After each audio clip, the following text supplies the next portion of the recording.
Upgrade today at explore.ca. Your show. Yeah. Exactly. That's the best part.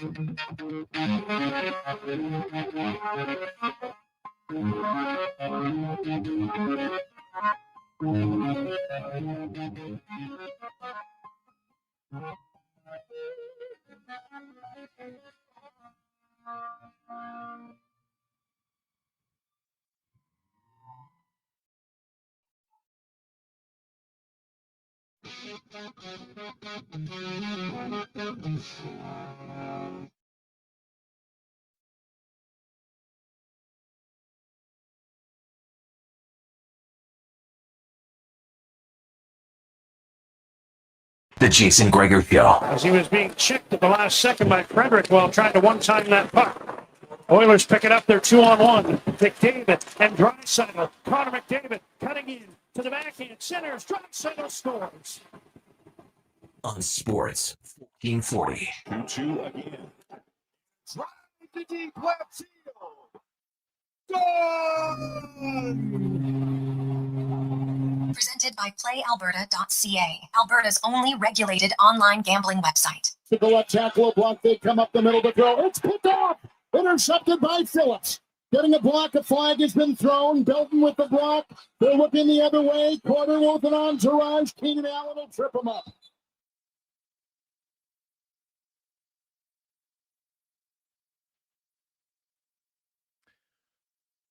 What a magnificent Monday afternoon. How are you? And welcome to the Jason Gregor Show on Sports 1440, sports1440.ca, as well as Oilers Nation YouTube, Facebook, X, and Instagram, Sports 1440. Check us out on YouTube. Be sure to hit the subscribe button as you're there. Will help us as we bring you more things, especially coming up in the month of October, which is literally 2 days away. We got so much to discuss on the show today. It was an unreal weekend if you're a sports fan. Phenomenal weekend, sports fan. You got the Ryder Cup.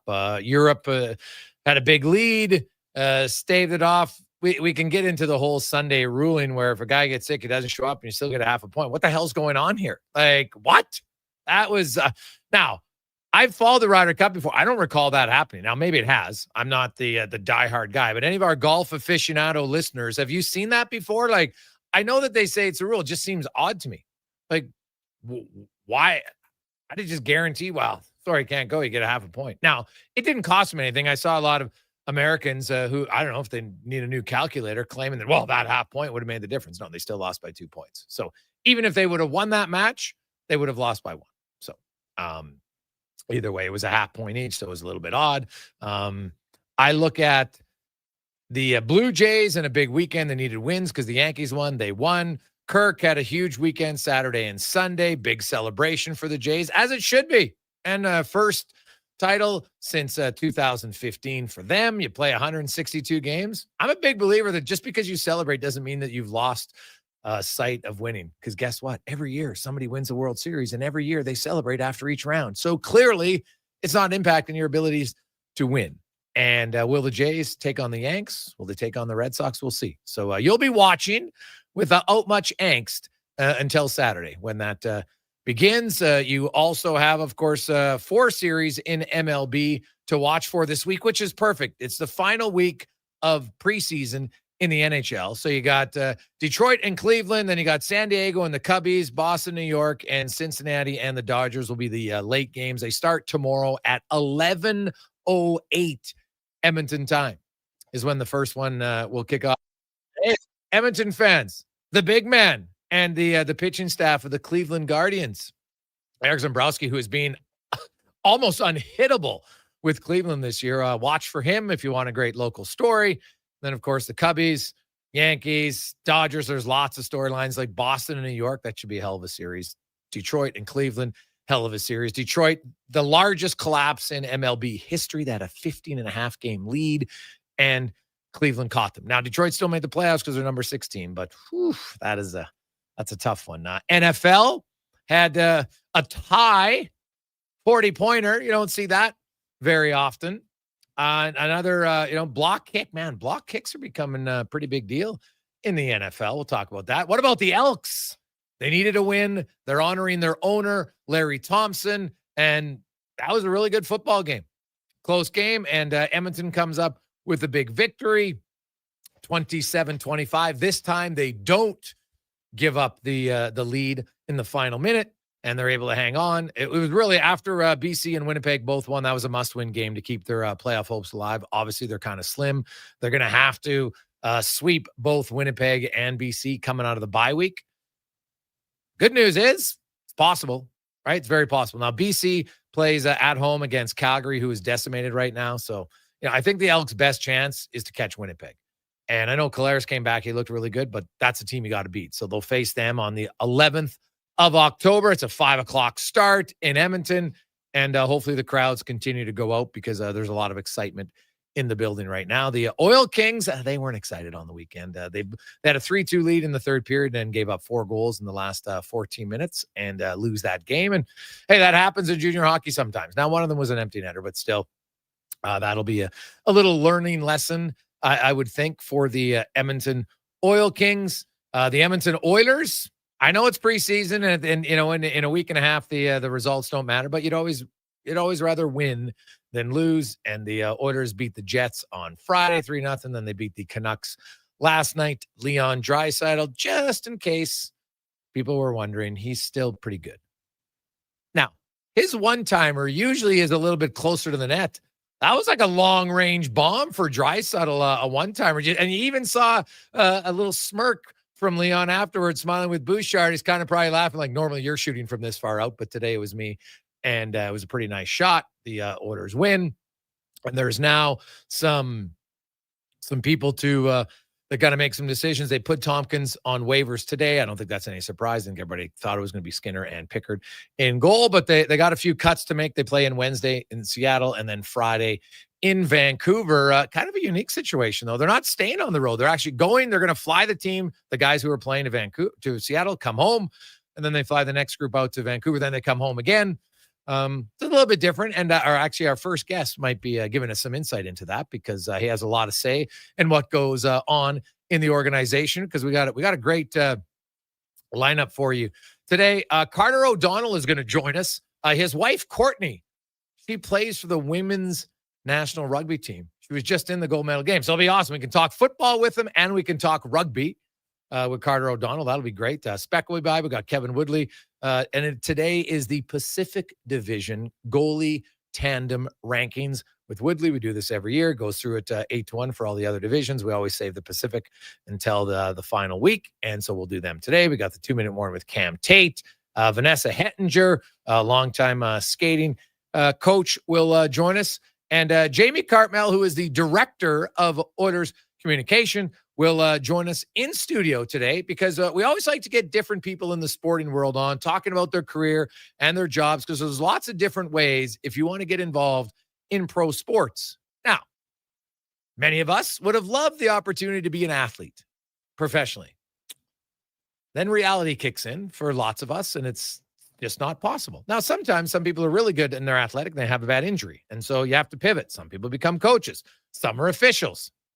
Some get into management. Some get into just working in an organization, sales, different things, director of communications. How do you get into that? Do you know how to write? Well, that's a pretty big requirement. So let's welcome in JC, as we like to call him, Jamie Cartmell. JC, how you doing, buddy? I'm well. How are you? I'm great. Thanks for coming in. First time in the studio. Thanks for having me. So friendly that's good. confines. Yeah, it's nice. Director of Hockey Communications. Director of Hockey. Okay. Yeah, we have a Director of Corporate Communications, which is Kevin Rapano. So I wouldn't want to get in on his action. Well, Kev didn't come in here, so he doesn't get the full title. Sorry, Kev. No, we're kidding. I know Kev is a great guy. Very good guy. So let's go back into here because obviously now when you got started, did you have okay, this is what I want to be. I want to be the Director of Hockey Communications for an NHL team. Was that the ultimate end goal when you first started down this path of communications? Well, I know I wanted to work in sports. Okay. But yeah, I sure. I mean, do you want to be, do you want to play, you want to be in a band? Sure. Do you want to, be a movie actor? Sure. I mean, that's the top job, but I can't say that I realistically thought I knew I wanted to work in sports. Okay. But yeah, it panned out. But you didn't start in sports, which is I think it's always good because people out there listen, they're like, hey, I'm gonna go to school, I'm getting a communications degree. And well, what does that really mean? Where can it go? I know before because Jamie worked for the then Eskimos, now Elks, then the BC Lions, and then of course went from BC to the Oilers many years ago. And we'll get in. You guys have been pretty successful, you and Piersey. You guys are a little bit of a dynasty. We'll talk about that later on. But you were actually working at City Hall. Oh yeah, beforehand. Yep. So, which, sports and politics, people can give very strong opinions on both for certain. So was that your first gig? Was at City Hall?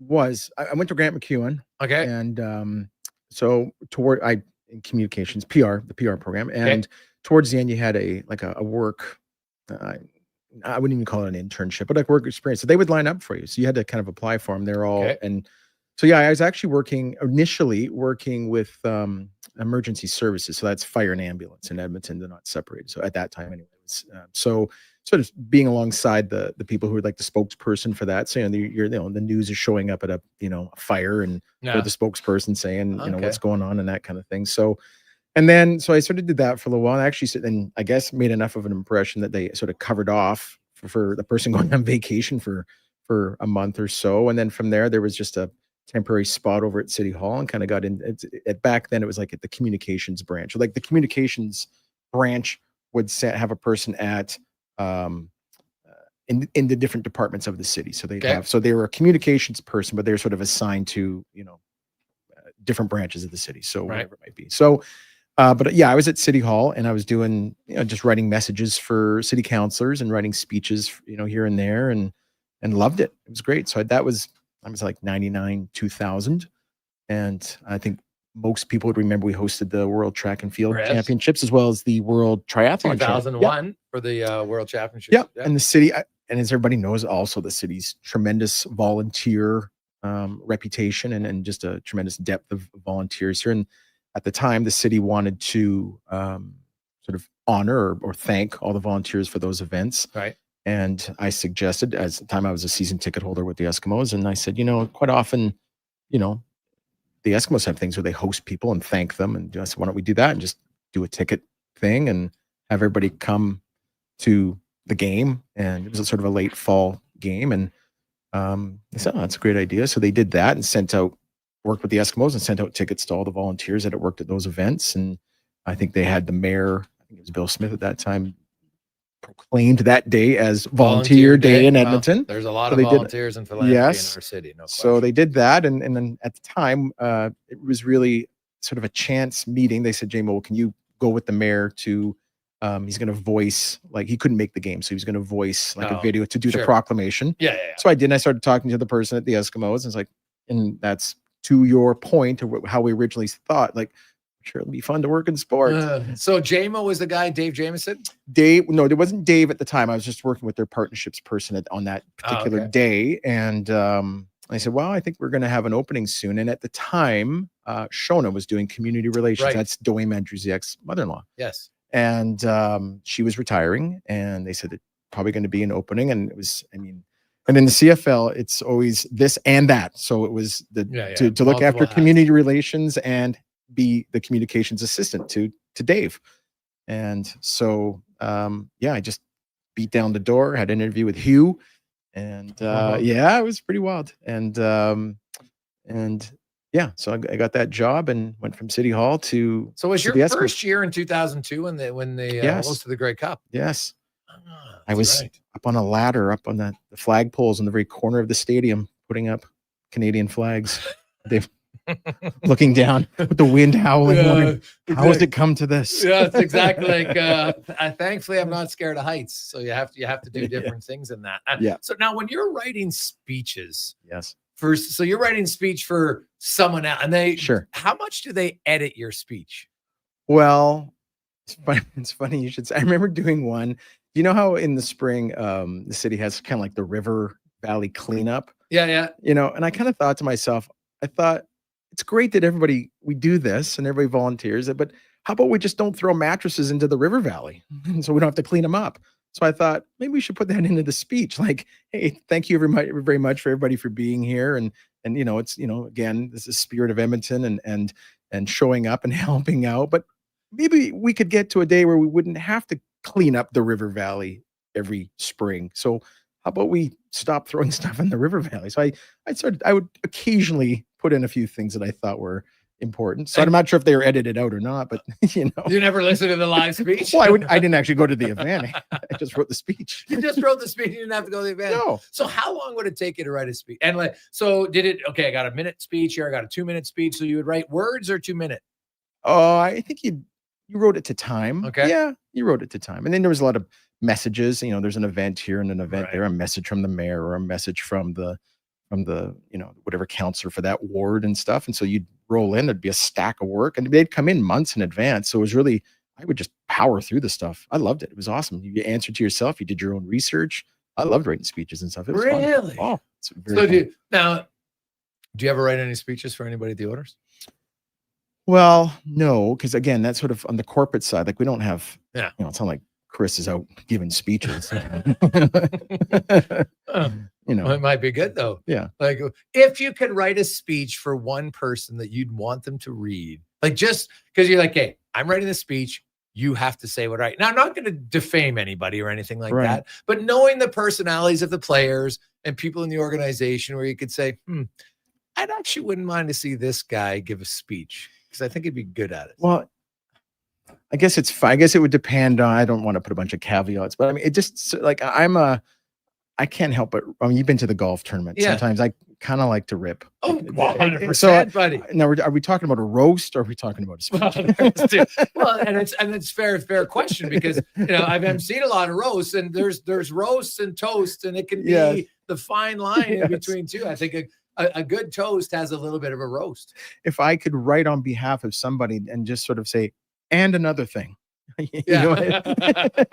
could pick a few guys I think who really have to bite their tongue a lot. So, I would think so. Jamie Cartmell joins us, Director of Communications on the hockey side for the Edmonton Oilers. So you work with the football team and you started out in the community relations side, right? And then you kind of start working a little bit with Dave because you're the number 2 man. And then you got the interview to go to BC. What was the most important thing you learned from being the director of communications for a sports team that's obviously very different than City Hall? What was like the biggest learning curve or thing you look back and say, okay, this is something that I never would have thought of that's important?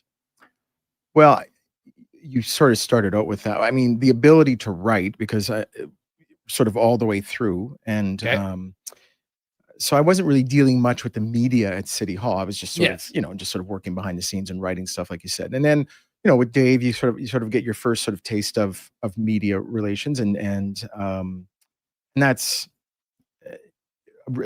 Dave was the best. I mean, and it still is amazing. So that was a great learning experience. But when I got the interview to go, and I'm not a big believer in luck, and I tell people this, like, if you're being hired for a job, it's because they want to use your talents. And in exchange for that, you get compensation. So it's not like these jobs are a charity.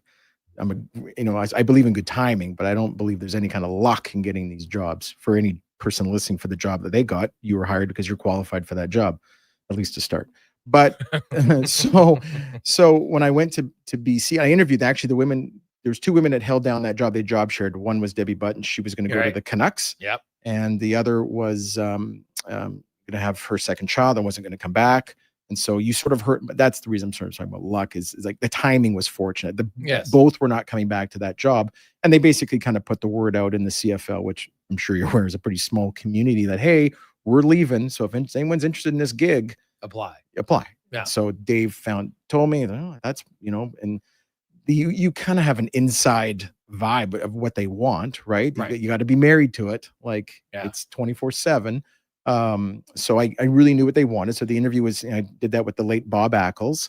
And then I also had a call with Wally at the time. And then they offered me the job. So, but previously those, Debbie and I'm sorry, the other lady's name escapes me at this time, but they both worked for the Vancouver Grizzlies at the time. So that's how far back we're going. Wow. So they went from the Grizzlies to the Lions, and then, I came in there. But I think the biggest adjustment was you are I wouldn't say you're a face. I'm hardly the face of anything, but you're like, you're the contact. You're the guy. Yeah. So it's a lot. Mm-hmm. It's a lot now. You got to deal with a lot of personalities on both the player side and on the media side. Yeah, I am. We can have some fun with which sides, who's got more prima donnas. You probably have a good, it'll be a really good discussion. No, you're right. It is. I mean, we'll come back just probably a number of times, but it is, whether you're looking for that job or your reputation or your dealings with both the media and the players, one party wants nothing to do with the other.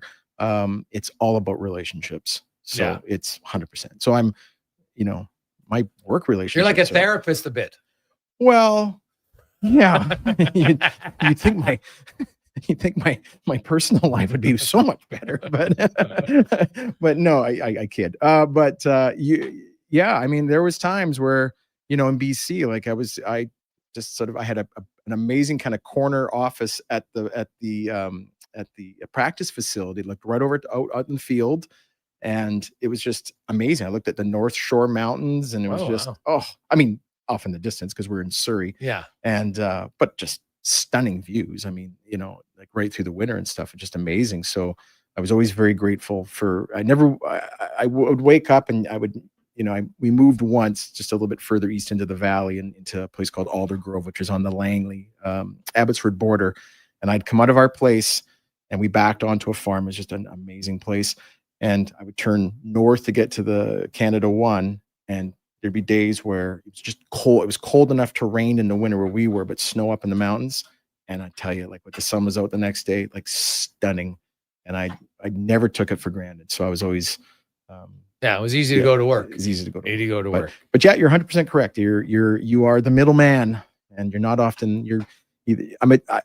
You're just a janitor in a sense. You're just sort of cleaning things up and hoping they stay clean. Now, we're going to get into little details now, Sure. of course, working with the orders when we return. The Jason Gregor Show here on Sports 1440, sports1440.ca is always brought to you by playalberta.ca. Get in the game. Use the promo code Gregor50, and they'll match you with another $50 deposit at playalberta.ca. We'll return more with Jamie Cartmell, Director of Hockey Communications for the Edmonton Oilers.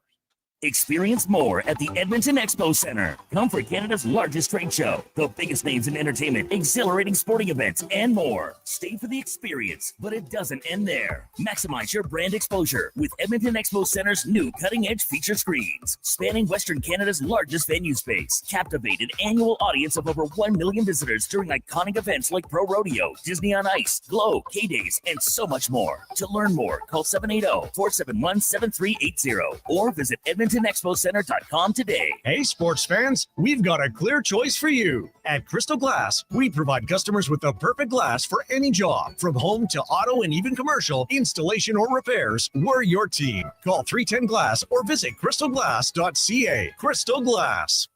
Well, get ready for a silly hockey fans. Your partner in power just skated onto the ice. EWEL.ca, the new e-commerce website for electrical wholesalers Edmonton, is ready for the power play 24/7, 365. UL skates to where the puck will be in 5 years. Now that's forward thinking. Killer selection, slamming products from the best brands, and legendary service. Don't sit on the bench. Get your account today at EWEL.ca and win that project. Plug into your partner in power. Get an EWEL.ca account today.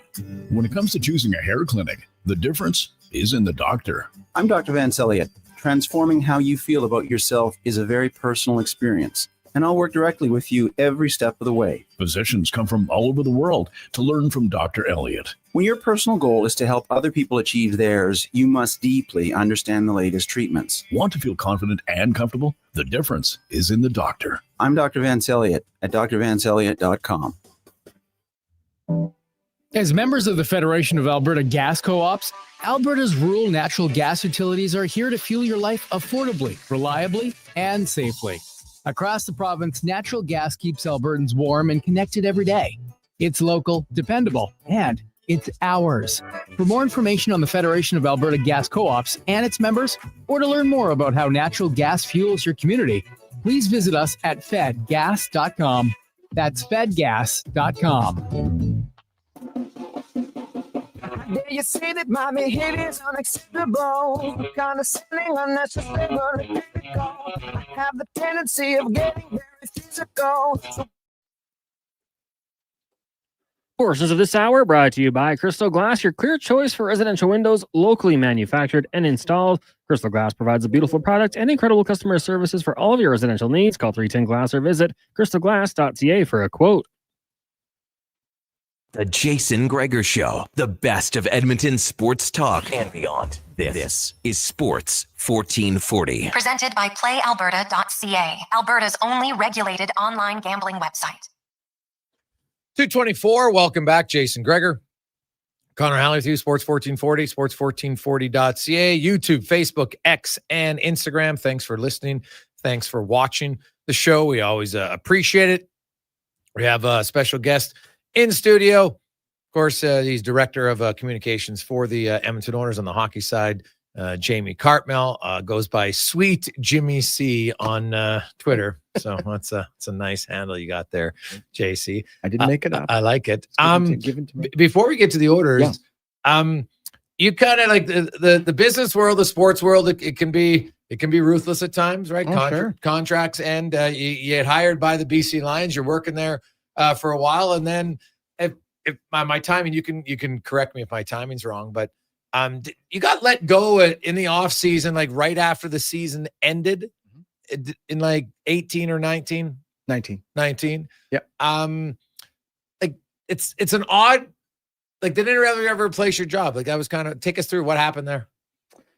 Well, it was a bad season. I think we were 5-13. That's right. We were 0-10 against the West. Okay. In fact, up until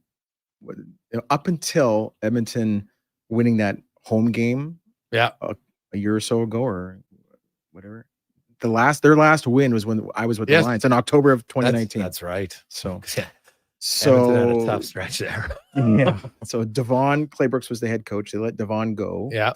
That's at the end of the season, and hire Rick Campbell as the head coach. Mm-hmm. So this is, I can't remember the exact dates. I don't know. Maybe like this. So Rick Campbell was hired like right before Christmas. Right. So December like, 15th. Exactly. Like so yeah. So basically, I think they let you go like 10 days before Christmas. Yeah. Yeah. I just Merry Christmas. A familiar name rolled into the office and said, "I don't think we need a director of communications anymore," which struck me as odd in the Canada's second largest English speaking media market, but okay. And so there I was. Yeah. Done. So thanks. Now, Rick, if you're listening, that's Rick Lowe, sure. Yeah. Right. So that happens. How does it work? Like you have now the CFL contracts for a lot of players are 1 year. Was yours a multi-year deal? So do they pay you out? How does that work in that side? When I started Wally, it was contracts, but by then I was an employee. Oh, okay. And British Columbia has pretty favorable labor laws, so they had to pay me out because it was, without reason or cause. Okay. So they had to pay me out. So I was paid out through August of 2020. And I remember what happened in 2020. The world came to an end. They had no March season. hit, so you're just like, we're getting paid to do nothing. So I got paid, and whatever contracts Ed guaranteed got paid too. Well, and it's so funny about that because that was such common practice that people tried to make it sound like it wasn't. Like there's lots of guys who, hey, you get your bonus here beforehand. And if COVID didn't shut down, no one even ever talked about it. I always found that somewhat interesting. I can only offer what I think probably happened, because what would happen quite often in the CFL and for a time in the NFL was because those contracts are not guaranteed. 100%. As a guy would sign for a whole boatload of money, and then it might be for extended years, but they could always come back to the next year and go, well, not so sure we want to pay X. Exactly. So maybe and it's kind of like a gun to your head and be like, you either want to play or you don't. So Again, and I'm not saying any of this happened because I don't know, because I would, but I would assume that the only guarantee that someone could offer a player is like, look, I need a quarterback, and if I don't have you, then I have to pay somebody. So I will guarantee you X amount of money, which in my salary cap, I can't afford not to have a person playing that position. So sure, you're making this, but I guarantee you'll make this.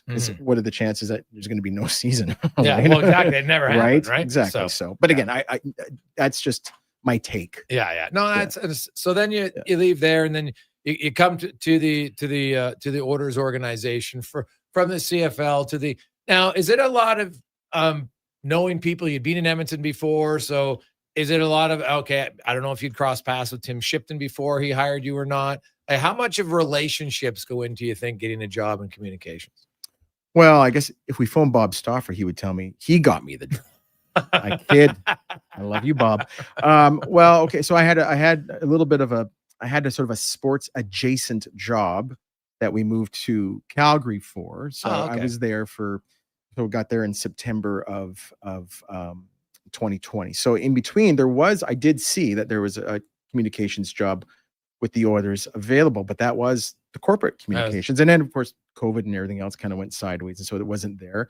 And then actually, to be honest with you, so I'm working in a sports adjacent job, and my sister sends me a note. She's like, have you seen that the Oilers have a job on LinkedIn, a communications job? I said, oh, I think it's just I've already looked into that. I don't think it's going anywhere. She goes, well, I said, well, send me the link. And so she does. And I click on it and that's on the hockey side. That's the job. Right. So I thought, okay, here we go. So did you get a new suit for that interview? That was, I was in Calgary. So that was December. Like I'm talking the week before Christmas, December 2020. So the job is there because that's when they just shortly before they announced we're going to have. And there's no season on at this point because the season didn't begin until January of 21. But they did announce that there would be. There would be. Yes. There would be. And there's going to be a Canadian division and all that. So I apply for it. I get a call later that day, the Oilers. I mean, I knew I would have it. I knew I'd have an interview. I mean, I'd been doing it for 4 years with the Eskimos and 14 seasons with the Lion. You got 18 years of experience. You'd like to think you can at least get an interview. Yeah. And so I had the initial interview and they said, okay, thank you very much. We'll be in touch. Call later in the day. Can you be available for a Zoom call tomorrow? Sure. With who? Well, Bob Nicholson and Tim Shipton and someone from HR and I forget, someone else. And they said, yeah, sure, I did that. So then the next day, hey, great. But they were in fast forward motion. Oh, yeah, because they had a month to get to the season. Yes. So the next interview was with, they said, are you available tomorrow? Whatever that day was, like a Wednesday or a Thursday. And I said, yeah, for sure. And they said, okay, this will be with Dave Tippett and Ken Holland and Bob Nicholson and Tim Shipton again. All right. And I thought, holy crap, I get to meet Ken Holland. So then, okay, so I know I'm going to have this. So yeah, first thing I do is I phone Dave J. He goes, oh, I know. And so, but I think in the background, Tim Shipton would have spoken to people like Ryan Rashog, and because the relationship between Edmonton media and the club was not good, dude. Yeah. It was pretty contentious. Yeah. And really, I was always, as a guy who, and I don't think I'm lying when I say this, I'm not overly contentious with it. I try to be fair. I don't stir a lot of the pot very often. And I felt like there was a lot of, there was like faux outrage that started from nothing. And I'm like, suddenly it's like, why are the guys getting so upset? Like the players had nothing to be upset about really, but it came from somewhere. And so you did. And there's been a very big change, I would think, in a few years. And like lots of things, one-on-one interviews with different players, just meeting away with no microphones and just talking, right? Sure. Like you're in communications. And I'm a big believer in communications. I always tell players, I'm like, if you get mad at me if something I say are right, please tell me and we'll discuss it one-on-one. Sure. You can hear my point. I'll hear your point. I mean, it doesn't change what I think, but at least you try to be respectful. So it was different because I'd been in it for 20 years at that point, and I'd never noticed it like that at all in the last few years prior to you coming on. Yeah, and we can talk about sort of my philosophy on some of those things as well. But just to sort of put a ribbon on it. So I had that interview with those four guys, and what did Tippett and Holland like? What did they ask you? They just sort of said, well, here's the thing too. Don't forget, like I'm on the coast. I can't watch games. Right. Yeah. Because they're not going to ask you who's good. No. Yeah. Well, look, hey, what do you think about our power play? I don't like the way this breakout. I can't watch games I'm on the coast so I can't get sports. I at Pacific. I'm not watching those guys. Right. I couldn't care less about the hockey team there. So, but anytime I can watch the Oilers was when it's on a national broadcast. I'll be honest with you, I didn't know like a ton about on the team. Like you're hearing these draft picks, of course, Connor and stuff and Leon. But I mean, I wasn't really watching the games. Who's this Evan Bouchard kid? Yeah. Because he came in, that was his first year, right? Played a little bit. Yes. So, or Darnell Nurse. I thought, isn't that the kid from the World Junior team? I mean, admittedly, I was a football guy too. Yeah. 20 years in football. Yeah. Like it's just different. So, and I don't get me wrong. I was born and raised here, and the Oilers were my life. The Eskimos were my life. But when you're away for 15, you just lose touch with them. Yeah, and they're not making the playoffs, and it's just so it's just not on your radar as much. But no, the interview was they just sort of said, what are you seeing there? Like, what are you seeing in Connor, and what are you seeing as from a media perspective? Right. And I sort of gave him my perspective on what I'm seeing and what I sort of stood for. And I said, I don't view my job as protecting people. It's not my job to protect people. It's my job to equip people. Right? I like that. So yeah. So it's like you hold your kid's hand across the street how many times till they're in high school? No, eventually you have to learn how to press the button and get a walk light and know what it means and cross the street. So I was big on equipping, not necessarily big on protection. Now, am I going to throw some blocks here and there? Are we going to watch for timing and who's we can get into all that, sort of the minute details. But initially, that was sort of my thing. Was like, I'm not going to come in here and just we're going to build relationships with people. We're going to sort of we're going to rebuild this from what and again that was I can't understate it enough with Dave J. Like he was giving me what the radar was like around the team and in the market and the sports or the sports market or the sports media. So I knew with that insight, it was very helpful. But I think also, like I said, because I had an existing relationship with someone like you, and I don't know if they talked to you about it, but with Ryan Rashad, because he was with I lied and said JC is a pretty good terrible. guy. What a mistake. Spec. And I mean, I've known Spec for 25 years. No. So, but yes. So when you leave on good terms and you have a good reputation in another market, and people were reaching out to me when I lost that job at the Lions, just to say that, but like they say, those types of compliments and those types of feelings and 25 cents will get you a cup of coffee, but don't forget the 25 cents. It wasn't like any of those places were reaching out to give me a job. Yeah. So again, it's on you. But that reputation, I think, in that, and those relationships behind the scenes, they would say, yeah, he'd be good for us. I would think, or even, and Bob as well. And I kid about that, but Bob was in my corner as well. And he certainly has a voice there with Tim to a certain extent, a certain amount of input and I don't know if it's input, but whatever, you know what I mean? He's respected. So, but that's earned. So I'm not ringing my own bell, but it wasn't a charity. No. It wasn't like they're doing, this guy. Yeah. This guy, it's a big job, especially in a Canadian market. And one at the time that was trying to dig themselves out of a hole where it'd been basically had missed the playoffs 12 out of 13 seasons. There was a lot of anger in the community, and rightfully so. And then obviously it's turned around and it's been as great a success as you can. One small step from what the ultimate goal is, but it's been very successful overall. We always hear, we got a few texts wondering in, is it true that the players get intense media training, or is that more of a myth? Well, at this point in their careers, they've been doing media for a chunk of time. I mean, Connor was doing interviews when he was a child, and they go through junior, or they're in the NCAA. So they come to me or come to us, to Andrew and I, sort of. I mean, they may not be good at it, but they certainly come to us with some media experience. We try to fine tune things, and you're going back to something you said, like someone.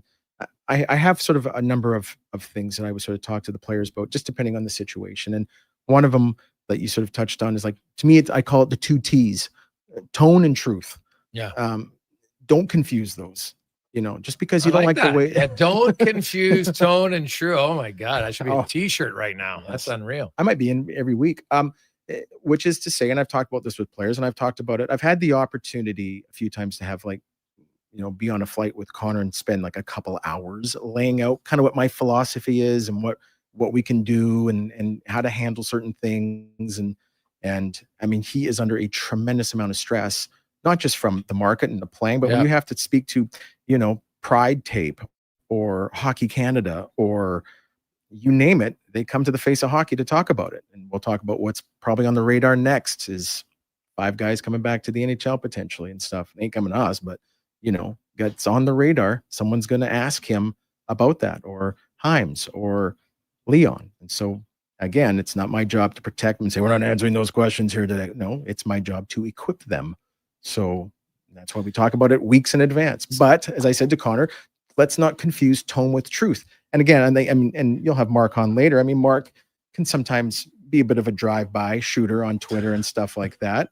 But oftentimes it's not wrong about what he's saying. They just don't like the tone of what he is saying or someone else. Yeah. But let's not confuse the two.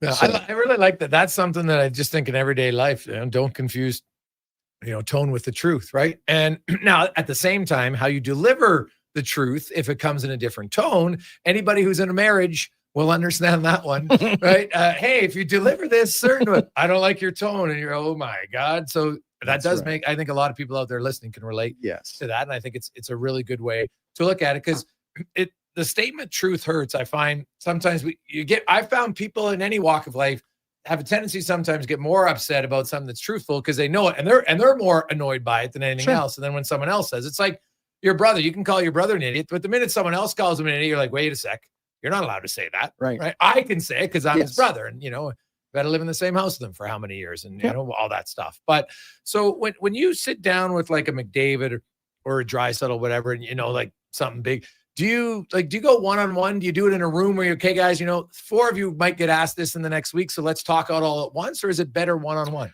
I kind of pick my spots. I'll tell you a funny story about Leon. So this is the COVID season where there's no fans in the stands, but we're playing the games anyway. And so everything was Zoom. It's awful. Everything is Zoom. Oh yeah. And so, you're winning some games, we're losing some games. And so, like you lose a game, you got to make some guys available.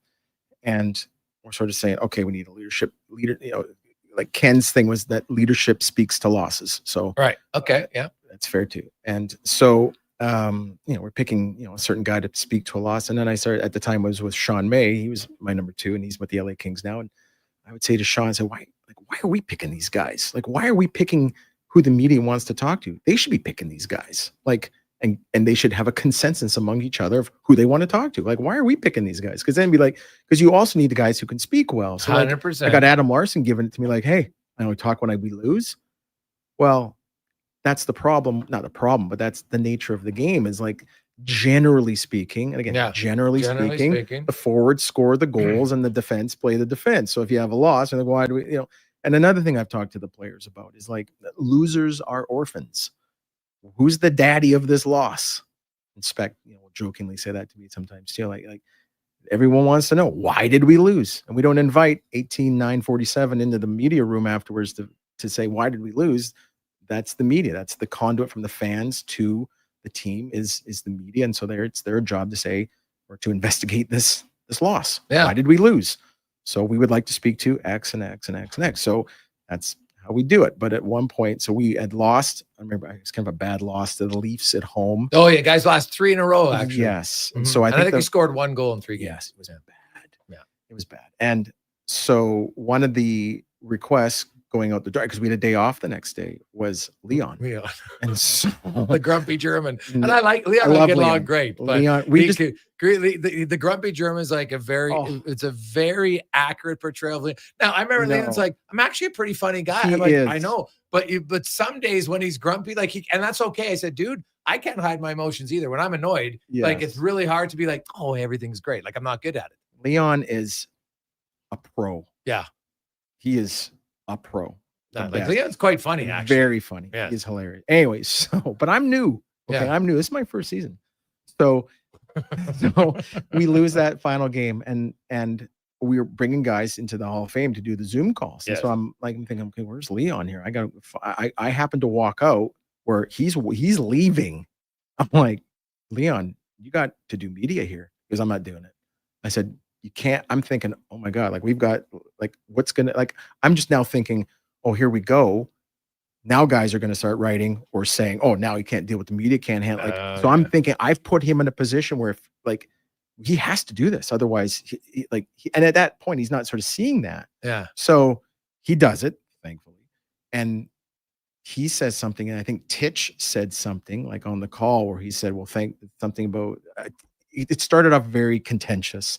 And I think it was Titch that said something. And I think he said something like, well, speaking of not showing up, blah, blah, because Titch, Titch is very funny. Yes. So I'm like, oh, this is really too bad he suspended his own Twitter account. So this is disappointment, Titch. No one likes a quitter. He is funny in our the media chat. Oh, no, he is very funny. Hey, but I'm thinking, we are 40 games into this life, and this is going into the ditch.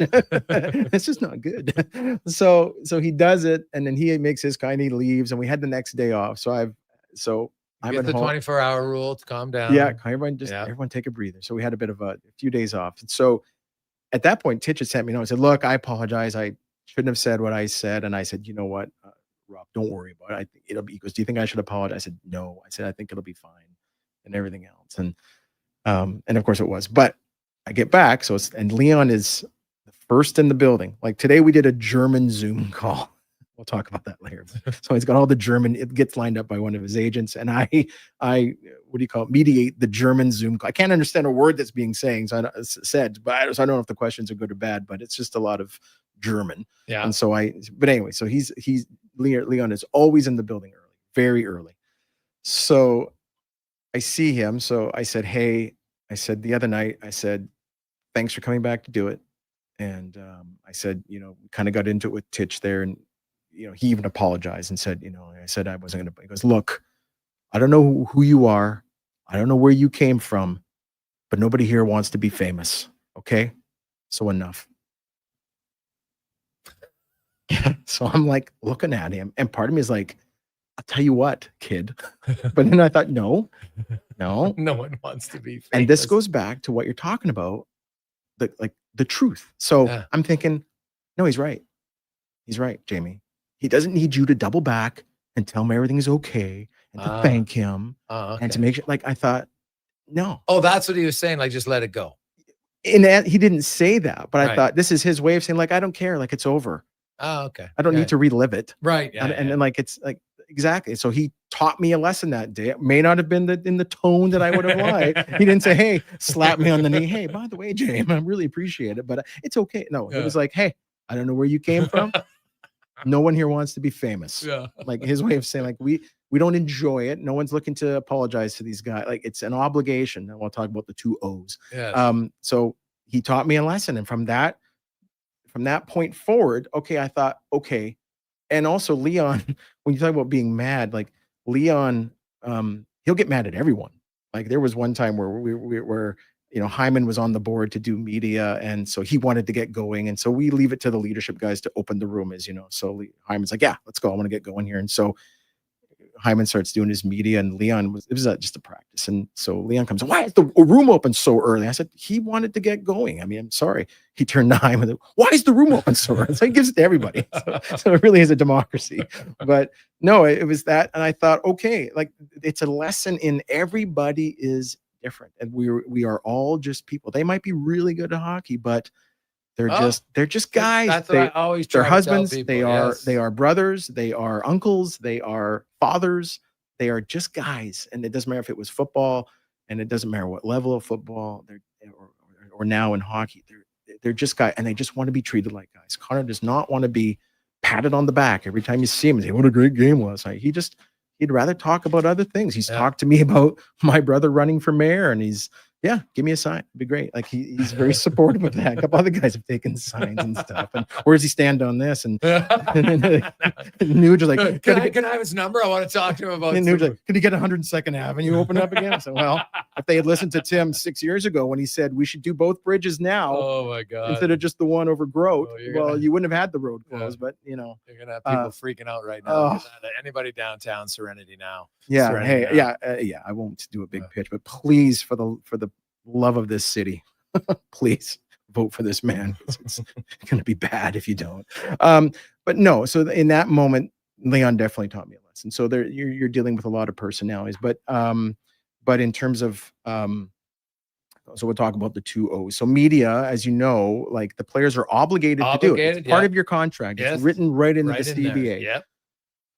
But we have some top flight players, and we, as again, you're a member of the media. It's a very good working relationship with everybody on that side of the ledger that just says, okay, we're not talking to 97 every single day. We're not talking to 29 every single day. We usually offset those guys at least by a couple of days. But we've got great guys that are also available and can talk. We got Hyman and Ekholm and I find lots of the low end guys like David Tomasic. My first interview with him was 20 minutes, was fantastic. Yes, I really and after the interview was over, like he asked me all questions about Edmonton, like just like a very well spoken guy, and I'm like, those are the guys you love to talk to. Yeah. Oh yeah. We have a room full of really good guys, and even and even if they're a little bit tougher to get to know, they're often good guys behind the scenes that you just kind of wouldn't know about. Some guys are going to be protective. I totally understand. We got to take a quick break, JC. Then we'll come back with the 2 O's next on the Gregor Show, presented by PlayAlberta.ca. Scott McGilvery here, HGTV host and renovation expert. The one upgrade I know homeowners will love: better, fresher Culligan water straight from the tap. Culligan's Aquasential reverse osmosis filtration system takes your water to the next level. With up to 7 stages of filtration and 14 filter options, they're certified to reduce over 90 contaminants. Your tap water is about to get a major upgrade: safer water that tastes great. Get started with a free in-home water test at Culligan.com. Culligan, water you love. Is your company drowning in paperwork and administrative tasks? Do you need more data to make better decisions? Nectar.io is your company's all-in-one solution for fleet and materials management, safety, time cards, and GIS-based project management. Now is the time to capture and transform field, site, and shop data into boardroom-level business intelligence, all with one login. Visit Nectar.io to book a demo today. Nectar.io, your business made better. I'm Colin Livingston, president of Cantork. Since 2016, we've been at the forefront of hydraulic torque wrenches in Canada. I'm delighted to share our latest venture, in-house production for quicker turnaround, superior quality, and heightened versatility. Experience excellence at Cantork.com. Listen up, because you're not going to want to miss this. Right now is your chance to get in on Play Alberta's biggest offer ever. For a limited time only, new players can get up to a $1,000 casino bonus when they sign up. There's never been a better time to join the fun. Visit PlayAlberta.ca today to get started with casino, sports, and lottery all in one app. Must be 18 plus to play. Remember, if you gamble, use your game sense. It's time to learn those ABCs and CRVs. Sherwood Honda can tutor you on fuel efficiency, reliability, comfort, and style. With all those drop-offs and pickups and practices, back to school means you hardly have time to park before you're back on the road. But it's a lot more fun doing it in a new ride. When you do the math, Sherwood Honda adds up to the best deal you'll find. You sure would move to the head of the class and become a Rhodes Scholar with a lesson from Sherwood Honda. Score an A+ deal on 5G Ultra Home Internet from Explore. Switch to incredible internet speeds and get a $100 gift card for a limited time. Upgrade today at explore.ca.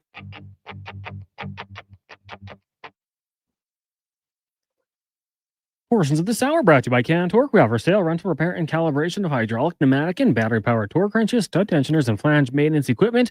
Order today at Cantork.com. Hat tricks, touchdowns, and home runs. Get it all with the Jason Gregor Show on Sports 1440. Presented by PlayAlberta.ca, Alberta's only regulated online gambling website.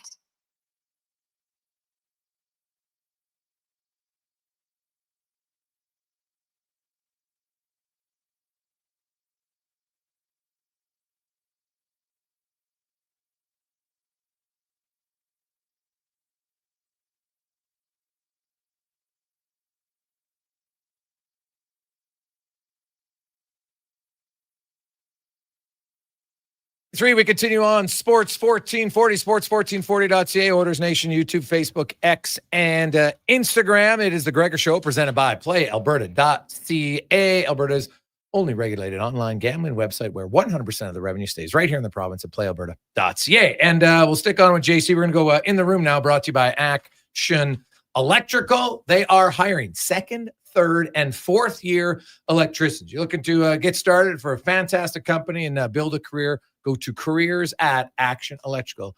And remember, it's not luck if you get the job. Okay. They're hiring you because you're good. There you go. As Jamie Cartmell continues on. So let's get to the 2 O's in communication. And obligation is one. Yeah. And the second one is? Well, so, okay, like a little bit of a backstory. So, I mean, I've had these sit downs with Connor, mostly when we're coming back from the player media tour in Vegas. And we sort of talk about that. And I said, you know, I mean, you're obligated to talk, as we talked about, through the collective bargaining agreements. It's written into their contracts that they're obligated to talk, but let's not also forget that sometimes it's an opportunity, right? So it's obligation and opportunity to send a message. So you can send a message to your teammates. You can send a message to the fans. That loss was unacceptable. We need to be better, you know, that type of thing. Or if those guys, well, I remember a certain situation where someone hit, I think Connor got hit right by the bench. Yeah. Defenseman, no longer there, retired, oft injured. Played with the Canucks. Someone would probably text. Edler? Yes. Remember he hit Connor? Yeah. And then Nursey went after Yes. him. And, yeah. So, you know, like, and then you guys asked for Nurse post game. And I think he sort of said, I don't really remember it and everything else. And part of me was like, no, D, here's where we go. If people think they're going to come into this building and they think they're going to do something here, they're going to find out. Yeah.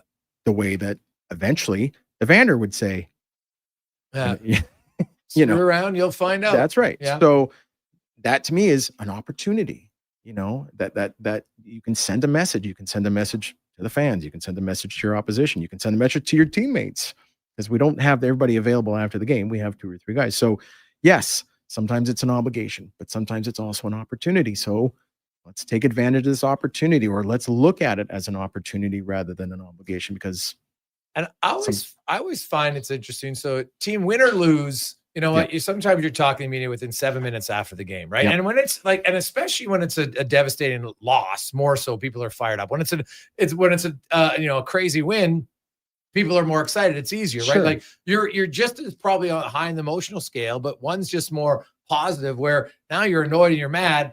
And so you got to have serenity now, or calm down. On those tough losses, you know it's coming. Do you kind of remind guys, hey, or do you let them go? They're veterans. Like, is there ever a talking point to say, hey, this is probably coming today? I mean, post game, I mean, I would never, no, they know. Okay. I mean, you know, they know. I mean, again, these are all just scenarios. I mean, it doesn't matter what team it's with. I mean, if the goalie's given up 5. But what if it's a younger, inexperienced guy that they're going to ask with? Then you talk to them? Or do you try to protect them and not have him speak? Well, we can't give away all our stuff. Come on, Jay. But I can see it. There is a method at times. There is. And then there's certain situations where I'm happy to take a bullet. And we've had to do that too, where he's with the training staff and he's just not going to be available. Right. And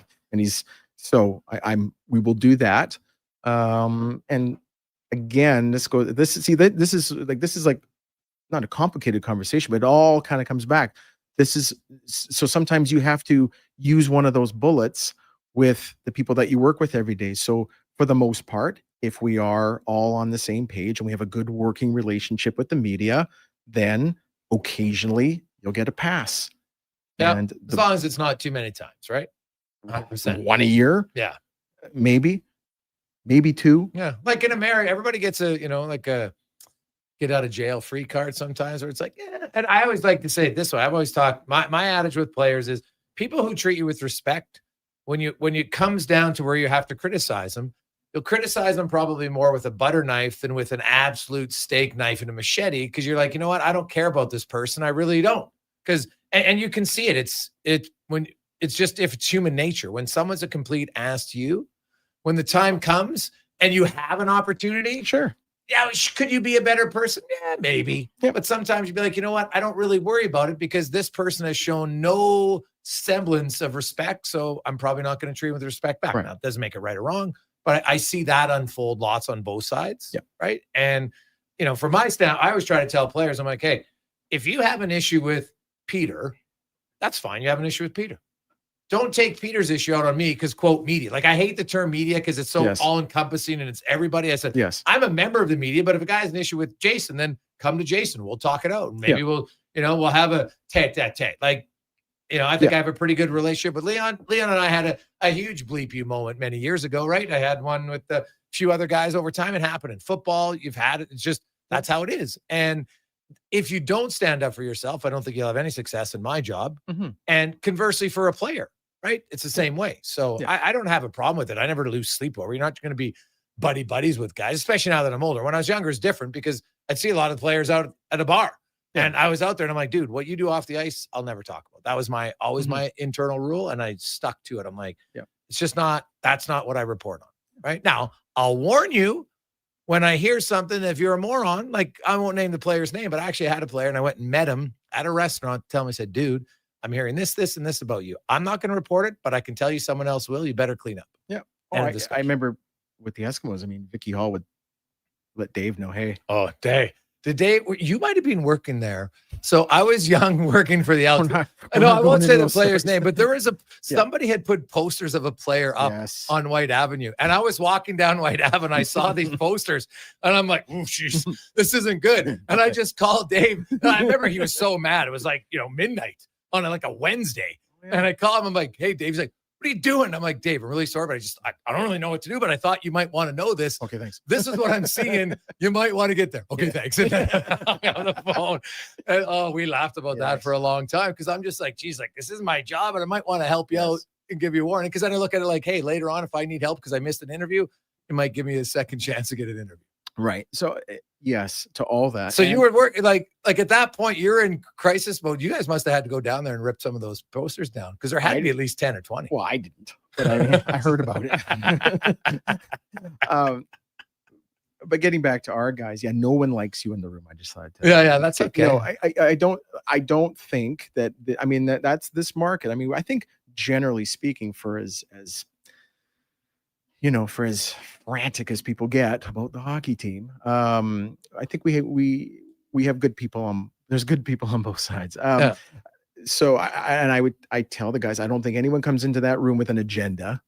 No one's going for gotcha. And, I quite often will get a heads up like, hey, my editor is asking for this, or my head HQ is asking for that. And so I will be asking this. And I appreciate that. You don't get that if you don't have a good relationship, because if it's contentious, then they're looking out for you too, because you guys leave the room. If there's bad questions or someone's being a jerk, it's not like the players say something to you. They say it to me. Yeah. And if a guy is being a jerk to you, it's not like you say it to the player, you say it to me. So I'm kind of, we're in the middle, Andrew and myself. So, but I don't believe anyone comes into the room with an agenda. And sometimes there's some difficult topics and some difficult questions, but our guys are pros. And like you said, when I said, that losses are orphans, wins have lots of daddies, right? Right. Lots of guys goaltending, the power play, and we killed this, and a shorthanded goal, and a great fight that sparked it. Like, there's lots of daddies, and for a win, so that's anybody can do it. Yeah, it is in a win. We got a few checks, and I was going to ask you this, then we'll go to a break again. But guys, I really enjoyed this, learning lots. I'm just curious, what was Jamie's role in the infamous "Why Are You So Pissy" between Maddie and Draisaitl? Because that one, of course, it went viral. How do you just let it work itself out at that point? Because Leonin said, "Hey, I don't need to be famous," so do you just let it go after that, or is that one that where you're like, "Hey, we got to have a conversation"? Well, okay, and Jim Matheson is in the Hockey Hall of Fame, so let's not besmirch his name. But in that moment, no, I'm not going to go down the hall and point my finger into Jim's chest and say, no, because once that came out, if you recall, the people who were hardest on Jim was Jim's own audience. And they were, that's why I don't get too excited about social media and stuff like that, because there's just sort of, it's more negativity. And Jim there than took anything. a lot of heat for that. And that's his audience. That's not like the players aren't his audience. The readers are, the listeners are, like, so they were the one. And then he wanted to apologize, or he apologized. And so you know what I mean? Like sometimes you just have to. But if a guy wants to apologize, do you set it up face to face? Is what I'm saying. Like if somebody came to you and said, "Hey, can I have a conversation with a guy, rightly or wrongly?" Do you say, "Hey, you got to talk to him yourself"? How does that work in the communications role? I think it really sort of depends. I'm trying to think. I mean, it's so rare that someone's gone so far offside they feel the need to apologize. But in that moment, I think it was more about people go, "Well, how come you're not attacking Jim? Why aren't you getting so mad at Jim?" I'm like, to what end? Like his own audience is saying that's not cool. and you deserve that, or I can't recall the details, but it was what it was. And so I mean, I'm not going to go to Leon and and ask if he's okay, and like he was just fine. Yeah. And again, knowing what I knew about him, once it was over, it was over. It's not a big deal. It's just the heat of the moment kind of thing. So Leon gets mad at me a lot during the season. He'll score a winning goal in overtime and say, Leon, can you just stop with Gina? But that's just him, because he just sees it as part of his job. And it's like, and Connor and Leon are the worst about talking about themselves. They'll talk about each other forever, but they don't want to talk about themselves. I really respect that. But it's and I also really get it's hard at times. It's because hard. You're like, dude, you just scored, 50 goals, and you're one of only 10 players ever to have 50 and 50. Like, you might have to be like, hey, this is all right. And they don't get me wrong. They love the support, and they appreciate everything that's said that's nice about them. But until the ultimate goal is accomplished, it's just appetizers, right? So but it's also really long season, and scoring the overtime winner to beat Chicago 3-2, and we're about to get on a flight and go to Nashville and play the next, it's a lot. And sometimes those moments just sort of get the best of you. It doesn't mean it's not personal, and I don't take it personally. It'd be nice if he didn't do it, but it is what it is. I love the kid, and it's just part of the job. No one put a gun to my head. I applied for the job, so that's what comes with it. So I love it. Jamie Cartmell joins us. We're going to keep you for one more segment, JC. Thanks so much. We'll get to the Con Man and a Sports 1440 update, brought to you by Legacy Heating and Cooling. Home of the no payments, no interest for 1 year on your furnace or your AC. It's so warm, you're probably still using it. LegacyHeating.ca. The Sports 1440 update. Quick roster update for the Oilers. Goaltender Matt Tompkins placed on waivers for the purpose of assignment. The team's next action comes Wednesday in Seattle, and they'll take on the Kraken. Winnipeg Jets head coach Scott Arniel's defenseman Dylan Samberg will miss 6 to 8 weeks with a broken wrist. Samberg, 26, appears to suffer the injury in Saturday's game against the Calgary Flames. On the ice tonight, you got the Panthers and Canes. Rangers take on the Islanders once again. The Bruins and the Flyers. Flames take on the Kraken, Duck Sharks, and the Penguins in Detroit. In the NFL, Week 4 wraps up with a doubleheader at 5:15. You got the Dolphins and the Jets from Miami. Then at 6:15 down in Denver, Broncos up against the Cincinnati Bengals, and some firings in the majors. Bob Melvin's time with the San Francisco Giants is over. The team made that announcement earlier today after the completion of a season in which they went 81-81. Meanwhile, Minnesota Twins firing Rocco Baldelli a day after the 44-year-old finished his 7th season at the helm with the organization, missing the playoffs for the 2nd straight year. Coming up in hour 2 of the Jason Gregor Show, talk some Jays with Mike Wilner, and hear another edition of Cam Tate's 2-Minute Warning. I'm Connor Halley. This has been a Sports 1440 update.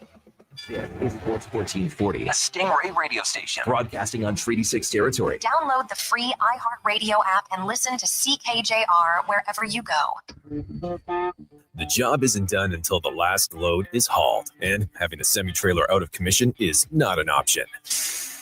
Whether replacing or adding to your convoy, Edmonton Trailer has a huge inventory of new and used semi-trailers, trusted by the gravel, logging, oil field, fluids, and freight industries. Find a trailer right for you online or at one of their 3 locations. For sales, service, parts, rental, and finance, when you're in it for the long haul, Edmonton Trailer. Sure, your couch is comfortable, but watching the game is always better and on the rocks. With crystal clear TVs, you won't miss a single play, and the specials are a major league win. Pre-game warm-up starts with specials 30 minutes before the puck drops. Get 69-cent wings and $5.75 Molson Canadian and Coors Light drafts, and play score and win every game for your chance to win big. Be part of the action this hockey season. See the menu online at ontherocks.yeg.com. Legacy Heating and Cooling is the #1 heating and cooling company for people who want heating and cooling, because you'll save a bundle by bundling. Then you can use hot, cold, hot, cold. Come on, thermostat, do what you're told. Turn up the heat, turn up the cold, to the vents start pushing out tornadoes. Bundle my furnace with some AC. Gonna get a new from Legacy! Oh, yeah. Save a bundle when you bundle your new furnace and AC from Legacy today. Plus no payments and no interest for 1 year. That's how you build your legacy. Legacy Heating and Cooling. When it comes to sports in Edmonton, Jason Gregor is a must-listen. He brings you the inside scoop with guests from across North America. If it matters in sports, you'll hear it here first. Gregor rolls out weekdays from 2 to 6 on Sports 1440. At Fountain Tire, get up to 25% off select tires, up to $125 off a set of 4 select Goodyear tires, and $50 off a $150 service until October 18th. Restrictions apply. Book today. Fountain Tire.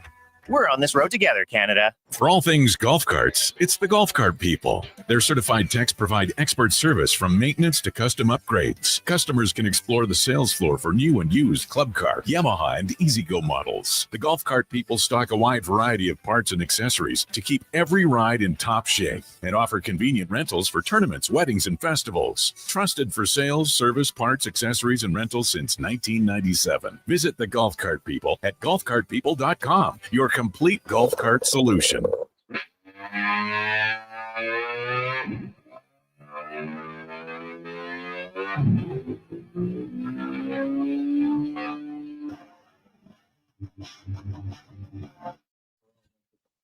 Portions of this hour brought to you by Japa Machinery. Japa is digging deep on their 50-year history of supporting Alberta's construction industry with their line of special edition blackout excavators. Visit japamachinery.com for all the details. The Jason Gregor Show, the best of Edmonton sports talk and beyond. This is Sports 1440. Presented by PlayAlberta.ca, Alberta's only regulated online gambling website.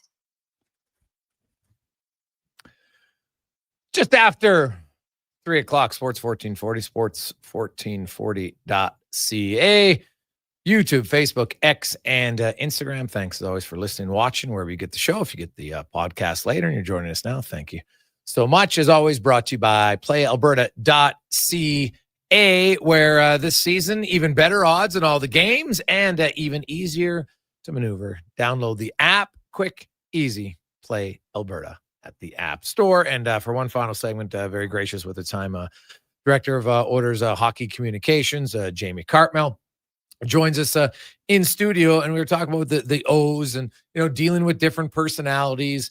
And, you bring up young players, because we got a lot of people, they always text about how, and we kind of debunked the myth a little bit of media training. But it is interesting, like hockey's overall, and I don't love the word culture, but in hockey, compared to some of the other sports, there's not as big of personalities like basketball, especially even in the NFL, and so that they'll come out and say stuff. And, it's kind of like if a guy says something funny or, whatever it is, like, do you notice that sometimes where it's hard to describe why, but there's a lot of players who, even the superstars, you're like, man, you can say whatever you want. You're still going to play every night because you're one of the best players in the league. Mm-hmm. And you were in football. Why do you think it's different where it's almost like, geez, I'm scared to say something, even though it's never anything really that bad? I don't know. I think that's a good question. I mean, the culture of football is very different. I mean, there's a lot of, hockey is a sport that you need equipment to play and you need ice. And therefore you need to have money or funding or, or access. I mean, you can play football anywhere. And if you're good, soccer, basketball, right? Yeah. So, I think just the cultural differences are a lot in football, and especially in the Canadian Football League, and hockey is very much a sport that's, to some extent, with most guys playing it, requires a different kind of set of resources, we'll say. So I think they come in. There's less jobs in hockey on a hockey team than there is football. I think job security, even though the contracts are guaranteed, I think that this, outside of the tops, like the third and fourth line guys, man. Like I think people, when you talk to players who are in that role, and some guys get pretty comfortable, but there's a lot that it's the stress involved of, am I keeping my job for next year? Am I keeping my role on the team? Because nowadays you could have a 3-year deal at $1 million. Team is like, if we don't think you're good enough, you go to the minors because you don't count against the cap anyway. Yeah. And it's not about the money for the player. It's about wanting to be in the NHL and wanting to play there. Sure. Right. So, there's a lot at stake. There's a lot at stake, and it's very high pressure, and it's very high pressure in a city like this, where all eyes are on it all the time. And from the media and a fan perspective, it's, and you're on the doorstep the last couple of years, and it's a lot. It's a lot of pressure, and it's and don't forget, it's a lot of pressure on guys who are just going home to, maybe they're trying to have a baby but can't, or someone like Vasily signs a contract one day. His dad passes away that night. Yeah. And like he just got hit by a freight train. Like not his dad. I mean, like No. emotionally. Like, Yeah. Like It's like such a range of emotions. Think Like about one of the biggest moments of your life. You're so proud of your parents. You're hearing your parents say, "Oh my God, son, we're super proud of you. It's amazing." And then literally 24 hours later, you're on a plane to Russia. he's got a because your brother who father- I think is like 18. No, Like, younger. I met his 7, brother here right, at the game. yeah. His brother was 15. 15, And yeah, he right. was so excited because it was his first time seeing him since he got drafted in 2019 in Canada. Had never come. And so I remember Vasily during the Stanley Cup final, we talked, and like he was such a proud big brother. Like that was the greatest part of him, was that his brother was there, and like his parents stayed in a hotel room. His brother stayed with him, right? Like he was just like, he thought it was the greatest. And so when I heard about his father passing, I'm just thinking like, here's a guy now who clearly you want to look out for your brother, but you know that dad's there and dad can help him. And not that mom can't, but like that's going to be a lot now to think about. So who knows, like, is he going to move his family here? Because that's a big thing now, where you're an older brother and suddenly you're, quote, the man of the house, but you're the man of the house living in Edmonton, where the house is in Russia. Yes. And on Wednesday, October 8th, if he's in the lineup, you know, there's how many people watch him clear the puck, Vasily, kill the penalty, go to the net. Like he's dealing with a lot, and it's part of your life. How much of in your job is to really know everything that's going on with the players? How do you uncover that so you can be aware, you know, maybe today's not a day, like this guy's not available, whatever, he had a meeting, you know, you can find ways to get out. Like, how important is that to know the goings on of the player? Well, I don't. Or is that the manager comes to you and says, "Hey, this is happening"? Yeah. I mean, we found out very early in the morning, because Vasily's another very early arrival at the rink and stuff, that, you know, hey, this has happened. But no, I'm not a counselor. Oh, I can be if they want me to be that. I'm happy not to be talk that. to them, but more so to understand the whole situation. Yeah, I don't admittedly, I don't check in with the players I try not to be around you know what I mean? I come in when I need to do my job, and then, you know, and occasionally, you know, hang around and chat, you know, shooting it with Nuge and stuff, and you know, are you allowed to be in the fantasy football league? No, I'm not in the fantasy. I mean, there's a pool. Like the pick'em pool, but I watch these games. I think I would have. I just trust me. I've worked in sports almost 30 years. I couldn't pick an NFL pool to save my life again. Like seriously, picking a tie yesterday. Yeah, like you're taking. Well, yeah. If you're picking the loser point there, you're done. Yeah, yeah. I would. I mean, okay. I mean, I know a lot about the game, you know, and all that, but I just. It's such a. There's a reason that. People don't make a living. Yeah. Well, some do. They keep building hotels. They don't build it on winners. That's what I say. See all those shiny lights? It ain't from the winners. That's very true. Yes. Lastly, quickly. So when you go around a season like that, and obviously we got a lot of texts, and I wanted to save this till the end because we knew how to talk about it. But the whole Connor contract, obviously in Edmonton, it's a big story. Sure. And until because there's really only two ways it goes. He signs a contract, doesn't sign a contract. Like there's no other option. Those are the only two options. Yeah. But is it not a big deal for you, or because you have to be like, I get it every day. Someone's like, "Hey, how's everything, Greg? Hear anything on McDavid?" Like people, I get why fans care. It's like, sure, you know, he's their favorite player or one of their favorite players, and he's obviously a major part of the team. Yeah. How do you have to address that? Or are you just like, you know what, we've addressed it enough, I don't worry about it now? Will it be more on the road because it's a new city every time? Well, okay, a couple of things. First, it's like the weather. I can't control the weather. I mean, it has nothing to do with me. So I try to take down the temperature for him. So we're not going to do it every day. And even last night's game, guys are asking, "Hey, you think we do Connor tomorrow?" I was like, "No, I don't think that's necessary." Well, we got some season preview stuff. Well, let me just check my watch here. We have 2 more preseason games in 3 days. When we come back, I think we can get a preview done, you know, in a week. So no, it's not necessary to drag him out. And so, I mean, Connor doesn't know a fraction of the things I say no to in a nice way. But, and again, you know, I'm not going to stand up on the table and tell you all the things I don't do, but sure, it's on my mind. It's on everyone's mind. And it's important. It's our world, not he's our world. I mean, that's our world. Yeah. Sure, it's on our mind and stuff, but I have no control over that. So it will be one or the other. And, but again, I don't know anything that you don't know what you don't know. I don't ask questions. Keep my head down and we'll go. And for people listening. Yeah. And if you could give them any advice, if they wanted to get into an in a communications role. And then obviously it's, it's not going to be the first job, right? Like Andrew Peard works with you, and there's lots of, there's Oil Kings. Like there's lots of different elements. Like you got to work your way up, right? You don't just first job is going to be, I'm a director of communications for an NHL team. Like it's not how it works. But do you have any advice for people who look at that job and be like, man, that like you're kind of on the inside, you're just, what's going on, but you don't always know what's going on. What's your advice on what are the requirements to be good at the job and how to get into the job? Well, am I good at the job? I don't know. You tell me. The Dick Dillman Award, is it 3 times? 3 times in 5 years. But who's counting? Yeah, that's for best communications team in the Western Conference. Yes. Oh, is it in the West? There's a West and an East. Yeah. So I didn't know. I thought it was just the whole league. Well, jeez. Well, that's not as impressive. All of a sudden. I can't. I can't take ownership of the league. We dominate in so many other categories. I think it does. I don't think it should apply to any job. I think not just come in and stay. I sense of urgency, care about what you're doing. I don't like the word passion, but of course I love sports. Of course I love, I love this life. I get up early each morning and I say, I get to go and I have to go. Yeah, that's fair. Right. So that's not easy. There's not a lot of people who get to say, I get to go to work today. I do. And I realize that, and I never take it for granted, but I think that you have to be attentive of what you do. You have to put care and attention into what you do. Everything we do is a calling card across the league, whether it's our training camp guide or how we present things or how we travel or, and again, how do you get into this? How do you get into this job? I think I hate to say it, but sometimes you got to volunteer, show a passion, for just wanting to get your foot in the door. Be outgoing, get off your phone, listen, don't talk.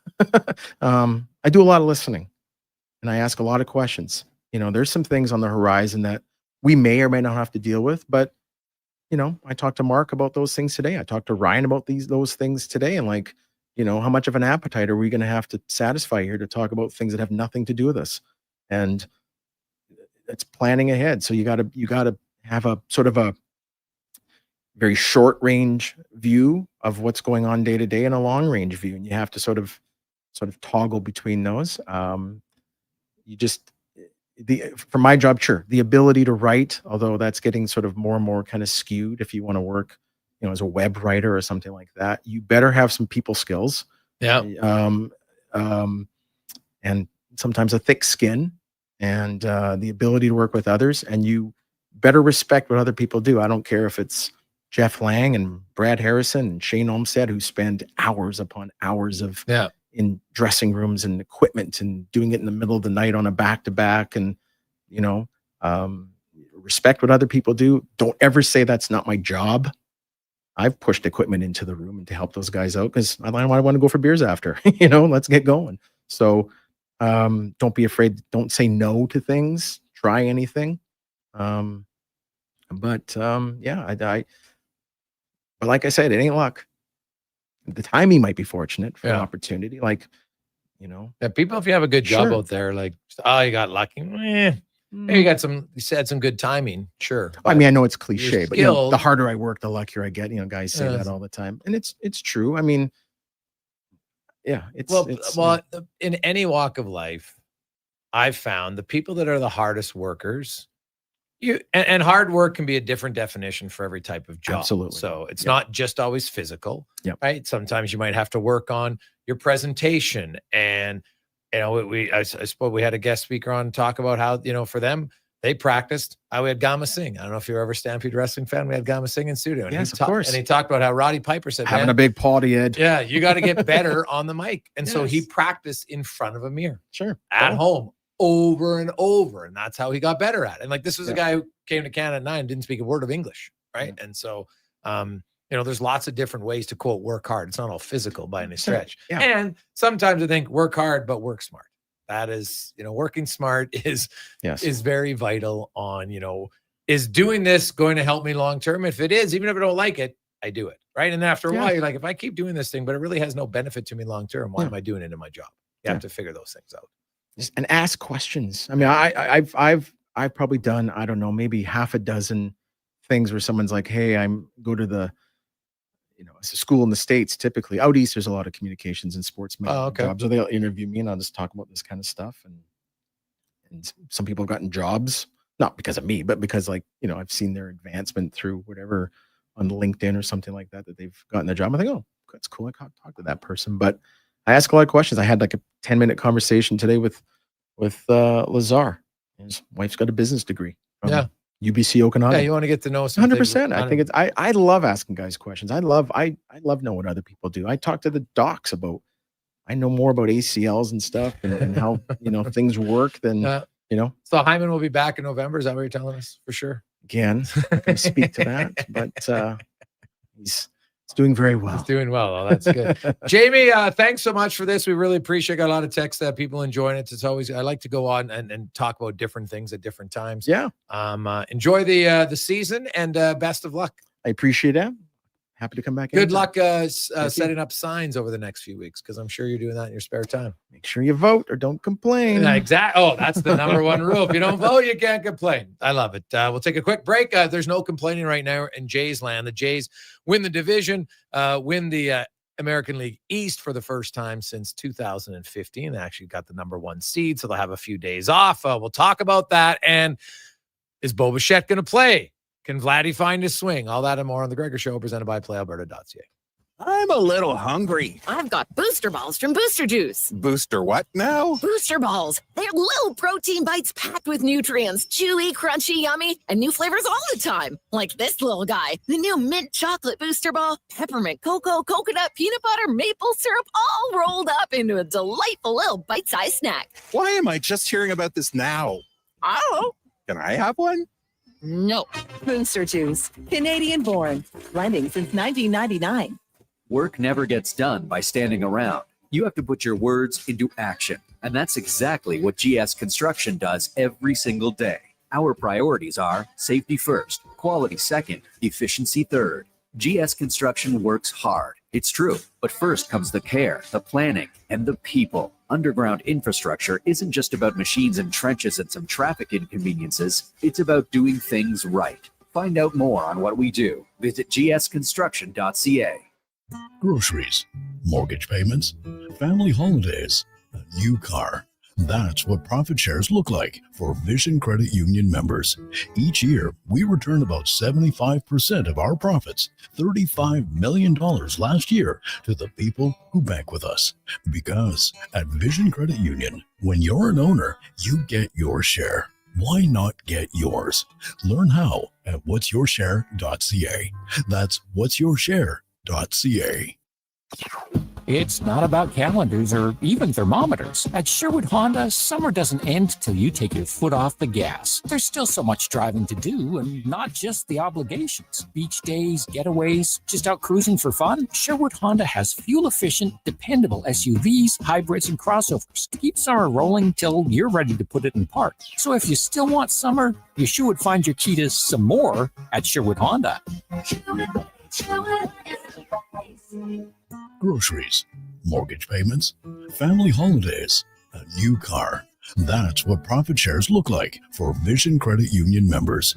Each year, we return about 75% of our profits, $35 million last year, to the people who bank with us.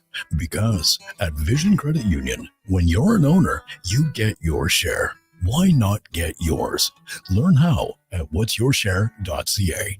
That's whatsyourshare.ca. Portions of this hour brought to you by Sherbrooke Liquor, the best place for wine, cocktails, and beers from all over the world. Also a variety of excellent non-alcoholic options. See more at sherbrooke.liquor.com.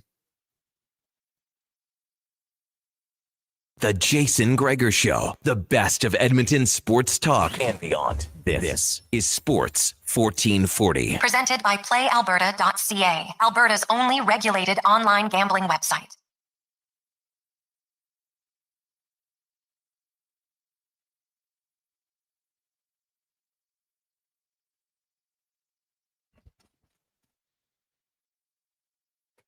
Welcome back. Big thanks again to Jamie Cartmell, giving us a little bit more time than expected. That was awesome. We got a lot of texts from people. always like to do things a little bit different. You learn a different side of things. You kind of get some behind the scenes intel into the Edmonton Oilers and their players and everything that goes on. And, the conduit, which I've always thought it was the media. And you know what? If I always say, if every fan likes you, you're probably not doing your job well. That's just how it goes, right? Especially as a talk show host, as a columnist. If you agree with someone every time, it's pretty rare, right? It's pretty rare. And so if you disagree with someone, but you keep reading them or keep listening to them, that's a pretty good thing, the way I look at it. So they don't have to love you, but they respect you. That's good enough. So thanks for JC for coming in. 3:29. Let's get to our MLB report, brought to you by Legacy Heating and Cooling, where their rates never change. No overtime charges. That's how you build a legacy at legacyheating.ca. And the Toronto Blue Jays, they just made it a little exciting. They looked to be in the driver's seat, got it down. Now they're tied, entering the final weekend, and they go hit for hit with the Yankees, even though they weren't playing them. They won their way in. There was nothing the Yankees could do, and now they will get essentially this weekdays off today all the way through until Friday. Then they'll open up on Saturday against either the Yankees or the Boston Red Sox, and they'll start that best of 3 series tomorrow night in New York, as Mike Wilner joins us from the Toronto Star and the Deep Left Field podcast. And Mike, obviously we saw the celebration in Toronto. It's been a decade since they won the pennant. It's a little bit of dramatic fashion for sure, needing a win, add some drama. And to me, it was fitting that Lauer was on the mound getting the last out, as he was just another one of those kind of unsung hero guys all year long that played a big role. The Jays had a lot of guys contribute to them winning 94 games and the pennant. Yeah, I thought it was, that's sort of the romance of baseball, right? The poetry of it, that a guy like Eric Lauer, who nobody expected anything from, nobody even talked to him in spring training, barely knew who he was. I did, because I've had him on my geek baseball team a couple of years ago. But, here's a guy who did not pitch in the majors last year because he couldn't make it. He was released by Houston and Pittsburgh out of AAA and had to go to Korea for a couple of months, and then comes up at the end of April, legitimately saves the Blue Jays season. And he's the guy who gets to record the final out. It was wonderful. Yeah. You look at this Jays team and heading in, if you had to pick right now, Mike, this is you, not saying what the team's going to do. What rotation would you go with your pitching in that series? Well, I don't know who we don't know who they're going to play yet. So that might weigh into it, but okay. I think for me, it's got to be Shane Bieber in game 1 and Kevin Gausman in game 2. And then sort of figure it out from there, whether it's Chris Bassett or Max Scherzer or Trey Savage, how are you going to run those guys out? Whoever starts game 1 can also pitch game 5, but you need 3 other starters. And I would say it's going to be very, very difficult for them to not give Max Scherzer a start, but it's also going to be difficult to not give Chris Bassett a start if he's healthy. So I think it's going to depend on what happens after the first 2 games. But my top 3 at this point, as wild as it is to say, would be Bieber, Gausman, and the 22-year-old who's made 3 big league starts in Savage. Well, man, he's just like, that guy's come in as a youngster and he's been phenomenal. Just with the, the pressure at times, I thought he's been good. Also has really been good. Like even going back to that Dodger game, Mike Flaherty, he's had some of the biggest strikeouts of timely strikeouts that I can think of in any Jays pitcher this season. I mean, there's some recency bias in there too. There are a lot of Blue Jays relievers who have had a lot of huge outings in huge situations. Braden Fisher, probably chief among them, among the unexpected. Flaherty got a massive strikeout yesterday, and he got working out of that Jeff Hoffman jam in LA against the Dodgers, striking out Shohei Ohtani and then getting Mookie Betts. That was outstanding. And this guy, remember, in the first month of his major league career, he pitched 7 perfect innings out of the bullpen. He retired 21 in a row, but then I think he had a month where his ERA was about 11. So it's the ups and downs of a young pitcher. But Mason Fluharty absolutely stepped up yesterday, no question. Do you see what's going to be kind of like the biggest decisions for the playoff roster in round one? Now, obviously, I know it's going to depend on who they're pitching, who they're playing, because of certain, do they need another lefty bat here or whatever? But do you see, what do you envision, Mike, as potentially being the toughest decisions for this, for John Schneider and his staff? First of all, nothing to do with John Schneider and his staff. All that stuff. It's all from really. Above. Oh, 100%. Yeah. There's no. John Schneider will make suggestions. Right. I'm sure. But no, it's 100% Ross Atkins and Mark Shapiro and their assistants. And as far as determining who's on the roster and what the order of the starting rotation will be, it's been a very, very, very long time since a manager has had that kind of autonomy. But given that, the biggest decisions for Ross and Mark and their crew, whether to have Anthony Santander on the playoff roster. Although I don't quite know what the alternative is unless Bo Bichette is ready to go. And if Bo Bichette is ready to go, and that is a huge if for the division series, who do you take off? Santander just got back from 4 months of rehabbing from a shoulder thing, and he went 1 for 10 with 6 strikeouts. So is his potential and his pedigree enough to put him on the playoff roster over, say, a Joey Loperfido, who they have had trouble finding a use for over the past 3 weeks, but who's more versatile defensively, better speed, and who has hit more lately. So on the position player side, that's the big one. On the pitching side, is Chris Bassett healthy enough to go? And if he is, you don't need 5 starters. Right. So are you taking Bassett? Are you taking Scherzer? Are you dropping one of them? Can you not take Max Scherzer? Is that even there's reason to be scared of Max Scherzer. He's a scary guy, and he's a Hall of Famer. Can you leave him off the roster? I don't know. Those are the big decisions as far as I can see so far. So, Mike, where do you come out on that? So you have a manager. He's essentially the coach, right? You're in the room. You have a really good feel of your players, I would think. In a lot of other sports, the coach decides the lineup. Now, the GM will talk to him about things, but at the end of the day, he's like, here's your roster. You pick it. Do you like that decision, or do you think that the manager and even the pitching coach, they should have a pretty big say? I would think being there every day, they might have a better in tune with what's going on in their inside their dressing room. Yeah, they might. And they probably do. Although, the front office is there every day too, just not at that, deep in the trenches level. But I'm of two minds about this. I mean, if you're putting this team together, if your job is to get the players who play, why would you put a team together and then just tell somebody, okay, you know what, here, you figure it out? I don't love the micromanaging and the meddling and the trying to gain every possible potential edge and ignoring the human stuff.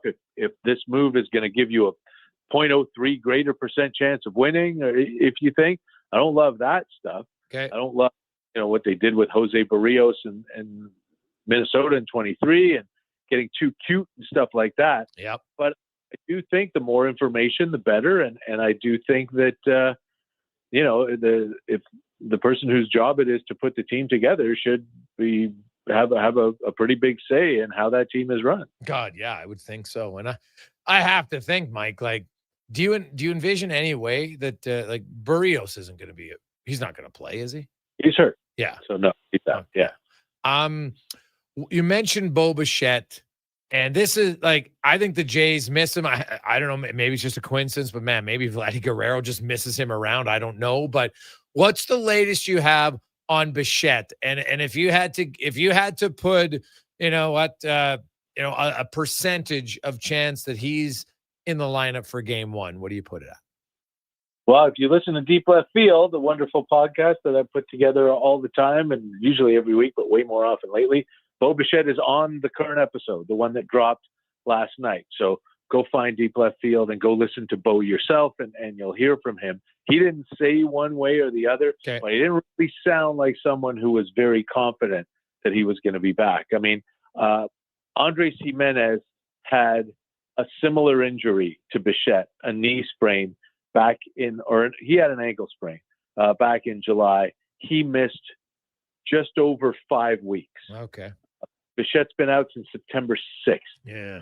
So it's been just over 3 weeks.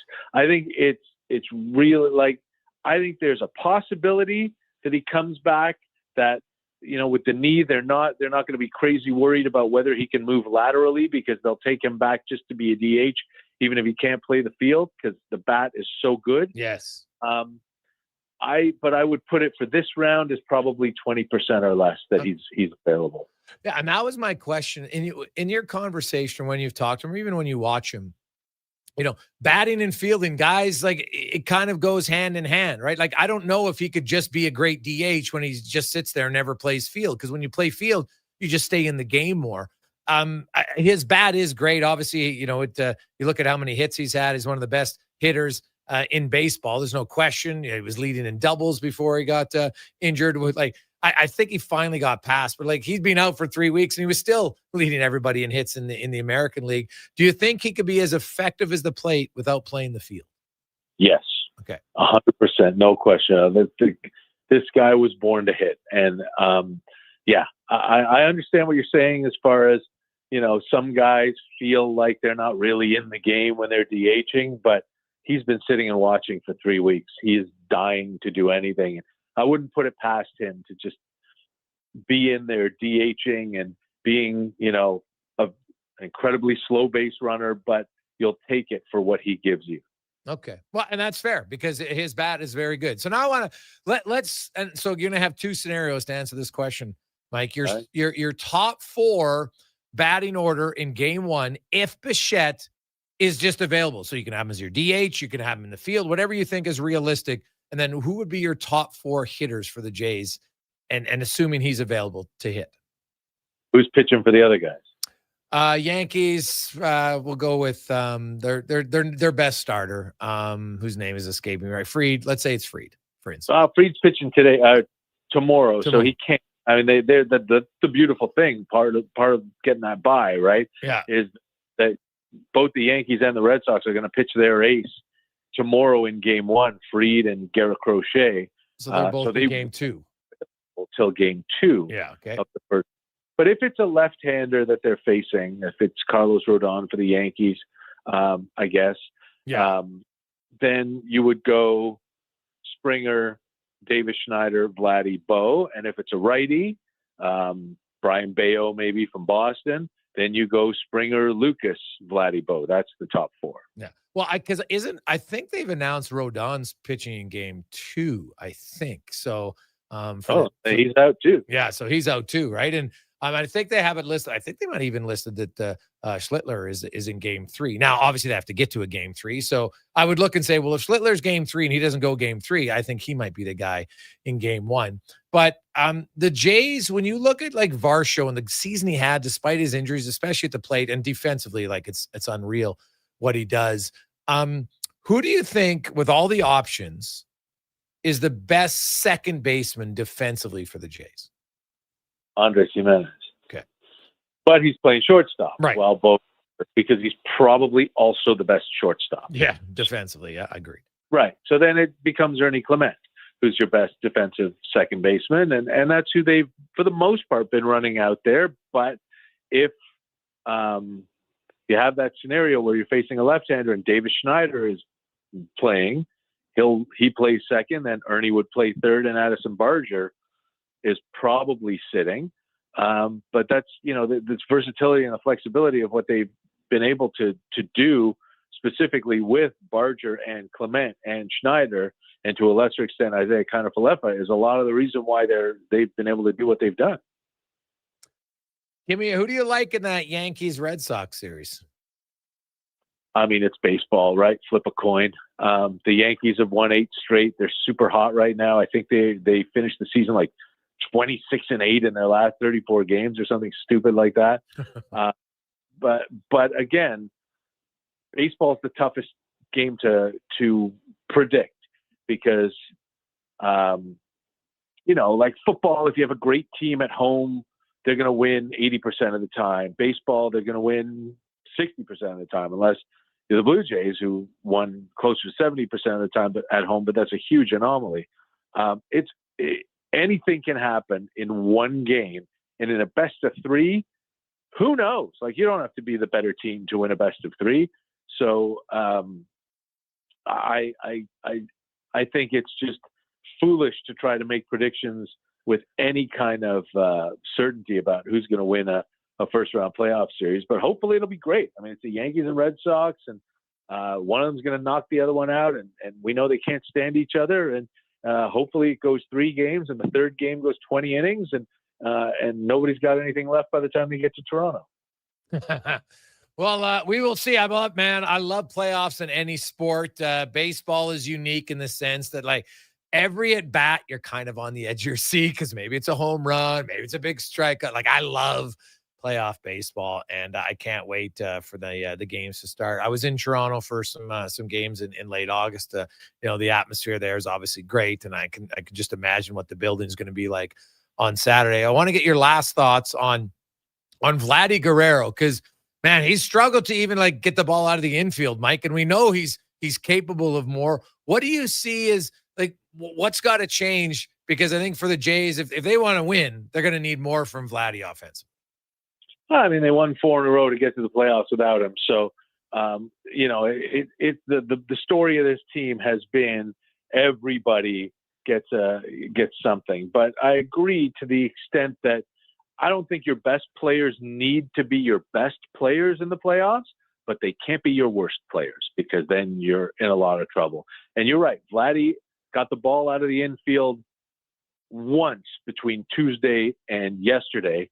But then yesterday he comes up in the first inning, they're losing, and there's runners at first and second and nobody out. And I put it out on Blue Sky. I said, this would be a great time for Vladdy to shut a whole bunch of people up.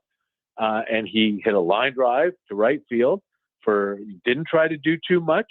Didn't try to pull a ball on the outside corner and hit it 700 feet and wind up grounding into a double play.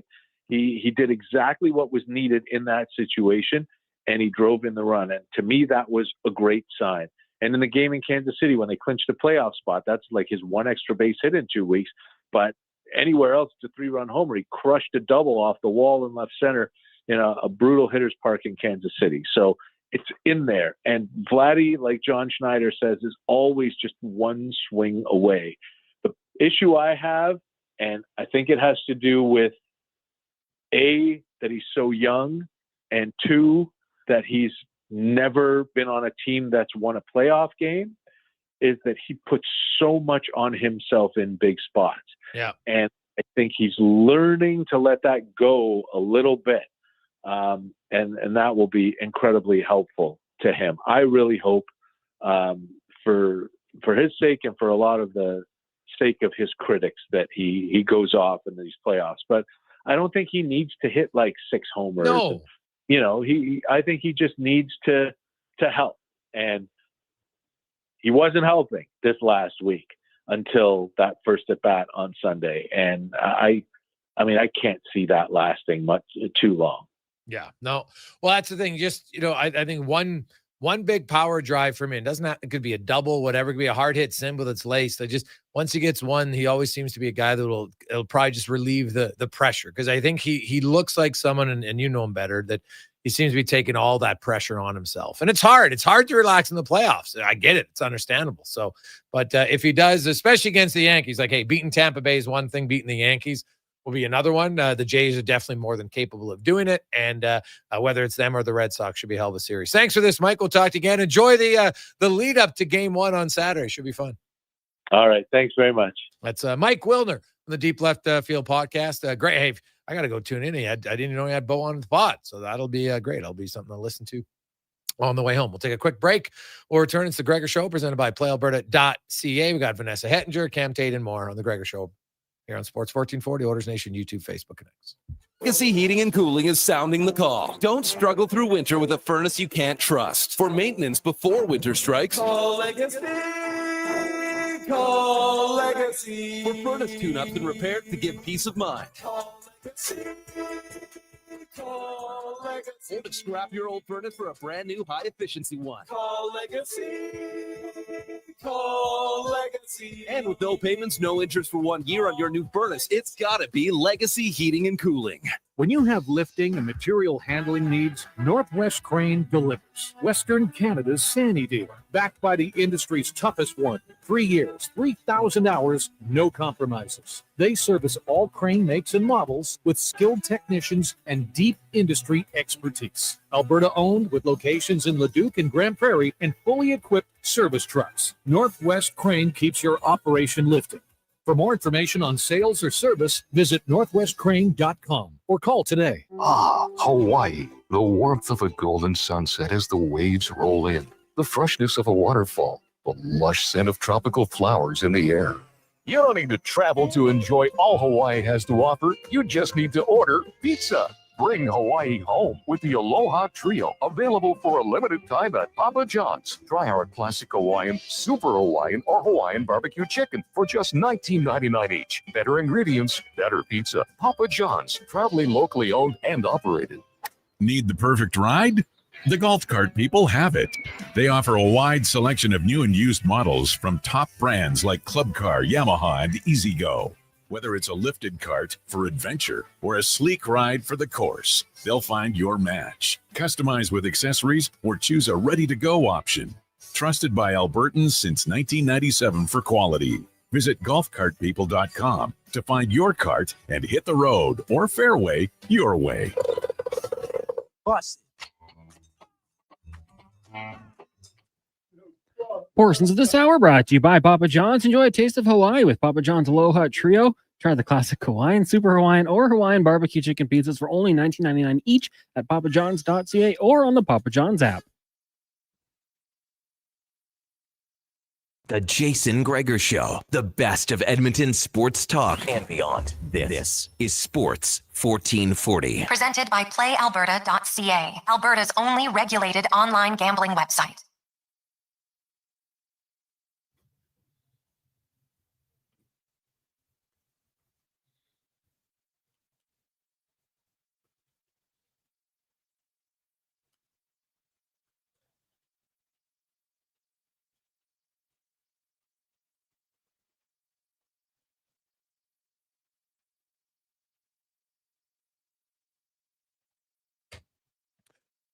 .350, welcome back. Jason Gregor, Connor Halley, Sports 1440, sports1440.ca, YouTube, Facebook, X, and Instagram. It's a busy Monday. Lots going on. Doubleheader in Monday Night Football tonight. Then tomorrow, man, it'll be everything. You got 4 playoff games in baseball. And if you are a baseball junkie, first pitch will be just after 11 in the morning Edmonton time for the first game, Detroit and Cleveland. And then the first pitch of the final game will be at 7 p.m. So think of it's probably going to be 11 straight hours. Well, maybe with a little bit of a break in between, but not much because the Cleveland-Detroit game starts at 11:08 our time. The San Diego Cubs game starts at 1:08 our time. Boston-New York will get going at 4:08 our time and then 7:08. So pretty, if there's any downtime, it won't be much. So baseball fans, you could be loving it all day long. Tomorrow we'll be updating you throughout the day tomorrow, Wednesday, and then Thursday if necessary. Hopefully a few of those series go the distance in 3 games. Now, let's talk a little hockey. Of course, many people have had a chance to go through training camp with their kids. Now they're skating, and skating is something that's, I would argue, probably the most important part of hockey. Now you got to have a brain. You got to be able to think, but you could be the smartest person on the ice. If you can't get from A to B, it makes it rather challenging. And from 01 Hockeyology, Vanessa Hettinger, long time coach, as a skating coach, has coached pro players, junior players, all over, men and women. And Vanessa joins us once again on the show. Vanessa, how you doing? I'm good. Thanks, Jason. Good to see you. Hey, great to see you. You have so many players, and I always like to talk, kind of about, the minor hockey, because that's where the vast majority of kids are nowadays. And you look at kind of skating, and do you have any tips on things that are to do during a season that can help kids always improve or sharpen their skating skills? Is there like some basic, and I know it's hard to be generic because somebody might have a different stride than someone else. I understand all that, but are there any basics that get overlooked that we should be doing as coaches with our kids throughout the season? Definitely. Actually, it's good timing. We just had a coaching course a couple weeks ago and had some really, really great participants in there, and minor hockey coaches who are looking to, basically the theme was, how do we integrate skating development into a practice plan? And I'd say, like, simple is better and consistency is great. So when something's consistent, then the kids start to understand it. They can feel themselves getting better at it. And it's really important to just do some fundamental things that you can build on over the course of the year. And what's important about skating development is it's part of the practice that's different from the rest of the practice. So the rest of the practice is really focused often on drills. And skating development doesn't have to be around a drill. It can be around what we would call like a circuit or a never-ending drill or sequence training. And the point of that is to get really, really quality repetition and a lot of time for the coach to give error detection and correction. And that's what's really going to improve your player skating. So instead of trying to do a different skill every single week, I would say there's 3 or 4 things that you should do the same every single time the kids are on the ice, and it becomes their warm-up. I used to work with this guy named Dan Ockenberg. I'm sure you know him. Oh, I know Dan, yeah. Dan is fantastic. And so we used to work at Don in school, like way long time ago, and he was always the coach for the grades 4 to 6. And it was really impressive. And I learned a lot from him because those kids would get on the ice, and of course they're walking over from school, and it's winter time in Edmonton. So everybody's kind of getting there at different times. And every kid would get on the ice and they would do what he called the sequences. And so they would do these skating sequences around their gloves, and then they do some stick handling exercises, and then they do some passing, and they were responsible for finding a partner for doing this, and they just knew what to do. And it was so impressive because all the way from grades 4 to 6, these kids always did their sequences, and these players did really, really well coming out of that. So I would work on the more advanced kind of skills, but I knew that they were getting their fundamentals already every single time they hit the ice with Dan. Yeah, it makes sense. I learned that a few years ago in coaching. I think, you got to bring something new. You feel like, geez, I got to bring something new. And then they're never really understanding something. And the great analogy I was taught was, well, when your kids were little, they always liked reading the same book. Why? Because they knew what happened, and it made them feel smart, and they looked forward to it, and they loved it, and they could read the same book. And sometimes parents are like, oh my God, I got to read the same book. Here comes the blue truck. Like, oh my goodness, you can read it. But that's why they like it. And so in hockey, right, you and then obviously then you can, change and add in something, right? You can do a line shoot, and then suddenly, okay, now stop at the net, right? Mm-hmm. Stop left, stop right, try to deflect the next shot. So there's different elements of it, but getting that same thing. And even, and it's funny because when I watch that, then I go, and this is at the NHL level, the best of the world. Guess what? They pretty much do the same thing every time to start every practice. And that's when I realized, I'm like, and these guys practice way more than any minor team, at least they should anyway. Minors shouldn't be playing more on the ice than NHL players. That's just my own thought. But I think why it makes a big difference. Now, you guys are coming up at 01 Hockeyology. Your first anniversary comes up this weekend, and you guys have small rinks, and it illustrates. That's why I chuckle when people still don't like half ice for U9 and U7, and I'm like, oh my goodness, like you need small area games to get better at. What have you learned in the first year? And you've been coaching for a long time, of course, but this was a little bit of a different concept. What's been the thing that you feel you've learned the most in year 1 at Hockeyology? Well, it has been so much fun and such a steep learning curve in terms of having the opportunity just on a broad scale to work with emergency room doctors and physiotherapists and people from different backgrounds and really start to talk about what's best for the athlete and how do we get these people to their highest potential. And it's such an exciting place to work because everybody's asking the same question and we're coming to new conclusions and innovating in new ways. I think in the hockey way, what's been really, really neat to see is the learning curve of how do you provide skating development, like hockey development in a membership model. And we found that it does work. And the nonlinear idea where kids can choose a class. So they don't have to do the same class every single week for like 20 weeks in a row. They can actually come in and they can choose, I want to be on the skate mill, or I want to be in the gym, or I want to be on the true movement platforms. And just that ability for a young athlete to choose and to have the accessibility to things that they want to be doing means that they're coming more often and they're getting so much better. So one of the most rewarding things of all this learning is hearing after tryouts that there's this young lady, she is incredible. She had never played hockey before. She said to her mom, I want to join this place. So they joined as part of our Founders Club, and she went to play this year and she went through tryouts and she ended up in Tier 2. Like, how amazing.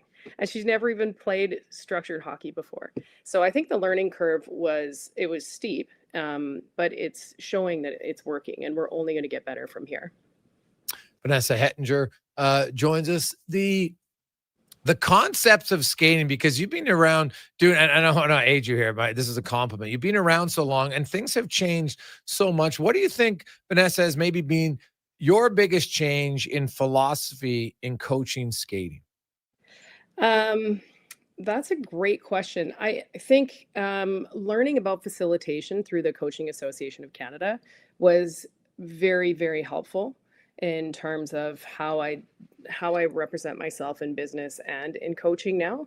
So the idea of facilitating an athlete to an outcome as opposed to telling someone what they have to do is, I think it just works way better. It's way more enjoyable. And especially at the high end and players who have seen a lot of skating development people in their lives, they want to tell you what they want. And just being able to facilitate an outcome has been incredible. And I think it's changed all of our sessions in a very positive way in terms of how do you allow players to have advocacy and agency in their own development and not just be told what to do all the time. Yeah, well, it's funny, right? Because eventually they've got to learn it and do the different things. It's different because what a U9 skater is capable of and a U15 skater is capable of, and there's a progress. And the other thing is everything's very different, right? Because I'm sure you have kids, whether it could be in the own family, and somebody just picks up something better. But like inside, outside edges, Vanessa, now maybe you've taught it right from the get-go, but that was not like, and to age myself here, that was never even mentioned when we grew up to play. And using the inside edge seems like I figure skated, so I knew how to use it in figure skating, but not in hockey skates. They're obviously they're cut very different, and so you can use it. But learning it, obviously, I would assume it's easier at a young age. But is there like one or two best ways you feel to get kids comfortable using their inside edge? Yeah, actually, I think the outside edge is the more challenging edge because it feels like you're going to fall. So the best way to work on an outside edge is actually assisted learning. So actually getting in there with a player and holding them with their stick or against the boards or in some way so that they can actually feel it. Because most players, if they were visual, we would all be amazing skaters. But most of us are actually kinesthetic and we have to actually feel it. So most of us don't understand what it feels like to actually curve off of an edge. And so helping a player to feel it and to gain the confidence in it, assisted learning or always using, like you can use video and use video playback to show a player what the edge is supposed to do and what they're doing. But the biggest line I would just say to players all the time is you don't have to turn your feet to turn. That's what your edges are for. Your edges turn you. So getting them to understand that and getting them to understand that it's actually your body position, your posture have that much more to do with speed and turns as opposed to just trying to stand on an edge. So you don't have to turn your feet to turn. No. So is that more in your hips then? Not really. It's more in just allowing yourself to tilt on your edges and feel your edge on a curve. So the edges are there to actually turn you. So what happens is when players turn their feet, it turns into what most people call like a punch turn or a jab step. Like those are that's when you turn your feet. That's why it ends up being a stop. Whereas when you trust your edges and you lean over your edges, it's actually more about getting your center of gravity in the direction that you want to go next. And then that will bring your edges onto the correct part, whether that's the inside, outside edge or the front or the back of the blade. And then the edge actually turns you. I have people, and I don't know the answer to this at all, and I'm not sure. So if I'm putting you on the spot, my apologies. But Bob wonders, he always gets asked about 5/8, 1/2 for his kids skate. He has no idea. And they don't do it. Is it weight? What matters? And to find out what's the better bevel for a skate? Yeah, it's in the end, it's personal preference, but a good rule of thumb is to say that the lighter you are, the more edge you want to have, so that the player can learn how to use the edge. So you want a sharper skate if you're a lighter player, and then a more dull skate, for lack of a better word, if you're a heavier player. But you want to make sure that it's not razor sharp, because when a player has a hard time stopping, often that's because their skates are too sharp. So a good rule of thumb to start is always 5/8. Like it's a good easy way to start. And if someone has a good grind or has a well sharpened skate, then they'll do very well. Like it's not it does impact performance, but it impacts performance more as players get better. At the youngest age groups, you just want to make sure it's a really quality sharpening and an even sharpening. And if it's that, then a player will be able to skate on that. Vanessa Hettinger joins us from 01 Hockeyology. Celebrating 1 year. You guys got anything special coming up for the 1 year anniversary? We do. Yeah, it's pretty amazing. We're already to 1 year. So it's on Sunday, October the 5th. And we're offering free classes, actually. So a lot of people, I think, have the impression that we're like a private club and you can't come in. And we want to make sure everyone is welcome. So come on between 10 and 2. It's actually complimentary classes. And then from 2 to 5, we're going to have a member party. So that's to thank everybody who has been a member for the last year. And we'll have cake and we'll have all those things. But during the free classes, we'll have a lot of different opportunities to join up as a member or with a punch pass and extra little giveaways and prizes. Oh, we'll also have a Selly competition. That's going to be fun. And the winner of the Selly competition actually gets a free month's membership. So that's pretty cool. All right. And because for people who don't know, the membership is you get to pick lots of different classes and you go into specific age groups, and you can be on ice, you can be off ice, you can work on skating, you can work on shooting, obviously an off ice training. The skate mill, I will say my son hated the skate mill because he loved it because he really got a good workout, hated it because it was really hard. Yeah. Why is the skate mill so difficult? It's very difficult because so there's 4 different classes that you can sign up if you're attending a skate mill class. So one of them is called Assess and Align, and that's where you get an HDTS report. It's like a 16-page report on your skating. So that one's not particularly hard. That one's more about gaining information about your baseline, where you're starting from. The second one is about stride technique. And when you're really working on stride technique and you're working on knee bend, your muscle is going to be sore. So that's good. So that's why that one's hard, and it takes some mental focus. The third one that's the hardest is actually power and conditioning, because the skate mills can incline or decline, and you can change the speeds. So the hard part for athletes is that they don't have control over when they can stop. So for example, I had a couple really high-end clients this summer that were like exactly the same as what you just said about your son. They said, I don't really want to, but I want to, because the number one thing I need this summer is conditioning. And I was like, okay, well, this is what it's going to be. So that just means often we'll do like a work to rest ratio. Say it's like 30 seconds on, 10 seconds off. So players will always get tired at about 22 seconds, and they can't actually stop skating until 30 seconds. So that lack of control becomes very difficult. The fourth class is actually coordination and puck skills class, and that one players really like too. So that's where you can pass and shoot while you're skating on the skate mill. Yeah, well, it is it is something that's hard to replicate on the ice. That's what makes it. That's what makes it so unique. Yeah. Well, Vanessa, always good to talk to you. Congratulations on a 1 year anniversary, and here's to many more at 01 Hockeyology. It's a great place to want to refine your skills and get better. Thanks very much, Jason. Appreciate it very much. Yeah, have a great day. That is Vanessa Hettinger from 01 Hockeyology right here in West Edmonton Mall, and it is a wonderful facility for on and off ice.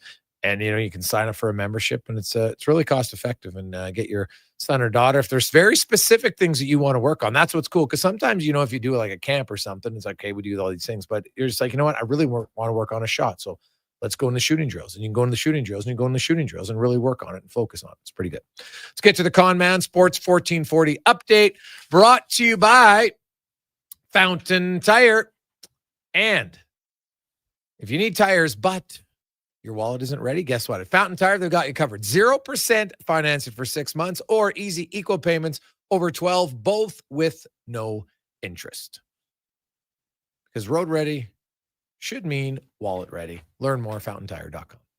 This is the Sports 1440 update. The Edmonton Oilers placing a goaltender Matt Hawkins on waivers for purpose of assignment. The team's next action comes on Wednesday down in Seattle, taking on the Kraken. Winnipeg Jets head coach Scott Arniel's defenseman Dylan Sandberg will miss 6 to 8 weeks with a broken wrist. Sandberg, 26, appeared to suffer the injury in Saturday's game against the Flames. On the ice tonight, those Flames are in Seattle. You got the Ducks and the Sharks. Red Wings host the Penguins, Flyers in Boston, and the Islanders taking on the Rangers. Early on, out in the Florida, Panthers and Hurricanes scoreless.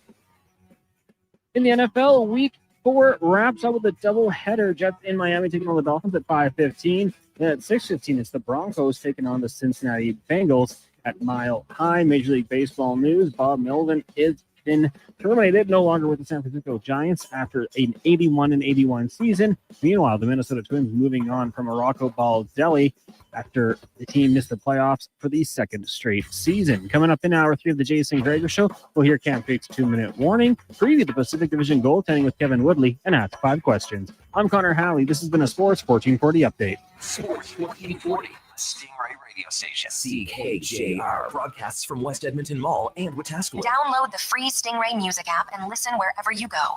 Excavators, loaders, lifts, compaction equipment, and more. Find the XCMG construction equipment you need. Available for rental or sale at Japa Machinery Group. Japa, helping build Alberta from the ground up for 50 years. Visit japamachinery.com. 24 hours a day, 7 days a week. Edmonton sports fans, stay informed with Sports 1440. Stream us. Listen to us on the AM dial. However you consume this radio station, thanks for listening. Legacy Heating and Cooling is the #1 heating and cooling company for people who want heating and cooling, because you'll save a bundle by bundling. Then you can use hot, cold, hot, cold. Come on, thermostat, do what you're told. Turn up the heat, turn up the cold, to the vents start pushing out tornadoes. Bundle my furnace with some AC. Gonna get a new from Legacy!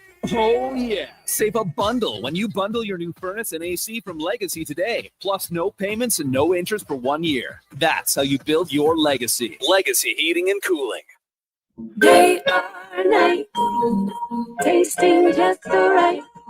You could Oodle Noodle at oodlenoodle.ca, delivering you the news almost right away. Remember, you can order Oodle Noodle at oodlenoodle.ca. So stay on your couch all day and order oodlenoodle.ca. Oodle Noodle. Listen up, because you're not going to want to miss this. Right now is your chance to get in on Play Alberta's biggest offer ever. For a limited time only, new players can get up to a $1,000 casino bonus when they sign up. There's never been a better time to join the fun. Visit playalberta.ca today to get started with casino, sports, and lottery all in one app. Must be 18 plus to play. Remember, if you gamble, use your game sense. They sure saw you coming. You went in for about $200 in auto service, and by the time Johnny Slick out front was done telling you everything he thought you should have replaced, you got hosed for $3,000. Big Toy Shop won't lie to you, inflate your bill, or waste your time. You'll know exactly what your service actually costs and when it's going to be done. Take your ride to Big Toy Shop, 8315 Argyle Road, 780-298-2797.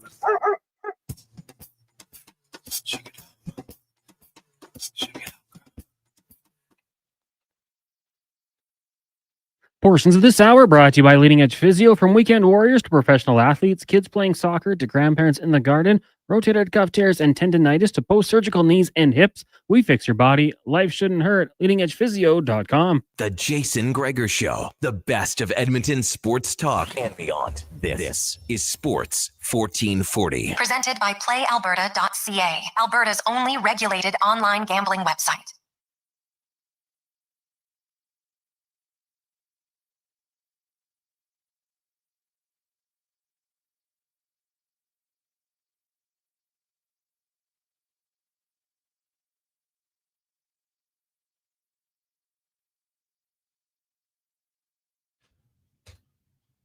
.413.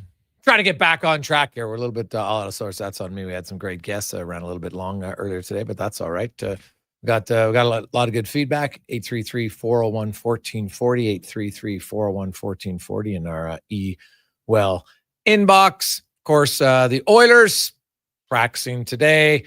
Tomorrow, they'll fly a group who's ever playing in the game to Seattle on Wednesday. They'll come home. Then the other guys will skate Thursday. And then the final group, probably as close to the final roster as you'll get, will play in Vancouver on Friday. Then the Oilers, they got to submit their roster. I got to look. I think it's Sunday night or Monday. There are some options, and we can get into that throughout the week, looking at the Oilers, the salary cap implications. You always got to remember that. If it's a big if, Zach Hyman is on LTIR, is he going to be on IR? Right? Because they got to find out. Because if he goes on LTIR, then he's automatically out until November 1st, right? 24, I think it's 10 games, which they, is it 10? They got 12 games or 24. It's 10 games or 24 days, whatever the two, right? So I guess theoretically he could come back before October, or is it 10 and 24? I got to double check that now. No, second guessing myself. But either way, they got to find out. They don't want to put him on LTIR if they think there's a chance he can come off before that he meets those dates. Then if he does go on LTIR, there's some contract negotiations. So player like let's say Howard, for instance, they're like, well, we don't want to send him down for a day and then recall him because he has bonuses. And then if he's not on the opening day roster, then when you recall him, his bonuses count more. So there's always little nuances of it. So you might see, depending on how the salary cap works and what they're doing, you might see a guy who's sent down and people are like, oh my God, why'd they send him down? But you got to remember, it might be because they're going to place Hyman on LTIR the next day. You don't want to start the season the first day. Remember in the past, they had to do that when Clefbaum was hurt in the offseason and different things like that. So ideally, you'd like to be cap compliant for a day, and then you move a player to LTIR. It just it helps you. And then at the same time, you try to get as close to the cap before you put a player on LTIR. So you max the full LTIR. Now, it's a little bit different because Hyman's only going to be out a short term, so it's probably not as important as when it was last year, for instance, and a guy like Evander Kane, who you expected to be off all year long. So you wanted to maximize and get as much of the LTIR cap space as you could get. So those are all like the small little differences that go on this time of year leading up to it. And you'll see that with a lot of teams. Interesting, McTavish signed his big deal with Anaheim over the weekend, but Luke Hughes still doesn't have a contract. Evangelista in Nashville still doesn't have a contract. So there are some, I think, interesting cases to look for. And then obviously there's going to be the waiver wire. It's going to get flooded with lots of players here coming up in the next week. And I'm sure every day it'll be like, hey, you got to claim this guy. Well, remember, if a team claims one, then they're going to have to put one of their own players on waivers themselves. And so sometimes teams will try to do that like on a Tuesday or Wednesday because other teams like, well, geez, we got 24 guys. Now we're at a 25th. We're not even sure who we're going to send down. So sometimes you try to slide guys through. Sometimes some teams look to say, well, no, let's wait till the last minute because now all these teams have already submitted theirs and they know who they want to keep. So then they're less likely to, or they don't have room to keep our guy. So we'll see. Like Noah Philp, Regula, those are two options I could see as potentials. I don't know how high, to be honest. Right? Like Regula hasn't skated in 18 months. And remember, this is a new season. So Boston, if they put in a claim, they got to keep him on the roster. And usually most teams are kind of going in thinking they're going to keep 7 defensemen. So could you keep 8? Of course. You could do it, and you just keep 1 extra forward.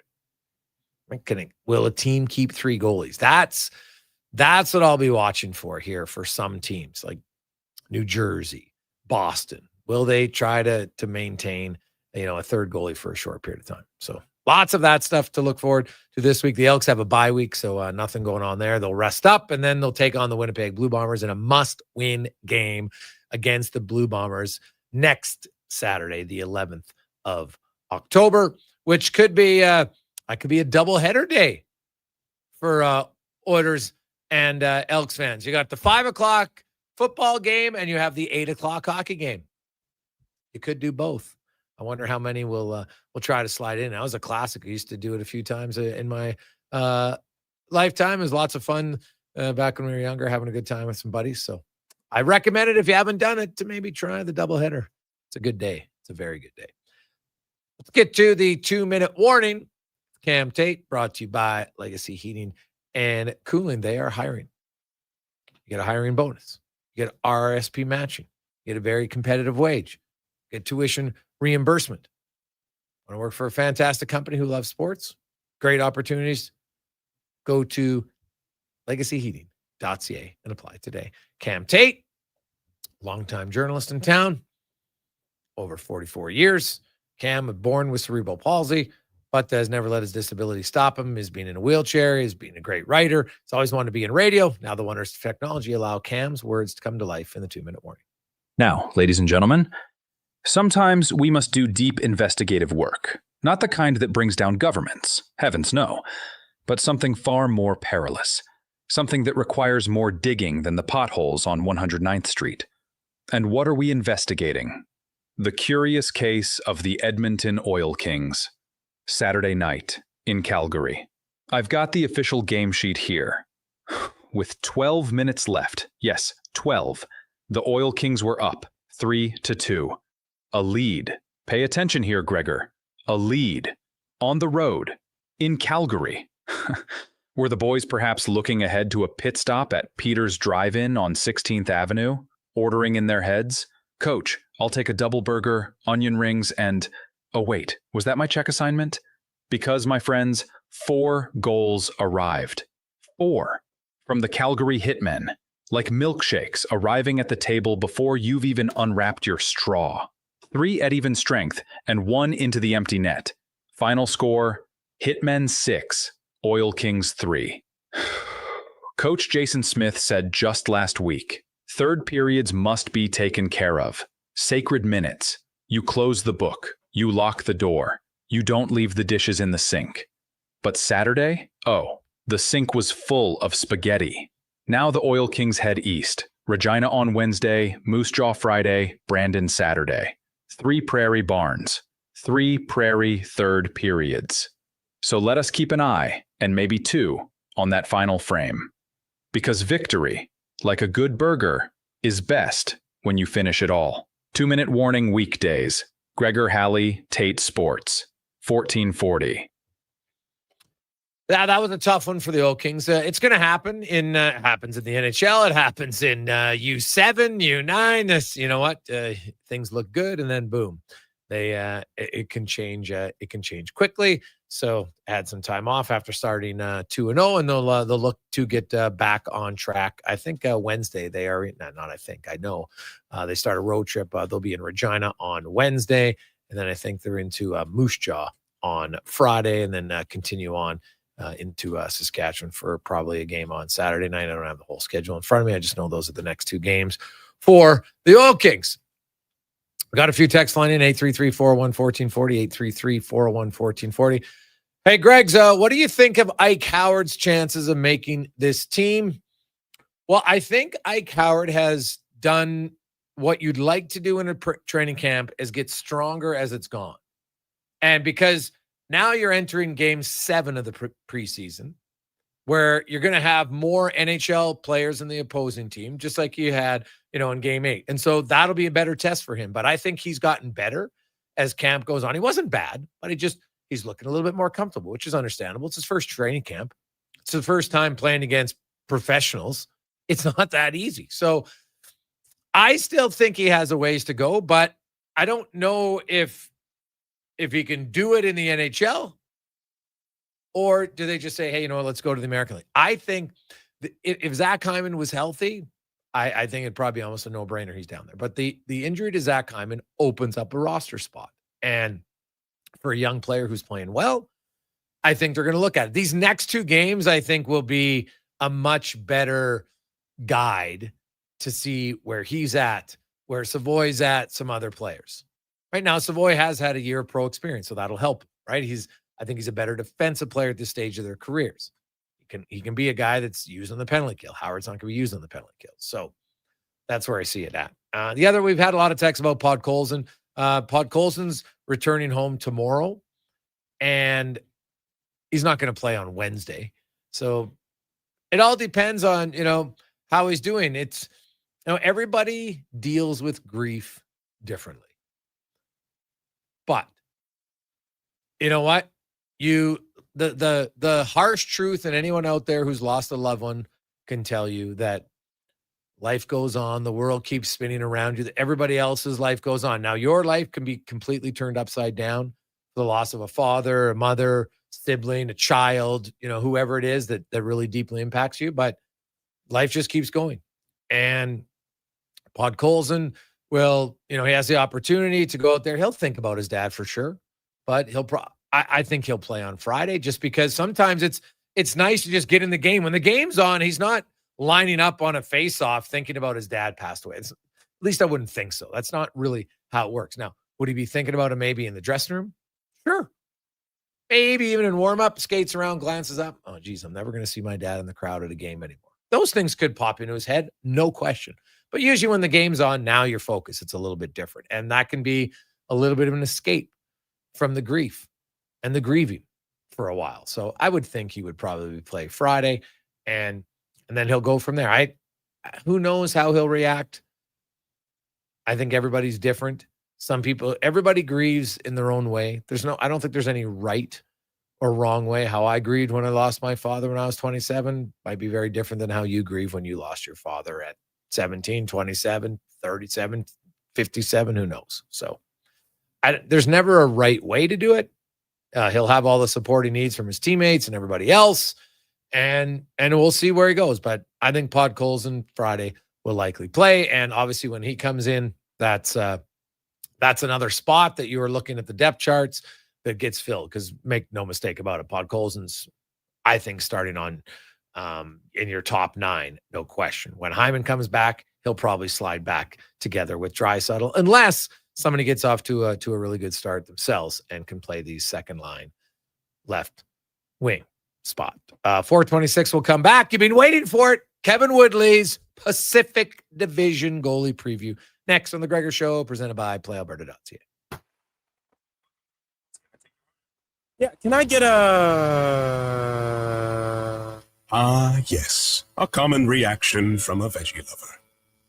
Always scanning, searching, longing. But wait, what is this we see?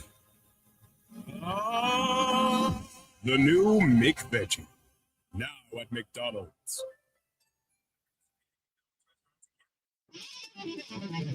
And here comes Action Electrical Service Team sprinting onto the scene. These are your first responders for any electrical emergency. That's right. With their fleet of service vans and specialized gear, they assess, they service, and maintain electrical lighting and automation systems. They're all about rapid response. Quick diagnostics and repairs to restore power and safety fast. Hire the Action Electrical team to bring home a win for your project. Visit actionelectrical.net. The job isn't done until the last load is hauled, and having a semi-trailer out of commission is not an option. Whether replacing or adding to your convoy, Edmonton Trailer has a huge inventory of new and used semi-trailers, trusted by the gravel, logging, oil field, fluids, and freight industries. Find a trailer right for you online or at one of their 3 locations. For sales, service, parts, rental, and finance, when you're in it for the long haul, Edmonton Trailer. If you've got a smart speaker, get it to play Sports 1440. And it doesn't matter when you listen as we roll out the Sports Talk 24 hours a day, 7 days a week. Edmonton's home for sports radio is Sports 1440. Ah, Hawaii. The warmth of a golden sunset as the waves roll in. The freshness of a waterfall. The lush scent of tropical flowers in the air. You don't need to travel to enjoy all Hawaii has to offer. You just need to order pizza. Bring Hawaii home with the Aloha Trio, available for a limited time at Papa John's. Try our classic Hawaiian, Super Hawaiian, or Hawaiian barbecue chicken for just $19.99 each. Better ingredients, better pizza. Papa John's, proudly locally owned and operated.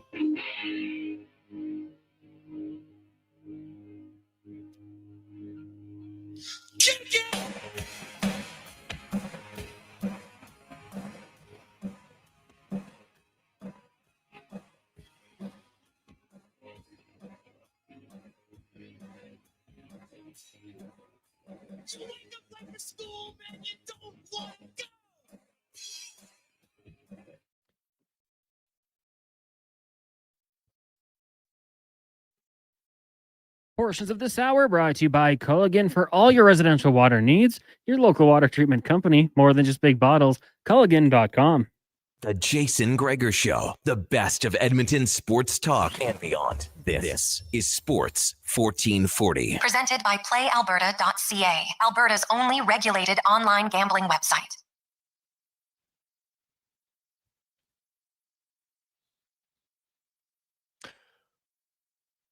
We are inching closer and closer to another NHL regular season. We are 8 days away. Of course, next Tuesday is when the NHL will drop the puck on the 25-26 season. Of course, your Edmonton Oilers will begin their season next Wednesday against none other than the Calgary Flames. But there is 3 games next Tuesday. The Panthers will raise the banner, hosting Chicago. The Rangers host the Penguins. The Kings hosting the Avalanche. And then Wednesday, that'll be the doubleheader in Canada, Toronto, Montreal. The early game, it's 5 o'clock our time. And then at 8 o'clock, the Oilers and the Flames. Also Boston and Washington.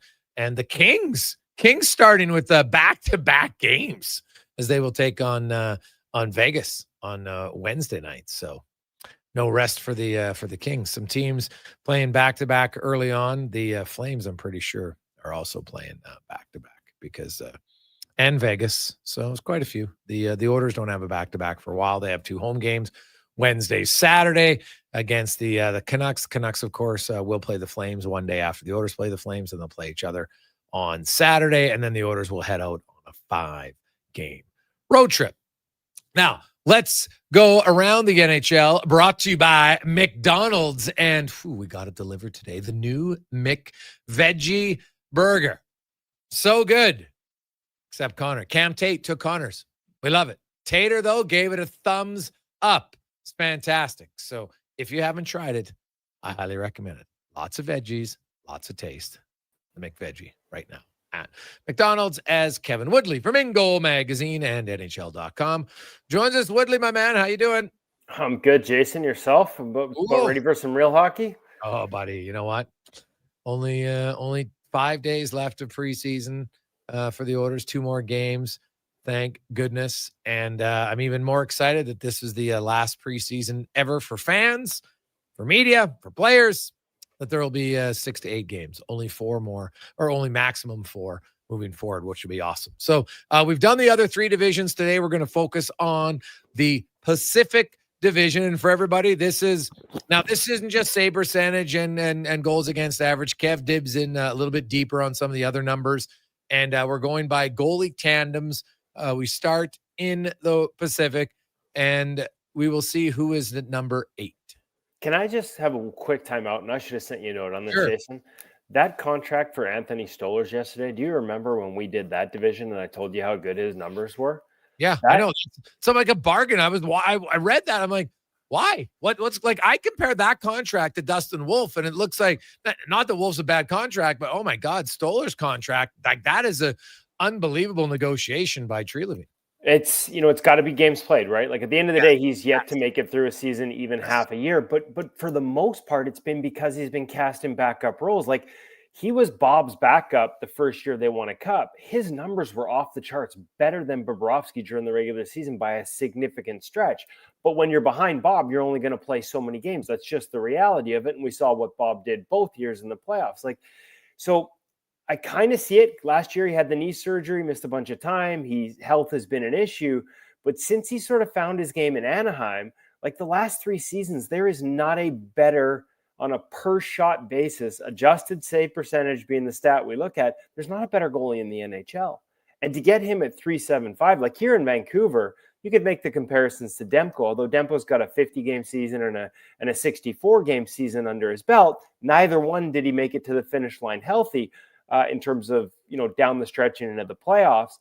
But like that kind of a discrepancy, they've got him for less than Kevin Lankinen. Like Lankinen was signed to 4.5 to be a 1B. Stolarz is the best 1B in the game, and he's 3.75. Like, again, this will, predicate on health, and he gets a payday and doesn't have to worry about what happens if I get hurt this year and miss a bunch of time going into UFA. So I see it both ways. But man, if he plays anywhere near 45 games, and this becomes, based on how he's played the last 3 seasons, not just last year, and this becomes the best bargain in goaltending in the National Hockey League. All right. It's hard to argue with that. I was very surprised at the AAV. Now let's get to who is drum roll number 8 to start off the Pacific. Well, it's got to be San Jose, right? Like, and that's, kind of a combination of environment and experience in Yaroslav Askarov. Obviously, lots of upside. I've read a lot about how this is his opportunity that he was waiting for to be a number 1 goaltender. And I'll tell you this, Alex Nedeljkovic will make him earn it. Like, there are things in their game defensively and obviously personnel is part of it, that are going to need to improve. We know they've got a good coach. We know they've got really talented young forwards. Getting them to buy into the defensive game when your defensive players aren't necessarily at an elite level. Like, this is a challenge. This is a tough environment for goaltenders. And yet, Nedeljkovic in a tough environment in Pittsburgh last year was plus 0.5% adjusted save percentage, like a top 20 guy. He's a guy that handles the puck as well as anyone in the league. We've seen the goal, but moves and starts breakouts and stops pucks behind his net. Askarov handles it really well too. Those are the kind of traits that can help a team that may not be as stout defensively as you would like. If they can force teams to dump in, they can use their goaltender as an extra guy back there. So I don't expect, I think Alex Nedeljkovic on any other team would have a chance to be a breakout this year because he's posted really good numbers the last couple of years in Pittsburgh. I just don't think we're going to get a chance to see it in San Jose. But the idea that this is a default Yaroslav Askarov's team, I think Ned will push for starts there. I think he's a lot better than a lot of people realize. And yet, having said all that, still hard to have them anywhere but 7th. 8th, I mean. Sorry, 8th. Yes, there are 8 teams in the division. Counting's hard for us goalies. Couple pucks to the head last week. It's getting a little fuzzy. So let's move on then to number 7. Yeah, this is a tough one.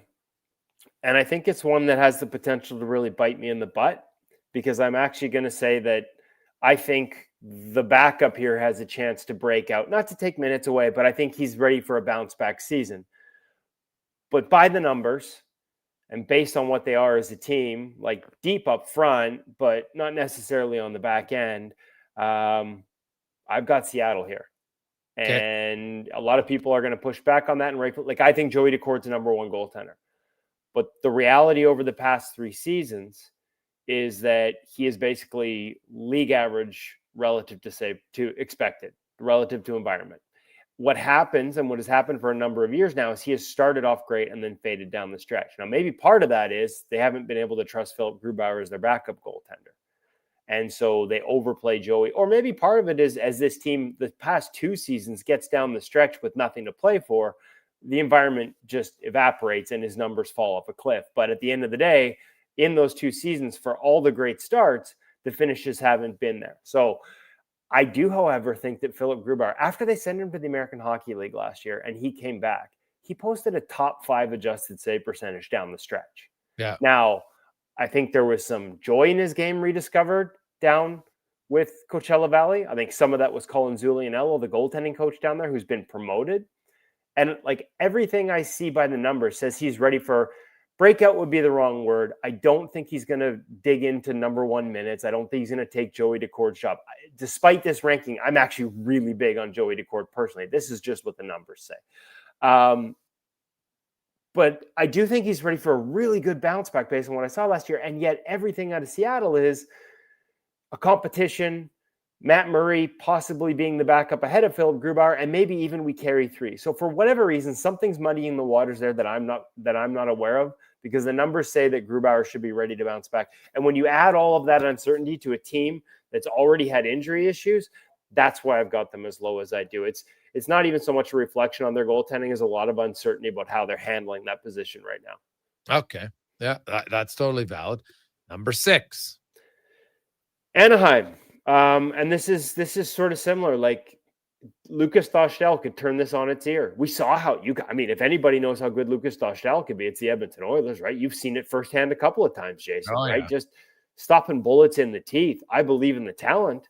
And yet by the end of the year, it fell off again. So I do wonder, at some point I'm going to have to run a study here. How much of the end of season numbers when it falls off I get for a team that's clearly out of the playoffs?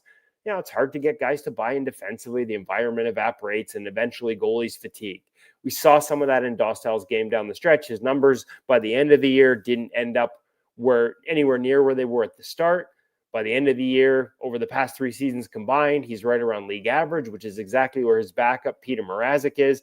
Ville Husso's had a tough couple of years, but by a lot of accounts, despite sort of being earmarked for the American Hockey League, he's had a really good preseason, had a good finish to the year last year. So this is another one that could quite easily move up the ranks, and it's kind of a little hard to have them here. But at the end of the day, it's sort of where the numbers say they should be as opposed to what I think.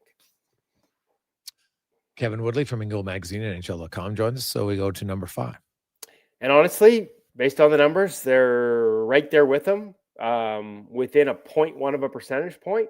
But over the last 3 years combined, as we move towards sort of, multiple seasons rather than just what happened last season, because actually if it was just what happened last season, they'd be lower. This is the Edmonton Oilers.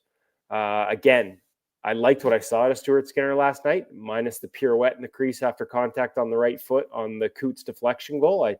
Never good when you can freeze frame a puck at the face-off dot and the goalie's facing his net. Understand what he was trying to do, but certainly a unique way of doing it. I liked the balance in his game. I'm sure you've noticed it off the rush. It's a little harder to tell on TV, but off the rush, he is way less like he is waiting for the play to get over the blue line before he takes ice. Like I think the amount of times, even the breakaway last night on Philip Hedl, to not end up on his stomach in that situation, like how many breakaways ended with him pitched forward, make a nice controlled save. There's a lot I liked about his game. And so this is another one that I'm hoping is going to be on the rise for the Edmonton Oilers. But we talked last year, a lot of Calvin Pickard's raw numbers were environment based. And when I look at the adjusted numbers over the past 3, these guys are well below expected. And so this is probably tipping towards Calvin's numbers last season, moving this up a little bit, and expectations that Skinner will get better. Because if it was straight numbers, honestly, it'd probably be them and Anaheim flip-flop 6 and 5. But in both cases, chances for upside. All right, now we move into the top half. Who do you have at number 4? Never good when you drop your notes as you're talking. Sorry, I'm back. It's all good. Head disappeared for those watching. Number 4, the Calgary Flames. And this is one that relies on Dustin Wolf doing what he did last year. And this is one that is heavily on Dustin Wolf. On a per shot basis, he's arguably a Vezina candidate last year. Forget the Calder Trophy. That's how good he was. His adjusted save percentage was barely below Connor Halley. That's how good he was. Believe in the talent. Believe he'll be that good again this season. But sometimes it's tougher in the second year than it was in year first. Beyond that, you could make an argument if you're Edmonton and Anaheim that this team should be ranked below both of them because of the lack of experience behind Dustin Wolf and even Dustin Wolf's lack of relative experience. At the end of the day, I like his upside and the fact that I expect him to play more games this year now that he's got a year under his belt. I think Devin Cooley has upside. I watched Ivan Prosvetov start here out in Abbotsford against the Canucks. And there's a lot of tools there. They just need to sort of refine some of the positioning and routes he takes through the crease, but he's athletic and explosive. And he was a guy that I talked about a couple of years ago, being surprised Colorado let him go because the adjusted numbers were more flattering than the raw. So again, looking at the upside and looking at how good Dustin Wolf was, a guy who on his own, if we were just judging number ones, would be at the top of this list. That's why I have Calgary ahead of Edmonton and Anaheim. All right. So now we get to the top three in the Pacific. Yeah, and it might surprise some people. I actually have Darcy Kemper and Anton Forsberg in the 3-hole. Okay. And I think you could make an argument there that they should be in the 2-hole. Darcy's season last year was fully deserving of a Vezina trophy candidacy. Like it was, we've talked about this before, right? Like the Kings were not what they were before defensively. And yet when you look at the balance of work over the past three, like it's fair to say, was this him being more comfortable? Was this something we'll see move forward? If it is, this has the potential to be, the best tandem in the whole Pacific Division. Anton Forsberg in the second half of last season, after he sort of got comfortable on 2 surgically repaired knees and sort of having them underneath him, was really good down the stretch for the Ottawa Senators. So and then when you look at what they have coming up from the minors, like, one of the best prospect pipelines in the NHL outside of maybe Detroit when it comes to goaltending. So there's a lot to like here. But when you take both of their numbers over the last 3 years and add them together, they come out significantly below where Vegas is. And even though there are some other factors that maybe say they should be ahead of Vegas, I've got them slightly below based primarily on those numbers. Okay.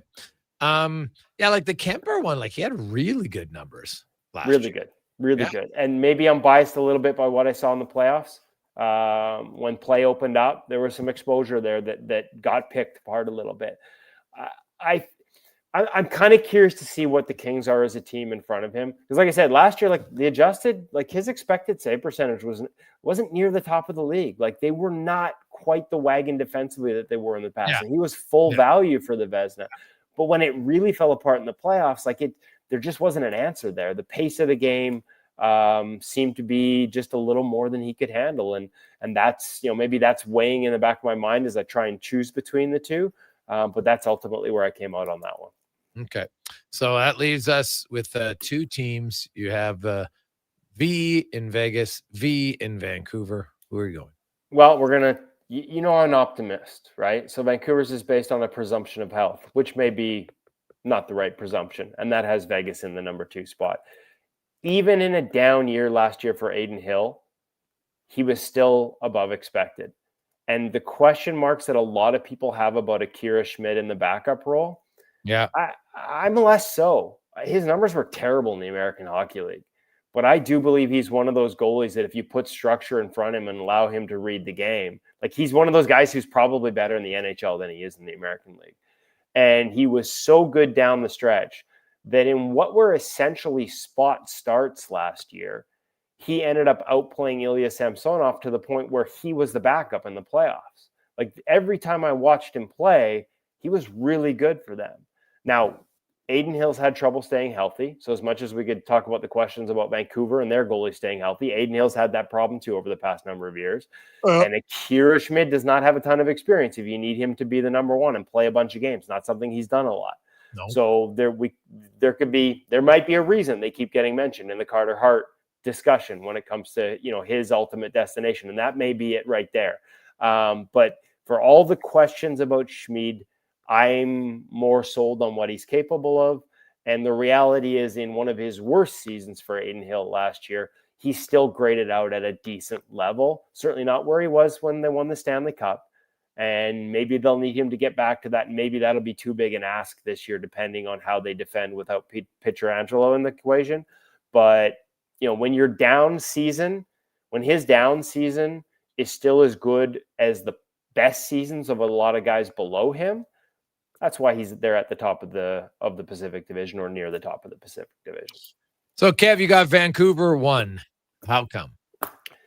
It's Thatcher Demko, and it's not just presumption of health. It's patterns over the last 4 years. Give him a healthy offseason, which he had this offseason, And that's where he comes into a year and goes 64 games 4 years ago, 51 2 seasons ago. Now, in both cases, as I said earlier, he did not get to the finish line. He didn't make it to the playoffs. One year they pulled the chute on him with about a week left in the season. He'd been playing through something for over a week. And once they were eliminated, they shut him down and he needed surgery. Then after he has the surgery and after he doesn't have a healthy offseason, that's where you see the year where it's 31. Last season, offseason surgery, can't figure out the other surgery on one knee, can't figure out the other knee, and ends up basically playing 23 games. When he has a healthy offseason, he gives you closer to a starter's workload. He's had a healthy offseason. I've watched him in the preseason so far. There's a lot to like. I know he gives up 4 last night, but when I watch him move around the crease, and there are some elements of that movement that's changed a little bit. Looks like maybe injury protection, like he is not slamming into his posts. He's not going inside out with the amount of, he used to hit his post so hard that they would lift 1.5 inches off the ice, even in practice, every time he did it. As a matter of fact, when the NHL, remember when the posts were coming off and everybody was in silly fashion blaming the goaltending? Someone from the league reached out and said, hey, can you show me practice video so that I can show to the league how hard these guys are instructed to hit it? Like that we need better post security. Like this isn't the goalies on purpose. This is just how they're taught to play. And I sent video of Thatcher Demko because even in practice, he hit the post so hard it would pop right up into the air. So I'm not seeing that now. I'm seeing a steeper entry, a more subtle entry, less sort of inside out violence to it. And I got to think that that's, got something to do with injury preservation. And so, another year of learning, another year with Adam Francilli in the offseason, another year of sort of trying to figure out his body and most importantly, a healthy offseason. I can't tell you whether he finally gets to the finish line in year 5 as a starter, but I can tell you the pattern is he'll play a lot more games than he has in the past. And I think that also gives you a chance to see what we saw out of Lankinen for the first month and a half last year, which was frankly adjusted numbers that were at a Hart Trophy level. As soon as you played him too much, they fell off a cliff down the stretch, much like some of the other names on this list. But when he was healthy at the start of the year, he was exceptional. I think you get more of that guy because you have Thatcher there too. Kev, great stuff, buddy. We will be talking. We should have the waiver wire. We'll see. Quickly, do you see any goalies that you think are going to hit the waiver wire that will be claim worthy between now and next Monday? Yeah, it's interesting. I can tell you this. I know there are a bunch of teams that are worried about losing guys. And some of that is from conversations with goalie coaches. Some of that is from sort of reading some of the media observations. And it's even the ones where I sort of get it, I don't think they're going to lose their guy. And so I don't know. I mean, Edmonton's probably the one everyone asks the question about. And I'm just not sure there's clear-cut upgrades, especially when you factor in how hard that team plays for Calvin Pickard. And so if Connor Ingram wasn't an upgrade, and again, all factors being equal, if you think he's healthy and in the right mindset and wants to come to your city and it would be comfortable there, when he's on, he's as good as anyone who's going to end up on this list, and he passed through. Ivan Fedotov, who's a high price ticket, and I never thought he'd get claimed. This is the one that gets me. He gets through because Columbus put him down on the first day. If you're really worried about getting your guy through, you should have sent him down by now. Because as soon as you wait to the end, that's when there's a chance. We've got another week of preseason games, chance for more injuries, chance for more teams to second guess. So, like, if you really are worried about it, you should have sent your guy down by now, because I don't think anybody's claiming this early. Inevitably, we'll probably get an injury between now and the start of the season. And a bunch of teams, like the Leafs did a number of years ago, sent both guys down on the final day and then were upset when they lost them both because they waited too long. So we'll probably see a claim. I just can't tell you who it'll be. And I'm really as curious as anyone to see whether it's to Edmonton. Awesome stuff, Kev. Appreciate it, man. Have a great day. Thanks, you too, Jason. That is Kevin Woodley from InGoal Magazine, NHL.com. It's the Gregor Show, presented by PlayAlberta.ca. We'll take a quick break. We'll come back. We got 5 questions, and we got spec and more. A busy Monday edition. It's Gregor Show, presented by PlayAlberta.ca.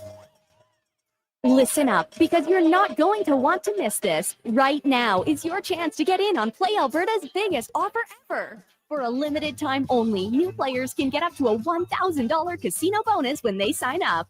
There's never been a better time to join the fun. Visit playalberta.ca today to get started with casino, sports, and lottery all in one app.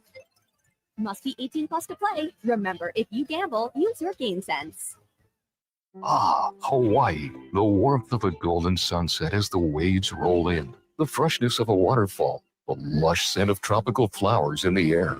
You don't need to travel to enjoy all Hawaii has to offer. You just need to order pizza. Bring Hawaii home with the Aloha Trio, available for a limited time at Papa John's. Try our classic Hawaiian, Super Hawaiian, or Hawaiian barbecue chicken for just $19.99 each. Better ingredients, better pizza. Papa John's, proudly locally owned and operated. Find incredible savings on everything you need for your home at The Brick. Save up to $800 on sofas and up to $1,000 off select major appliances when you buy 2 or more. Whether you're furnishing a new space or refreshing your current one, The Brick has designs to fit any style and budget, all backed by their exceptional service. Visit one of their 4 locations in Edmonton, downtown, South Common, West Edmonton Mall, or 137th on the north side. See in-store for details and exclusions. The Brick, saving you more. An electrical solar team is now making a play for sustainability and savings. They're specialists in powering up for a greener future. That's the strategy, designing and installing high-efficiency solar panels. They're helping homes and businesses combat rising utility costs by harnessing the power of the sun. A smart move for efficiency and the environment. Hire the Action Electrical team to bring home a win for your project. Visit actionelectrical.net. At Fountain Tire, get up to 25% off select tires, up to $125 off a set of 4 select Goodyear tires, and $50 off $150 service until October 18th. Restrictions apply. Book today. Fountain Tire. We're on this road together, Canada.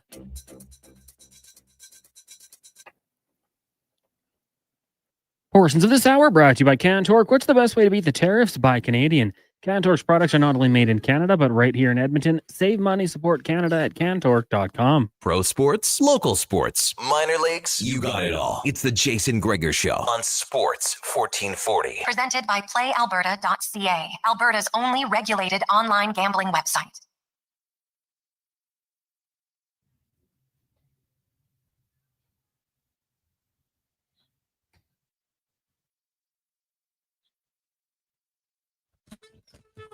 Oh, baby. Tune always gets me rolling. I love it. A little dance party Monday. Fantastic. Welcome back to the Gregor Show. Sports 1440, sports1440.ca, Orders Nation, YouTube, Facebook, X, and Instagram. And be sure to stop by Sports 1440 YouTube and hit the subscribe button. Thank you very much. Numbers keep growing. We love it. Appreciate it. As we get to 5 questions, brought to you by The Brick. The Brick has designs to fit any style or budget, all backed by their exceptional service. Check it out in Edmonton, downtown, South Common, West Edmonton Mall, or 137th on the north side. It's The Brick and thebrick.com. It's time for 5 questions on the Jason Gregor Show. All right, Jason, question number 1. Great chat earlier today with Jamie Cartmell discussing his career in sports and communication. So I want to ask you this. If you were doing a job with this pro sports franchise, not player or coach, what role would you want to do? Well, I think the obvious one would be general manager. I think that would be that, or maybe the president. I think having run a company myself, that would probably be more realistic. So yeah, I would say the president. I would think like something behind the scenes for me. Team nutritionist. Obviously, I'd have to go back to school and try to learn a little bit about that, but something like that. Just kind of working with the players, but not directly on the on ice perspective. I think that'd be something I'd be looking at. Question number 2 for you. Big win for the Elks, keeping their playoffs hopes alive. If you had to put a percentage on their playoff chances, what would it be?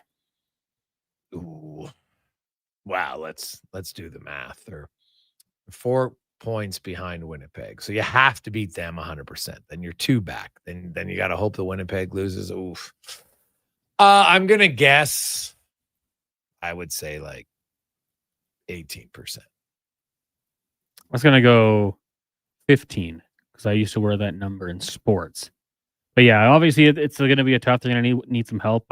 like we've said before, I feel like they're going to look back at a couple games like, man, if we just handled our business, we would have been good. But it's a low percentage.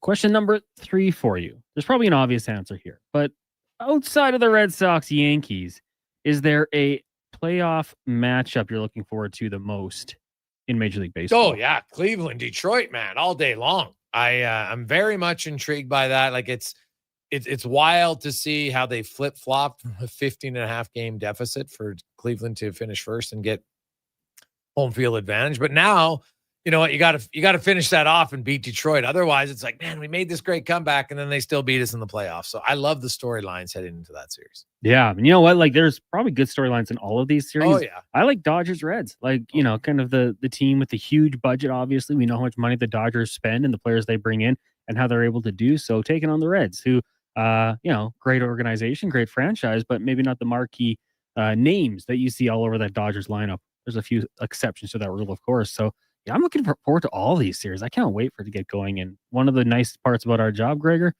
TV's in our studio. We can watch it all day long. Well, when it gets going. I actually thought you might pick the Cubbies and the Padres because that's the only series with 2 90 wins teams, is it not?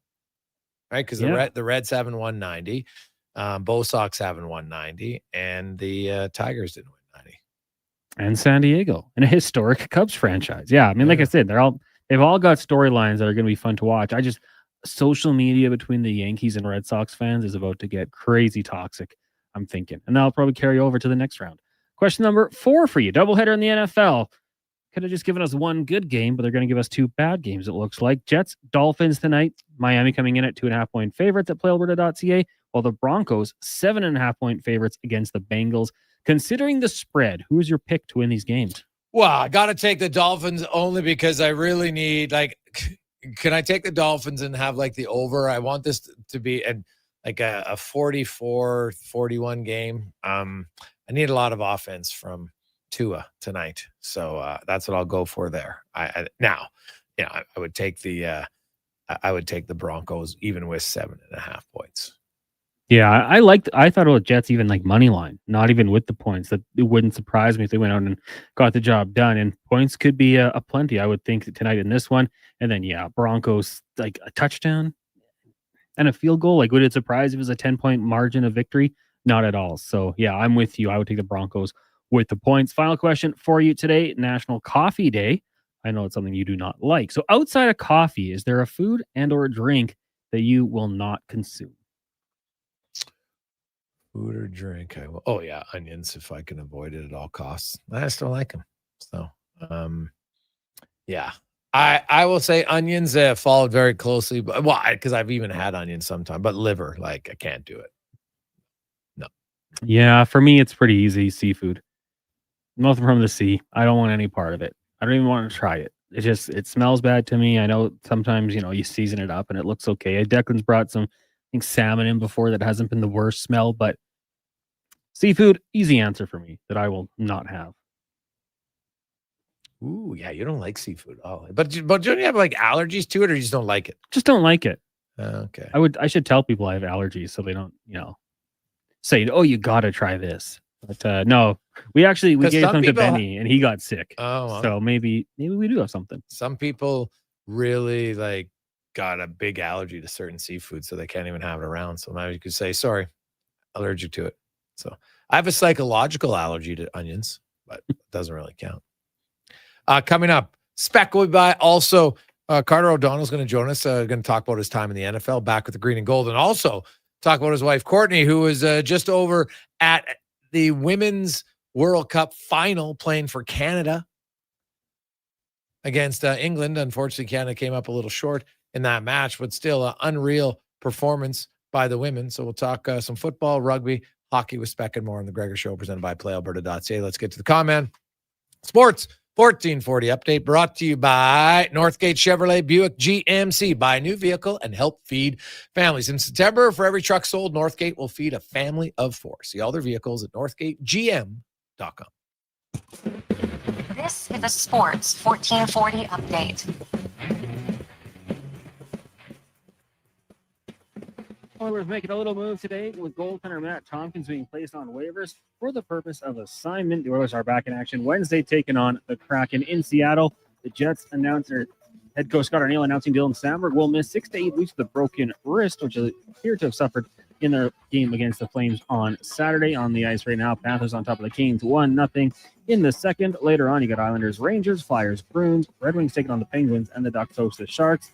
Week 4 in the NFL concludes this evening. 2 games on the schedule getting going shortly. You got Dolphins and Jets from Miami. Then at 6:15, the Broncos hosting the Cincinnati Bengals. And in the majors, no games, but some movement. Bob Melvin done with the San Francisco Giants. After an 81-81 season, he spent just 2 years with the organization. And the Minnesota Twins have fired manager Rocco Baldelli. Coming up in hour 4 of the Jason Gregor Show, we'll be joined by Mark Spector, Rogers Sportsnet, and Edmonton Elks offensive lineman Carter O'Donnell. I'm Connor Halley. This has been a Sports 1440 update. Sports 1440 in West Edmonton Mall and Wetaskiwin. CKJR is a Stingray radio station. Download the free radio player app and listen wherever you go. God said, I need somebody to get up before dawn, milk cows, work all day in the fields, milk cows again, eat supper, go to town, and stay all night at a meeting at the school board.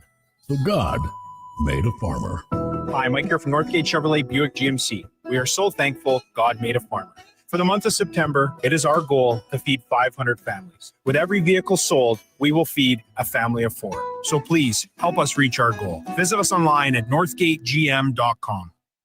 Some people wake up and get dressed for work in a suit and tie or a nice dress. At GS Construction, we're less fashion forward and more putting our best foot forward. We wear hard hats and steel toe boots, and most importantly, we wear 50 years of experience with pride. It's not glamorous, it's definitely not easy, but it matters. We do it well. So if you'd like to be part of something where your work matters, GS Construction is hiring. Just remember, when you come for an interview, ditch the tie. See more at gsconstruction.ca. Game on. Sports 1440 is your front row seat to the wild world of sports. Local legends, national headlines, and everything in between. Your game, your station. This is Sports 1440. Fired at about 22 seconds. A trusted barber. Waivers for purpose of assignment. The team next up action comes on Wednesday. 413. Trying to get back on track. Family run since 1939. We're experts in Edmonton Oil Kings. Tailor-made suits and offering a wide variety of everyday styles. Pair that with personalized one-on-one fittings and the convenience And closer of to another. jewelry. Mr. Dirk elevates your style game. Visit our Edmonton store or explore MrDirk.com. Dude, always gets me rolling. I love Mr. Dirk. Ah, Hawaii. The warmth of a golden sunset as the waves roll in. The freshness of a waterfall. The lush scent of tropical flowers in the air. You don't need to travel to enjoy all Hawaii has to offer. You just need to order pizza. Bring Hawaii home with the Aloha Trio, available for a limited time at Papa John's. Try our classic Hawaiian, super Hawaiian, or Hawaiian barbecue chicken for just $19.99 each. Better ingredients, better pizza. Papa John's, proudly locally owned and operated. Whether you're a craft beer connoisseur or more of a wine aficionado, there's always something new to discover at Sherbrooke Liquor, a unique family-owned independent liquor store. The selection, incredible. The non-alcohol section is also very impressive. Sherbrooke Liquor, expert, knowledgeable staff with a passion for unique finds. More than just a liquor store, we're a community. Alberta's best, the one and only Sherbrooke Liquor. Wine, spirits, and oodles of beer. Visit SherbrookeLiquor.com.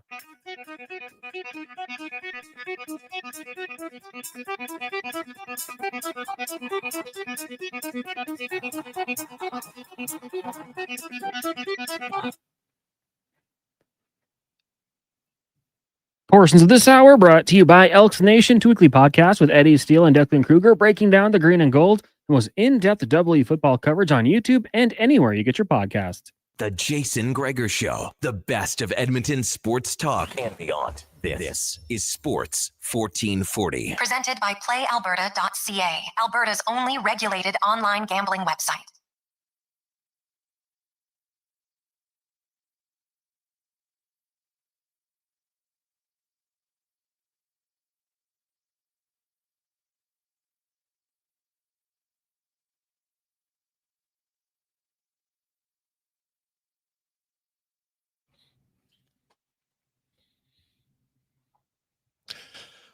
Just after 5 o'clock. Welcome back to the Jason Gregor Show, or welcome to it if you're just joining us. As always, brought to you by PlayAlberta.ca, Sports 1440, sports1440.ca, YouTube, Facebook, X, and Instagram. Any place to watch the game, and hey, any place to get involved in the game, PlayAlberta.ca. It's your one-stop shop. Casino, sports, live dealer, lottery, instance, and more, and even easier to access now. Get the app anywhere in your app store for Play Alberta. Jason Gregor, Connor Halley with you. Coming up, Spec.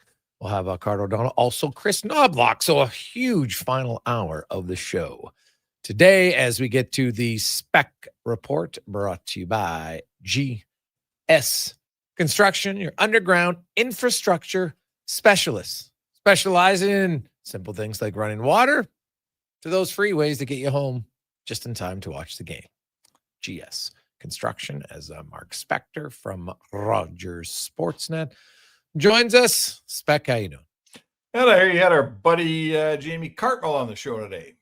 Yeah, he was in studio having a real good chat, talking about the director of communications and kind of what entails in his gig and many other things. So it was good. Audience, a lot of people like, geez, Greg, I didn't think that'd be that entertaining, but it was actually very informative. So, yeah, you know what? I've done this for a few years. I think I know a little bit at times what can be good and different. And, Jamie gave us some great insight to a lot of behind-the-scenes stuff about players and everything. And, that Spec's a dick. So that was perfect. Everything's everybody knew. So it was great. We deal back and forth. A guy like Jamie and I run through a few media heads in my day. But no, Jamie's good at what he does, and I think it's interesting to get a little look inside a world that people really don't know. They know that he exists and that the job exists, but I'll bet you most of your listeners learned a lot about exactly what's going on. Oh, yeah. Oh, 100%. Yeah, I thought if anybody missed it, I highly recommend it. Jamie was on for the first hour and 25 minutes of the show today, so definitely can check it out later on anywhere where you get your podcast, or go to jasongregor.com. The interview will be there. Spec. Beauty.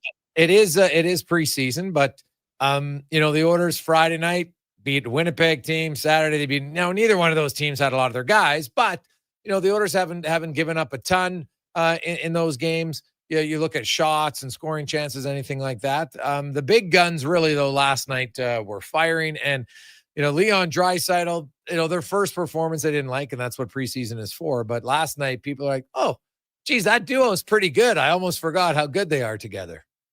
Yeah, that in a situation like that, when McDavid and Draisaitl play to their capability, they're going to put up 4 points, and that's what Draisaitl had 4. I think McDavid had 3. Frederick had a couple. Frankly, we know what 97-29 can do. To me, the interesting part was watching Frederick kind of assimilate into that role. He said the first night we went out, we went -3. So I was a little nervous. Like, you don't always get a third chance to play with these guys. So he felt a little pressure last night, and he was good. On the first goal, he was in front of the net, mucking it up, and he created some space for McDavid to score. And then he scored the second one by just banging in a rebound that was right there. So really that kind of defines his job, right? It's not as easy to play with those guys as you think it might be, Jason. There's some nuances, right? And some subtleties you got to figure out along the way. Yeah. Oh, very true. Trent Frederick, he's kind of just looking more comfortable all the time, Spec. I think so. I think so. Again, like, even though here's a guy, he's been an NHLer for a long time. He just signed an 8-year deal in Edmonton, so he's part of this thing. And he even said, I was a little nervous coming into this game. Like, even a veteran guy like that, when you're playing with, he said, you're playing with 2 of the best players in the world, you better make it work. And, it's not going to happen overnight. I will say this to you in all honesty. He was never a top 6 player in Boston. The funny line was, he said, well, I played with Patrice Bergeron one time. I ran into him and he broke his nose. But, honestly, Trent Frederick's never been a top line player. So it's different, the role they're asking him to do now. It's a whole different ball game to play with 29-97. It's not like they're expecting him to carry the ball, but this is something new for him and something he's got to figure out. And, I guess that ultimately, Jay, I would think the Oilers are thinking to themselves, hopefully when Zach Hyman gets back, they're not relieved and slapping him on that line right away. Maybe Frederick gives them something to think about. How about that? Oh, 100%. Like, well, if Trent Frederick performs well there, it just means that, hey, now we maybe got another top 6 right winger. And when Hyman comes back, now we have 2 of them. And that's what you want, right? So, I think Trent Frederick, I think most people would agree, would be a complimentary top 6 winger. And there's nothing wrong with that. But if, would I be shocked if Trent Frederick scored 18 to 22 goals? I wouldn't, right? Like Zach Cassian did for a calendar year. Patrick Maroon did. And I'm not sold that those guys are blessed with infinitely more skill than Trent Frederick. Yeah, he scored 18 and 17 in Boston. So, I mean, I guess the question kind of becomes, like, when Zach Hyman returns, does that mean he just steps back in next to McDavid and Draisaitl goes back to his own line and we go back to where we were before? Or, there seems to be a bit of a spirit of changing things up around here this year and not doing it exactly like we did it the last 2 years. Now, maybe I'm going to say this. You did it the way you did it the last 2 years because you thought it was the best way to line your team up. So you're not just going to change for the sake of change, just if you don't think it's a good idea. But I will be interested when Hyman returns. What do you think? Do you think that they continue to keep Draisaitl and McDavid together, or when he comes back, do they get split up? Well, I think right away, I don't know if Zach Hyman, who hasn't played a game since late May, and you're just going to slot him in game 1 on the first line, that he comes back, probably not. So I don't think instantly. No, I think Zach Hyman, I wouldn't be shocked if he starts on your second and third line, and then they kind of just mix him in. Especially, you got to see where his wrist's at and how it's going to impact his play. Yeah, okay. I mean, sure, you probably don't put him in the first line in the first game, but I guess eventually, Eventually, yes, Beck. I just don't think right away, but down the road, do I think Zach Hyman is the best right wing option for Connor McDavid? I do. Yeah, but then do you leave Draisaitl on the left wing? No, I wouldn't put at that point. You want to spread it out. I think he being the head coach wants a good start, and he feels the one line he can feel most confident with that will have, they don't have to carry him every night, but they have the capabilities of maybe in their first 10 games, 2 wins, that they're the main focal points for 2 wins, and then say, hey, can the rest of our team help us get 4 other wins? And if we go 6-4 or 6-3-1 in our first 10, we're pretty happy. Yeah, I mean, there's clearly that's what we're doing here is fight. The Oilers are trying to get a good start. So anyway, they've got some things going on at camp. It'll be interesting to see. Like they do have, Noah Philp came up with a couple more, I thought, strong performances. Like he's trending like a guy that's, looks like he should make the team. Chris Knobloch spoke to us today about, these young players we're going to start the season with. And the inference is basically that they're going to have more than 1 or 2 guys like Savoy, Howard, Philp, sound like maybe all 3 make the team start out here. Well, with Zach Hyman out of the lineup, that opens a door for one of them for sure, right? I don't think there's any debate on that. If Zach Hyman was here, I don't think there's room for Savoy and Howard, to be honest, but to start it is. And, and Ike Howard, the thing I've liked about Howard is, Beck, he's looked more comfortable the longer training camp has gone on. That's a good sign. Sometimes guys start out well, and then reality kicks in and it's like more NHL players and slowly you don't see them as much. And we haven't seen that yet. Now, that could easily change this week when you have 2 games where it's going to be probably 85 to 95% NHL players in the opposing lineup. So that will factor in. And here's the challenge, Spec, and I'm sure you've talked to guys. I've talked to so many scouts, GMs, assistant GMs over the year. The biggest, and even coaches, is so you look at a player in preseason and it's like, well, that's all we got. But then you end up asking yourself, but who's he played against? And so, yeah, he looks good, but he looks good against other AHLers or, maybe, what it is. So but there's no better option. You can't necessarily, because the player looks and says, well, what do you want me to do? I can only play against the guys I play against. Like, what can I do? Like somehow say, hey, tell the other team to play their top guys so I can play against them and show you I can play. It doesn't work that way. So that's the hard part, I think, of preseason, and why, in a way, Spec, next year, when there's only 4 games and there's probably going to be shorter, teams will get down to rosters quicker. They'll be like, hey, we got 4 games. Guess what? We're going to have closer to NHL lineups in at least 3 of those 4 games, maybe all 4.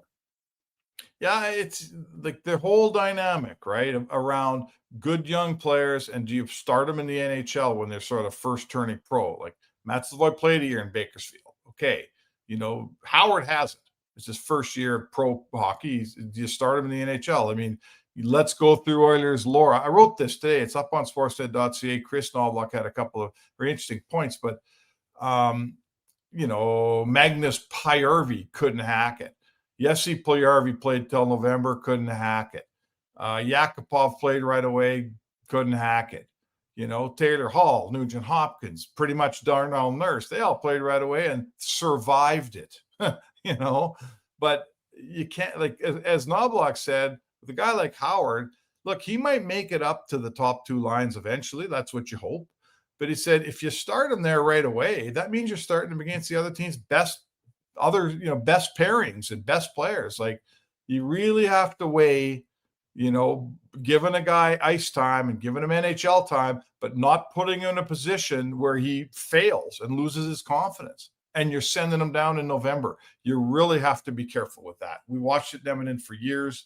Just force feeding a guy ice time he's not ready for, that is never the answer. So that's why they get paid. Bowman, Knobloch, those guys, it's important to do it the right way because you only get one first start here. Yeah, it is. It's going to be, I think Edmonton is in a good position. I haven't seen any players that are left that look like they clearly don't belong. But the final cuts are always the hardest. I think at the end of the day, there'll be lots of talk, and then we'll probably be the people that we thought were going to be here, unless there's an injury or two that creeps up, right? Podkolzin comes back in spec, so that, that knocks someone else down the lineup, whether he plays Wednesday or Friday. I think we'd all agreed. There's no question Podkolzin's in your top 9 when the season begins next Wednesday. Of the new guys, let's say Mangiapane, Tomasek, Savoy, Howard, Lazar, who have you liked the most so far and why? They got a lot of guys here, don't they? Like, I've seen bursts of Kapanen, but that pretty much is his whole career. Kapanen can play. We know what he can do. I'm not sure he makes the top 9 on this team. There's a lot of guys. I think Savoy has had less points, but been a better player than Howard, if you know what I mean. I like his game. He's creating stuff. It hasn't been going in, but I really like the way he's played. He seems to have the puck more than Howard. He carries the puck more. Tomasek. What are you doing with Tomasek here? He's clearly older. He's more savvy. He's clearly not. There's no wide eyes here on this guy. He's been around. I'm not sure where he plays. Like, if you want to play him as center, Jay, I'm not sure. In the long run, if you and I both agree that when this team gets rolling and everyone's healthy, the centermen are McDavid and then Draisaitl, and then who's your third line center, either Henrique or Nugent Hopkins. Are we playing Tomasek as your fourth line center? I think that might be Philp's job. So where's he play? I'm not so sure. There's room. There's a lot of guys. Where's Curtis Lazar playing on this team? Right? Where's he going to play? Well, he might be your 13th guy, right? It's a valid question. And the thing is, like, fourth line veteran center like that, like those guys, it's like Janmark. They don't do much in preseason. Now, Janmark didn't do much in the regular season last year. Had 2 goals, but everybody knows he's ultra responsible. So we'll he's a guy that you love in the playoffs. We know that, Jay, right? Janmark's a good playoff guy, but geez, like, if you're going to add 3, let's just say for fun, you're going to add 3 young players in Savoy, Howard, and Philp, and you're going to break camp with those guys. There's got to be some veterans here, or at least one who played on this team last year who's on the waiver wire. Like, whether it's Janmark, I'm going to include Lazar in that. I know he didn't play last year. There's some veteran guys, Kapanen. Like, there's just too many players here right now. And if you're going to pick those young guys, I think we're going to see an older guy on the waiver wire. Now, no one's picking up Janmark. He's got 2 years left at 1.4. But the conversation is starting to get broached here. If we like these kids, if Knobloch likes these kids so much, there's not enough chairs at the table for all those veterans. Yeah, probably. I got to see it to believe it when it comes to all the young guys coming in at one time, right? That's all I'm saying. So, and like Zach Hyman's absence will open it up. Like, to me, Jones, once he's back healthy, he'll go on waivers. So, there's an easy one. And then there's really only, now it all comes down to what they're going to do with the cap. And And if you massage the cap, because they're going to want Hyman not on LTIR, at least for 1 day, right? You don't want to start the season in LTIR. I know it's only 1 day, but that's how it is. So we need confirmation spec on the rule. If you send someone down to the American League, which is now in place, they have to play a game. I would assume that doesn't start until the American League actually is playing regular season games. But the NHL, you never know. And I can tell you, having spoke to 3 teams, they don't know the answer to that question. And there's meetings this week on just to get clarification. Common sense would tell me that, hey, you want to put a guy down because Zach Hyman's going to go on LTIR. You wait 24 hours. He goes on LTIR. You recall the player you sent down. It happens all the time. Teams do it all the time. It's totally legal. Yeah. But with the new rule of you have to play a game in the American League, are they going to try to say, well, yeah, you got to play a preseason game in the American League? I don't know the answer to that question yet.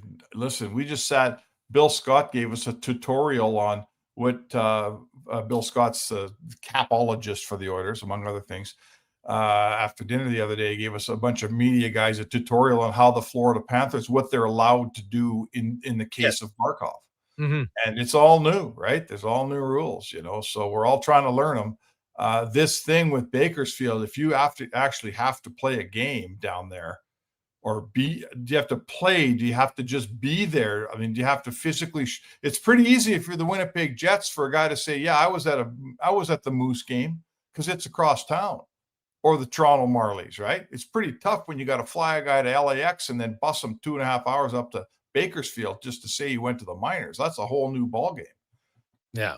Yeah, no, it totally is. So something to watch. Major disadvantage Oilers on that one, my friend. Calgary, their team's right in their own building, for Pete's sakes. Yeah, but it's not about that. It's they have to play a game, right? So if they have to play the game, then it's, even if you're in Calgary, you played the game and it's closer, but that game's got to be at home, so and you got to be at home at the same time. So it'll be interesting. I would like to think common sense prevails here, and then it won't matter until the regular season begins, but we'll see. Spec, we will talk MLB playoffs and more tomorrow. Should be a lot of fun. All right, brother. Can't wait for us. It's baseball palooza tomorrow, man. Oh, unreal. Yes, unreal. From 11 a.m. till 10 p.m. Edmonton time. Fantastic. Quick break. We'll return. Carter O'Donnell will join us. We'll talk CFL, coming back from the NFL, and also his wife playing for Canada at the World Rugby Finals. That and more on the Gregor Show, presented by PlayAlberta.ca.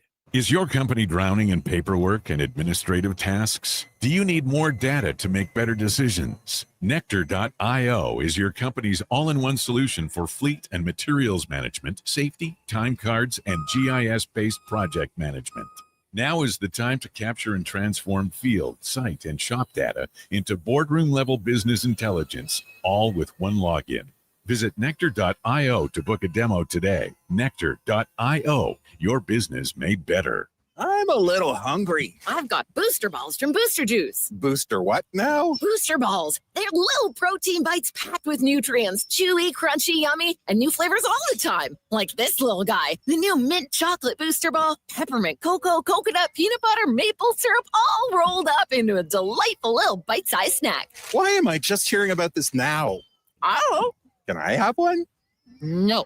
Booster Juice, Canadian born, blending since 1999. Find incredible savings on everything you need for your home at The Brick. Save up to $800 on sofas and up to $1,000 off select major appliances when you buy 2 or more. Whether you're furnishing a new space or refreshing your current one, The Brick has designs to fit any style and budget, all backed by their exceptional service. Visit one of their 4 locations in Edmonton, downtown, South Common, West Edmonton Mall, or 137th on the north side. See in-store for details and exclusions. The Brick, saving you more.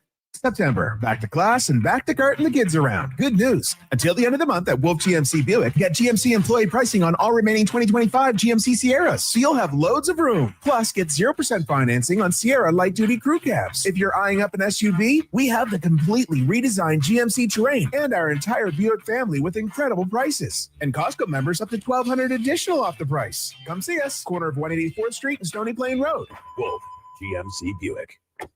We're making it easy.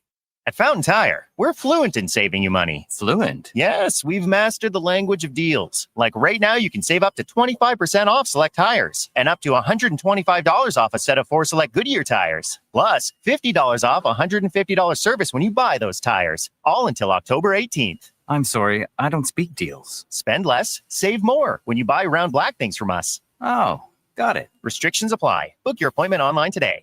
Fountain Tire. We're on this road together, Canada. At Fountain Tire, get up to 25% off select tires, up to $125 off a set of 4 select Goodyear tires, and $50 off $150 service until October 18th. Restrictions apply. Book today. Fountain Tire. We're on this road together, Canada.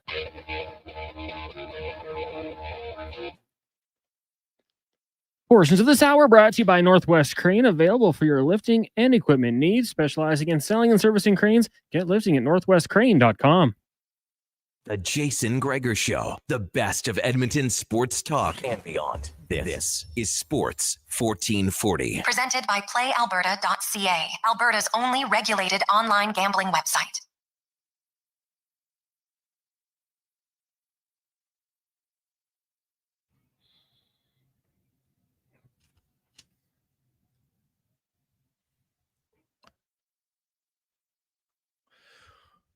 $5:28. Welcome back. Jason Gregor, Connor Halley, rolling through a busy Monday. Man, today is flying by. Gregor Show is always brought to you by PlayAlberta.ca.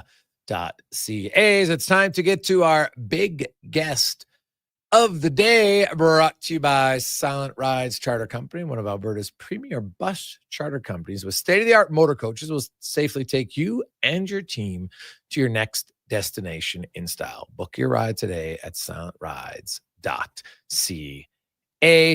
Joined by former University of Alberta Golden Bear, played in the NFL for 5 seasons, and now with the Edmonton Elks on the O-line, Carter O'Donnell. Join us, Carter. Welcome back to the show, man. How you doing? Good, thanks, Jason. How are you? Hey, man, I'm excellent. Kind of a little bit of full circle football for you, of course. Coming back to Alberta after a stint in the NFL, where obviously injuries, I think, played a big role in it. Going from you, and we'll get to the Elks in a second, but going from, U Sport to the NFL and, as an offensive lineman, yard off the ball, now there's no gap. Is it easier to go from 1 yard off the ball to no yards off the ball, or is it harder? Which way is like an easier transition for an offensive lineman? I think it's just different, I would say the yard helps you get to your spot a little, I'd say a little, maybe not, I don't want to say easier, but you're kind of able to get to that spot quicker, but, the D lineman also gets to get more kind of steps in the ground. So you can build up like a little bit of a head of steam on you. So they're just kind of different, Yeah. Okay. That's fair. And so, you've played both, and obviously you've excelled at both. You play at the highest level. You come back here now and, to join a team, I think you had a week of practice, and then boom, you get right in there. Obviously, players want to play. The play calling, because you've been a pro for so long, is it easy to pick up an offense, or is it that much different because you go the play calling, the quicker time clock? Like, was it a big adjustment coming just back to the style of the CFL? Yeah, a bit. I have to remember, when I get down there and it's second down, I'm like, oh, this is the last one. This is the pass down. I got to remember, not to stay on the field for that extra down. But other than that, I've been, I was training kind of the whole time, getting ready to kind of go join a team for, camp or into the season there. So, I just kept my body ready the whole time, stay ready so you don't have to get ready kind of thing. Chris Morris told me, and he, of course, coached you at the U of A, and I remember at the time, he goes, I never seen an offensive lineman move like Carter did. Like, just, where did that come from? Like, how did you get to be so agile? I don't know. I think it's kind of one of those things you're born with. And then, I always took a very serious approach to training. So I think that's always important. And, obviously it feels really good to have high praise from Chris Morris there. So. Now, what about as a young athlete? What other sports did you play other than football? I played baseball a lot growing up. Kind of stopped playing once I got into high school, started to wrestle, really liked wrestling. But then after my grade 10 year, the coach left. So then I kind of just focused on football. And then I really kind of found my passion for kind of like working out, lifting, and yeah. So did you really not play football until high school? No, I did. I played grade. I started in I think it was grade 6. Oh, okay. Okay. And now did you play any other positions other than O-line? Play D-line? Did you play anything else? Yeah, I played pretty much both lines growing up, especially as kind of when you're on that senior level or the higher age group growing up. Okay. And in high school, like my last year, it was like offense, defense. I think I was on all special teams minus maybe kick return, I think. So, yeah. Now, when you weren't selected in the NFL draft, but you signed as a free agent right after the draft by Indianapolis. Take me through kind of, that here, guy undrafted. We're seeing more Canadians now than ever go to the National Football League. And what was the biggest eye opener your first day when you went to Colts camp? I'd say when I was playing in youth sports there at U of A, there's some good athletes for sure, but down there, just the volume of like everybody's this very elite level athlete, and you got to be. It doesn't matter who it is, if it's the starter or whoever. Like you got to be on your game. You got to take good steps. You got to put yourself in the best position possible. I mean, you really need to have a close attention to detail on a lot of your technique. I think I kind of got away with some stuff when I was playing at U of A there, just being so much stronger and athletic than some of the guys. But once you get guys that are, some of the best in the world, you really have to be very detail orientated on your technique and kind of the play and your approach to it. So let's dig into that a little bit. When you talk about your technique and what you could get away with, because you're just, you're bigger, you're stronger, you're more athletic than a lot of the people in youth sport. When you went up there, what are some of the small technical things that you're just, okay, I've really got to maybe sharpen these up or hone in on? What specifically were those things? I'd say for run game, making sure your first 2 steps are in the right spot. You can't step too far underneath yourself. Those couple little inches can really put you in a bad spot. And then I'd say, same thing in the passing game. If you're taking your set, if you're a tackle or guard and you're setting a 3 technique or, a 7, you got to make sure you're kind of like, you can visualize the middle of the cylinder of the D lineman and that middle of the cylinder in line where he wants to go to the quarterback, and putting yourself kind of in that line. If that makes sense. Oh yeah, no, totally makes sense. It's funny because I've talked to a lot of O-linemen over the years. Carter O'Donnell joins. And they always joke you got to be very cerebral to be a good offensive lineman, because it's just as you described it. You got to pick up so many things so quickly against guys who are you're kind of naturally. I know when you run block, sure it's a little different. You can be a little bit more offensive, but when you're pass blocking, you're on the defensive side. Even though I know you're the offensive one, and to handle guys coming at you when you're backing up, it's a real skill set to see and think. And in a split second, you got to be so quick off the ball because the opposing guys are so quick off the ball. And then you got to see everything like that. And it's, one hand movement where if all of a sudden, because some guy will slap your hand down, you don't want him to do it, and he does it. And then when you're an offensive lineman, you think a guy's got you beat. What's your mindset at that point? Is it just take a penalty, don't get the quarterback crushed? Or when do you know when to say, well, geez, I just got to let it go because I don't want to take a penalty? How do you balance that in that literally split-second decision? Yeah, there's a couple of different trains of thought. Usually, in my head, if if you get beat, you're kind of like, uh-oh, and then just strain as hard as you can to give, really give the play a chance to get going, get the play started. Okay. Without getting a penalty, because a lot of time you get that penalty, then now you're even in a worse spot. So you don't want to get the penalty, but you also need to kind of strain and kind of give it all you got just to kind of get the play going. Carter O'Donnell joins us. Carter, I don't know how much you knew about Justin Rankin before you joined the Elks this year, but he's a very dynamic back. He can make something out of nothing all the time. You give him a little hole and he's gone. When you block, do you have to block different at certain time? No one say, hey, I got this guy and I know he's explosive here. I only have to be, in my right spot for a shorter period of time because then I know he'll hit the hole. are those type of things going through your mind when you block for a certain running back compared to another one?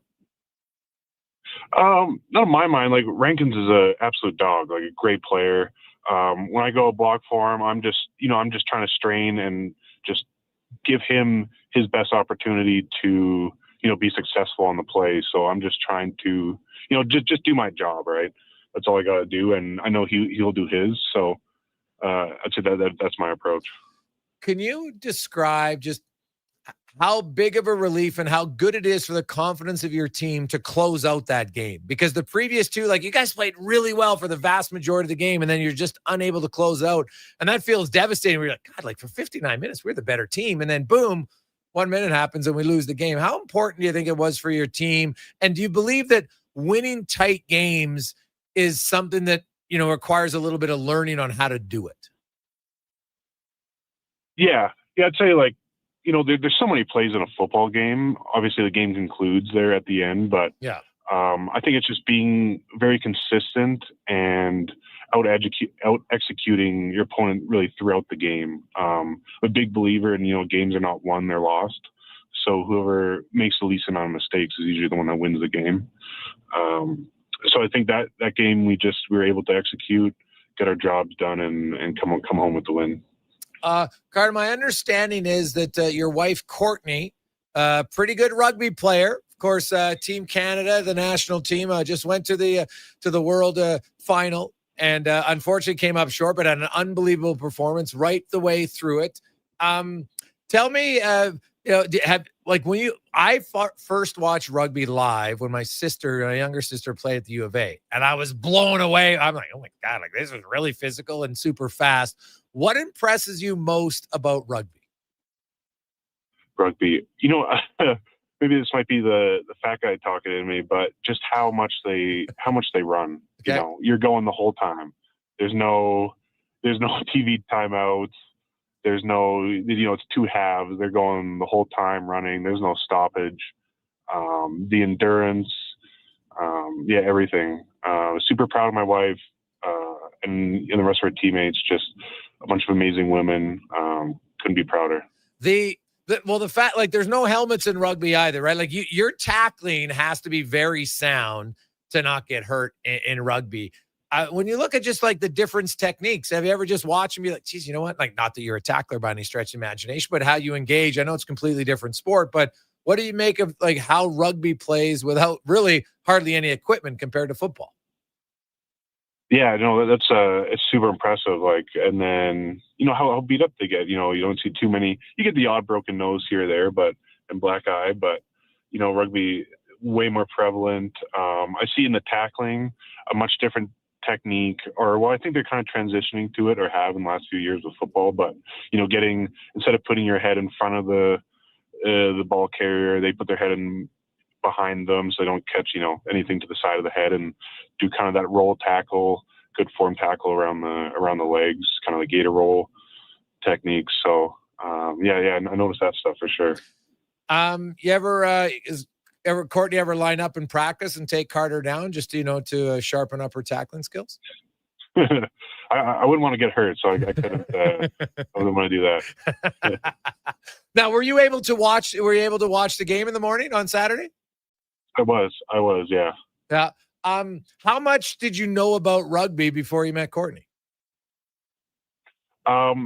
Pretty little. I remember I came out and I played like a game or two in high school, and then decided to more focus on football. But I had a rough idea. But it's nice I can watch the games, and kind of my rugby knowledge has definitely increased in the last 5 years. What does an off week this late in the season look like for you? Right now, just getting the body healthy, getting physically prepared to play. I'd say, and just see my wife. I haven't seen her since I don't even know, like almost 2 months. So what? Yeah. Oh, yeah. Well, she's been traveling. I've been out training. Yeah. Yeah. So is she back home yet? Yes. Yeah. she landed in this morning. Oh, okay. Well, that's great. So you get a little, well, it's kind of perfect timing then for the bye week. You can hang out a little bit together. Oh, yeah. But do you will you go in? I know the bye week, I don't know what the rules are. If you choose on your own, could you go in and do film work this week, or is that just not allowed? Oh, yeah. Yeah, for sure you can. That's definitely what I'm be doing here. We're able to now, you can watch it at home. You don't have to be in the facility to do stuff like that. I just kind of go in, get treatment, get the body ready, keep the body ready, stuff like that. Well, Carter, thanks so much for this. Enjoy the bye week. When you come out, it's a must-win game against Winnipeg and in front of what should be a very big crowd on the 11th. And it'll be a lot of fun. And hopefully your wife gets to watch you live in person for the first time in a while. Yeah, no, for sure. Thank you.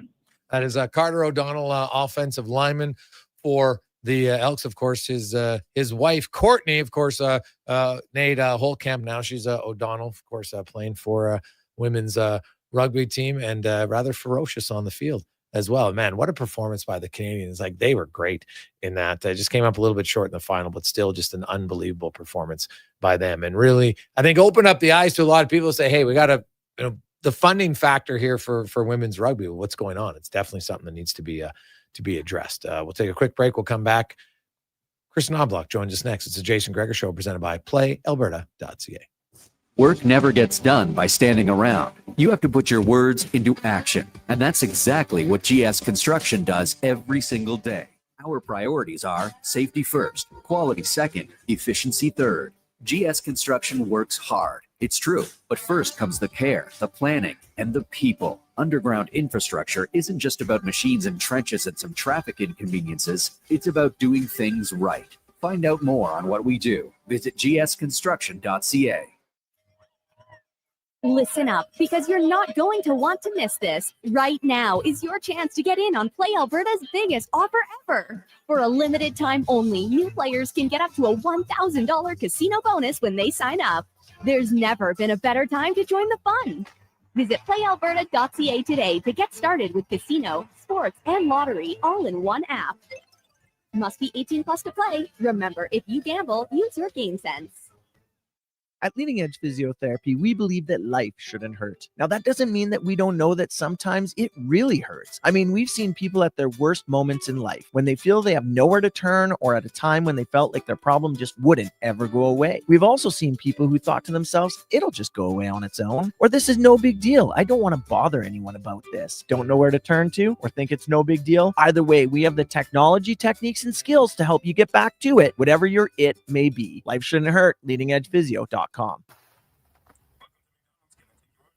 Yeah, can I get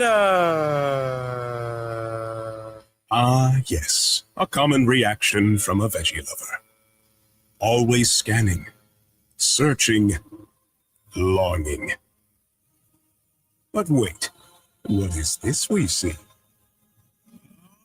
The new McVeggie. Now at McDonald's. While the players gear up for the new season, make sure you gear up your snack game with Will Hawk Beef Jerky. Okay, this jumbo bag of beef jerky should last the preseason. Whoa. Will Hawk has more than just beef jerky. There's smoked sausage and pepperoni products, too. Well, how about we have jerky for Eastern opponents and pepperoni sticks when we face the Western teams? Now that sounds like a Will Hockey game plan. Will Hawk Beef Jerky, because you don't win games with salad. Only available in Leduc.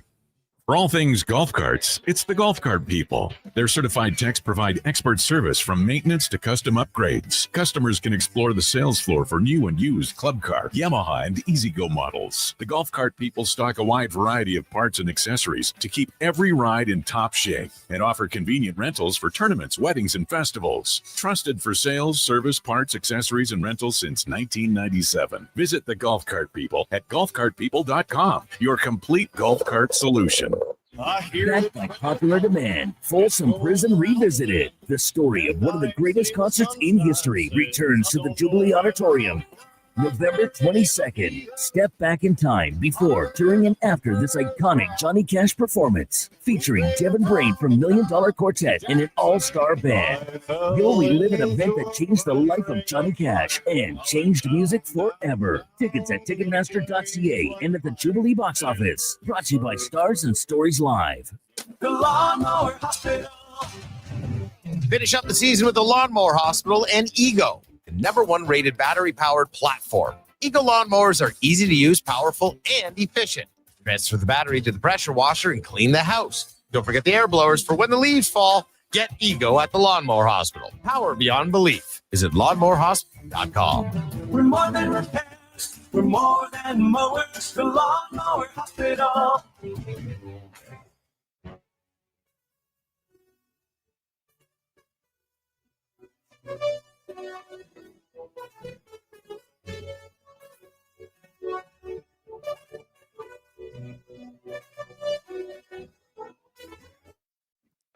Portions of this hour brought to you by On the Rocks. The Oilers are back in action, and OTR is ready to be your hockey headquarters. $5.75 Molson Canadian and 60-cent wings. Also, you can play, score, and win every game. See more at ontherocksyeg.com.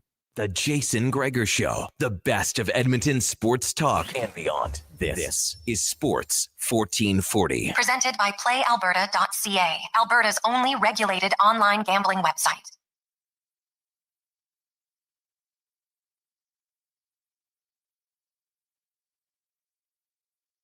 Welcome back, Gregor Halley, Sports 1440. Sports1440.ca, YouTube, Facebook, X, Instagram. Gregor Show, as always, presented by PlayAlberta.ca. Chris Knobloch, some updates on a few things. And maybe the main one right now. We know that Hyman's out. What about Jake Wallman? What is the update on the health of Jake Wallman? Yeah, he's doing all right. He's getting better. He's day-to-day. We'd like to get him into the last exhibition game. Whether that happens or not, we'll see. But definitely think for sure at the worst it'd be the home. Okay, so you heard that. Best case, they get him in Friday. Worst case, then it would be the home opener, which is on next Wednesday against the Calgary Flames. What now?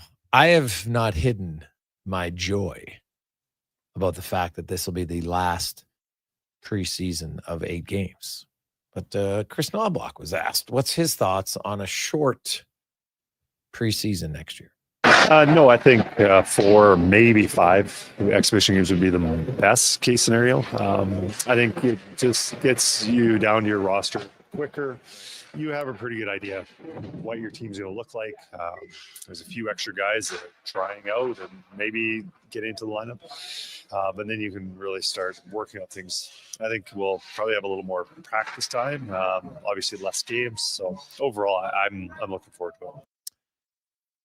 His thoughts, it's first time, obviously you hired him, but first time working with Pete Aubry and what he's learned from him and what he likes for his new goalie coach. I like a lot of things about him. I hired him. I think he's got a good rapport with the goalies. Just calm, gentle, very informative with the player or with the goalies. Obviously he's building that relationship and kind of wanting to take it to another level. But right now, I think he's been establishing a really good, solid foundation.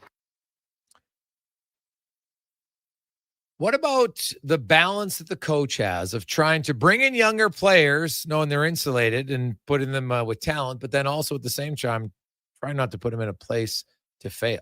There's a fine line. We have to balance on giving them opportunities, and we know that they're going to fail as long as it's just in a short period of time and they can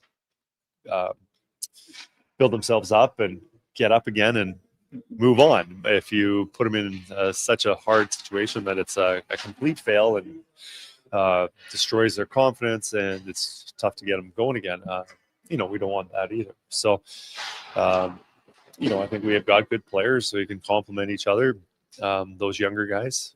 But, it's a balancing act of putting them in a situation where they're going to succeed. If they're playing with better players, that would help them. but it's also they're going to be playing against other teams' top players, which is going to put them in more, expose them. So we'll do our best. There you go. The head coach of the Oilers. What's his thoughts specifically on Ike Howard and what he's seen and what he likes so far from the youngster? Well, I think he's been getting better every game. He feels more comfortable. He's skating. He's making more plays. He's getting into the middle of the ice. He's got some scoring opportunity or chances. There was a couple the other night, which I liked. I think he can do a better job protecting the puck. I think he has that skill. He's strong on his skates, and he's got that skill. And I know in the first or third period, I remember seeing it, but I'm not sure which period it was in. I know where it happened, but he spun off a guy and he protected it, and then now for him to make the next play, I think just that's going to come with time. Maybe getting more comfortable playing in the National Hockey League. And I know this is just exhibition, I guess, playing against National Hockey League players, but I think he's off to a great start. You know what? I'm interested to see him this week, Connor Halley, to see what Ike Howard does. What about you? And we didn't really get to talk about your Chargers, so we'll talk about them tomorrow. But give me your thoughts on Howard and the Chargers. Howard, very intrigued, like you said, as the preseason goes on, to see what he's able to do against the tougher competition, a little more regulars. Chargers, hey, I didn't take you in a survivor pool for a reason. I saw that as a possibility. So, really? Yeah. Bad offensive line against a good defensive front for the Giants. Not good for Justin Herbert. All right. So there we go. We will see. Have yourselves a great Monday night doubleheader and Monday Night Football. Enjoy that. We'll have all sorts of baseball, hockey talk, football, and more tomorrow. On behalf of Connor Halley, Declan Kruger, I'm Jason Gregor. Be safe. Enjoy your Monday evening. Let's get to Sports 1440 update brought to you by 01 Hockeyology. Sharpen your game year-round at 01 Hockeyology. You can get a membership, 18 skates a month for only $300. Check it out now, 01.ca. Good night. This is a Sports 1440 update. The Edmonton Oilers placing goaltender Matt Tompkins on waivers for the purpose of assignment. The team's next action comes Wednesday, taking on the Kraken. Winnipeg Jets head coach Scott Arniel says defenseman Dylan Sandberg will miss 6 to 8 weeks with a broken wrist that he suffered this weekend against the Calgary Flames. Week 4 in the NFL coming to an end tonight. Right now, Dolphins lead the Jets 10-0 in the second quarter. Tua Tagovailoa just hitting Darren Waller for a touchdown. Later tonight, you've got the Broncos hosting the Cincinnati Bengals out at Denver. This one gets going at 6:15. And from the majors, Bob Melvin's time with the San Francisco Giants is over. The team announced the firing of their manager earlier today after the completion of an 81-81 season. Melvin, 63, finishes his 2-year tenure with a mark of 161 and 163, with his team missing the playoffs in both seasons. The Minnesota Twins, they've done the same with manager Rocco Baldelli. A day after the 44-year-old Baldelli finished his 7th season at the helm of the club, missing the playoffs for the 2nd straight season. Coming up next year on Sports 1440, we've got Fox Sports Radio all night long. Live coverage resumes on Wednesday, 7 a.m. with Kevin Carius. I'm Connor Halley. This has been a Sports 1440 update. Sports 1440.